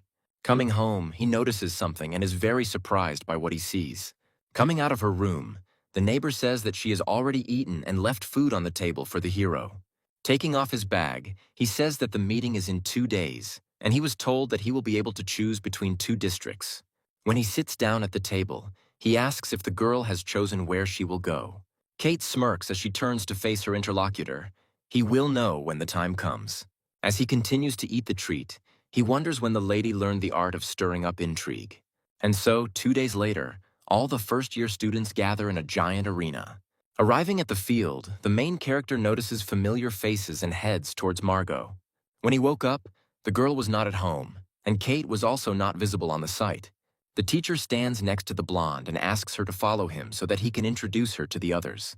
The man introduces Kate to the students of the 10th group. She transfers to them. Turning to the teacher, the girl innocently asks him not to tell the reasons for her transfer. Seeing a familiar face, some of the students are very surprised, and the man asks them to be friendly towards her. The main character scratches the back of his head, not understanding at all how the girl could have ended up in this place. Coming closer, the teacher asks in surprise how he knows her. Vager turns his head to John jokingly and says that Kate is the headman's girlfriend. The guy pushes his classmate aside and calmly asks her why the lady decided to transfer to them. And then Vagar chimes in again and says that everything is done in the name of love. After this, the main character can't take it anymore and pushes the guy even harder. The girl calmly closes her eyes and says that she won't be interested if the others crush the guys because of their weakness.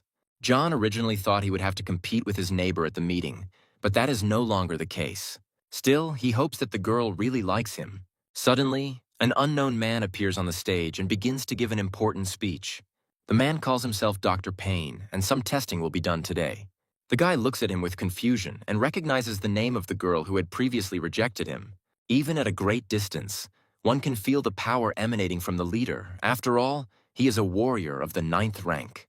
The man deftly snaps his fingers and asks to look at the screen that appears in front of him. During the test, the student is given 2 places to choose from for passing it. The team that has collected more anomalous crystal will win.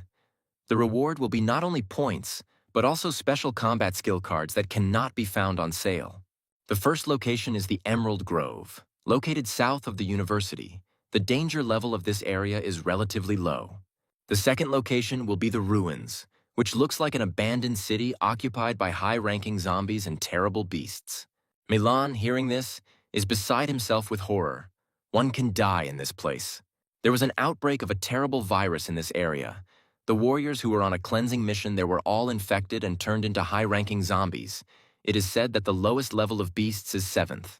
The rest of the classmates join in the discussion, also greatly amazed by what they hear.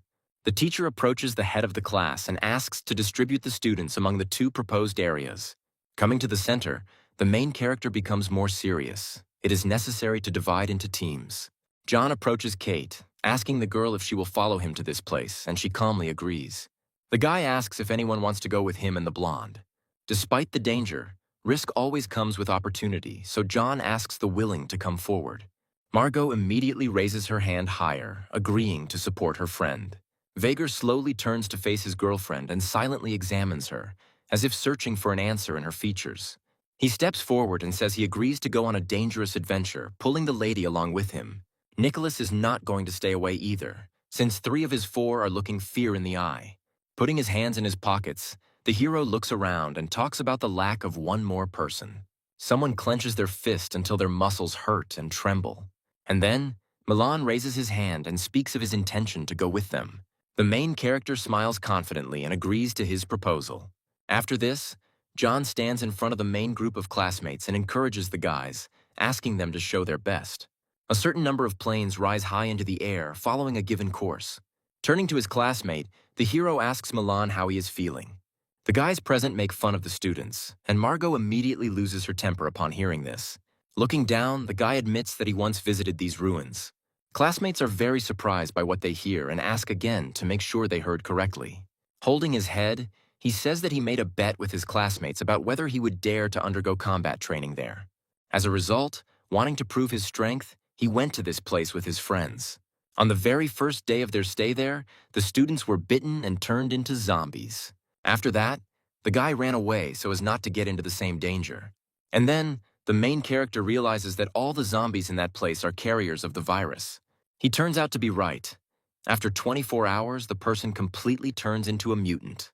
A huge metal bird flies over the blooming and blossoming flowers.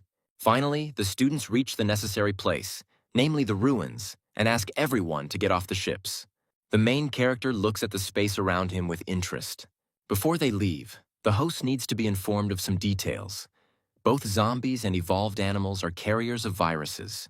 If bitten, people must return within 24 hours and receive medical attention to have a chance of survival.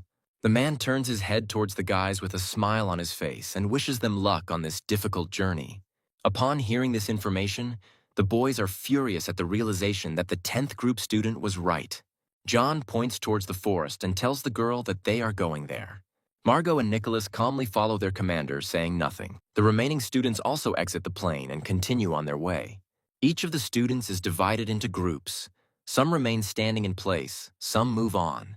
And then, after some time, an abandoned house, entwined with tree branches, appears on the horizon. The team passes him, all moving in sync and confidently. There is danger rustling in the bushes, and a mutant is watching them. And then, out of nowhere, a 4th-rank zombie appears, possessing high mobility and strength. The one bitten is instantly infected and becomes one of them. The blonde heroine immediately jumps up and calmly moves towards her target. With a sharp movement of her blade, she cuts through the monster's flesh. Morgana exhales slowly and thanks the girl for her help because she was very scared. The guys unite and begin to noisily discuss what happened, giving their comments. Suddenly, something comes to the main character's mind and he cheerfully raises his hand to his face. And then Kate turns to the rest of the team and asks them to keep their eyes open. Now the boys move more slowly and look more closely at the space around them. When the hero yawns, another mutant emerges behind him, trying to get to its victim. But he pays attention to it in time and defends himself. The guy is unhappy that the system gives very little experience. Apparently no one understands that he needs to increase his level faster. And then, another danger appears on the horizon. John sighs in disappointment. With a sharp movement, he pierces the mutant's chest with a spear, depriving him of life. The zombies wave their arms and legs, trying to get rid of the attack as quickly as possible. Milan comes closer and asks to get rid of the monster quickly, otherwise it will be able to summon new creatures with its roar. The main character smiles broadly and says that he is tired of killing them one by one. Let him call his friends. And then, after a few minutes, a gigantic number of mutants appears around them. Milan immediately loses his temper when he sees the amount of danger approaching. But he has no intention of running away. All these monsters are nothing more than his experience. The girl catches up with the hero and does not understand why her friend is so drawn to the clutches of death. He smiles slyly, noticing that she is worried about him. The guys remain standing in place, silently discussing what is happening before their eyes. The hero assumes a fighting stance and uses the Phoenix's majesty to strike back at his enemies. He lunges his spear forward, preparing to attack the zombie. And so, some of the creatures fly to the side under the onslaught of flame. It seems like the power of John's age combat skill has increased to the gold category. The girl also does not give up her position and quickly defeats all the enemies around her, piercing them with a blade. Vager watches this with delight and believes that this couple is simply made for each other. From the side, another mutant is moving towards Milan. It growls and stretches its paws towards him. And then, from the bushes, the zombie finally jumps out, getting ready to bite the poor guy. Suddenly, a spear blade pierces his head, piercing through. He comes closer and asks not to disturb him, but rather to move closer if Milan wants to die. After a short pause, the guy shouts that he will not allow anyone to look down on him. Moving further, the guys notice a strange thing. According to information on this path, there is the largest number of evolved animals, but they did not meet a single one. And yet, the main character has one theory left. Probably a powerful mutant got there, so the others do not dare to come to this place. He becomes more serious, asks to pay attention. It seems that he is already nearby. There is a rumble all around, and the ground underfoot begins to vibrate. The girl immediately jumps up to continue moving forward. There is probably a fourth-rank animal in front of them. Suddenly, a huge bull appears in front of the girl, wanting to attack the lady. As it turned out, this is a buffalo, which has large dimensions and high defensive capabilities. Using the system, John determines the enemy's rank to be 5 and asks the girl to be more careful. She, without listening to anyone, climbs onto her opponent's back and swings her sword. Realizing that the attack did no damage, she opens her eyes wide and becomes frightened. Suddenly, the buffalo kicks Kate in the stomach with its hoof. The main character immediately jumps up and starts running towards the injured girl, worrying about her safety. He energetically jumps to reduce the distance between himself and the lady and grabs her in his arms. The guy fearfully asks about the heroine's well-being. She says that everything is fine, and also reports that she used the power of the origins and reduced the force of the blows by 90%. The beast growls menacingly and looks angrily at the boys, not wanting to wait any longer. The mutant immediately takes off and hurries towards John and Kate in order to tear the students to pieces. The lady sharply puts her hand to the side and asks her neighbor to move away and not interfere. She holds the sword out in front of her and demands that he be as careful as possible. The girl confidently grabs the handle of the weapon, and her eyes show confidence in her own abilities. Afterwards, Kate makes a sharp movement and hits the animal in the face, staggering slightly to the side. The buffalo falls from its feet due to loss of balance and coordination. The main character watches what is happening with delight and comments on the girl's coolness. But the bull continues to jump in place, raising dust around itself. Margot agrees that Kate's abilities are amazing, but now they need to figure out how to get to the beast when it goes berserk. Rubbing his nose, John suggests going for ranged attacks rather than risking close combat. The hero grabs the spear with a sharp movement of his hands and activates the Phoenix Greatness skill. Vagar and Milan shout cheerfully, watching what is happening with smiles. The girls and Nicholas also rush towards John to help in this difficult matter. Everyone present activates their many abilities one after another, rushing to put in their power. The attacks hit the creature in a huge wave, dealing massive damage. More and more bleeding scratches appear on the buffalo's body. The creature's eyes are becoming increasingly furious, and he is losing his temper under such pressure. One of the guys says that now that they have brought the animal to such emotions, it will fight to the last. Jumping up, John suggests driving the creature into the ground since its back can't be penetrated. As he lands, he hits the buffalo on the head with his spear with all his might. At that very moment, Kate is already on her way to help. The girl is rushing, wind currents surround her. After this, she swings and deprives the animal of its head, chopping it off with her sword. John's eyes widen at what he saw. He had just been talking about the mutant's impenetrability, and Kate had cut off his head so easily. The girl asks to pay attention to the fact that with his attacks, he was able to fry the area of skin on the back and neck. Falling to his knees, he realizes that the animal was already in poor health. Suddenly, a group of unknown people appears in front of them. This is a guy named Lofael, who says that his prey was killed by these students. He says that he is a student from a northern university, and the students followed this bull and drove it to this place. The guy comes closer and is going to take the anomalous crystal. He agrees to give all the other materials to the guys. Margot starts to get angry at what she hears. It's all an obvious robbery. Lofael smiles widely and explains that the loot originally belonged to them. He asks to look at the hooves. There are wounds left by his colleague. One of those present squints his eyes in displeasure and insults the boys.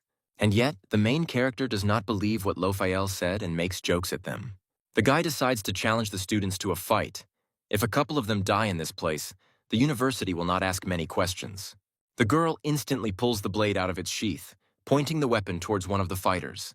He jumps back sharply, worried about Kate's intention to kill them. As John catches up with his rivals, he has no doubt that his students will dare to finish them off. He quickly catches up with Lofael, moving closer to his face, swinging his weapon. The rest of the classmates also rush into battle, wanting to kill each of the attackers. The guy shouts in displeasure at how they dare to encroach on their abnormal crystal. John just grins at what he heard and offers to leave them the jewelry and points from the cards. After this, the enemy is lost. He only wanted simple profit, but ran into serious opponents. The protagonist moves closer and closer, waving his spear in front of Lofael's face. He uses an ability called Shadow, ready to fight with him. And then the guy notices the disappearance of the enemy. He, in turn, ends up behind his back, wanting to attack from behind. The hero turns around abruptly and says that his speed is not impressive compared to the lasers in the gravity room. Falling to the ground, Lofael cannot understand how he read his movements. Suddenly, John decides to test his new technique, namely the Thunder Fist Ripping. He swings and concentrates the force in his hand, and then hits the enemy in the stomach, knocking out all the air he has. After this, the guy flies off in the opposite direction at great speed. And then, John rejoices in his new ability, calling himself the Lord of Thunder.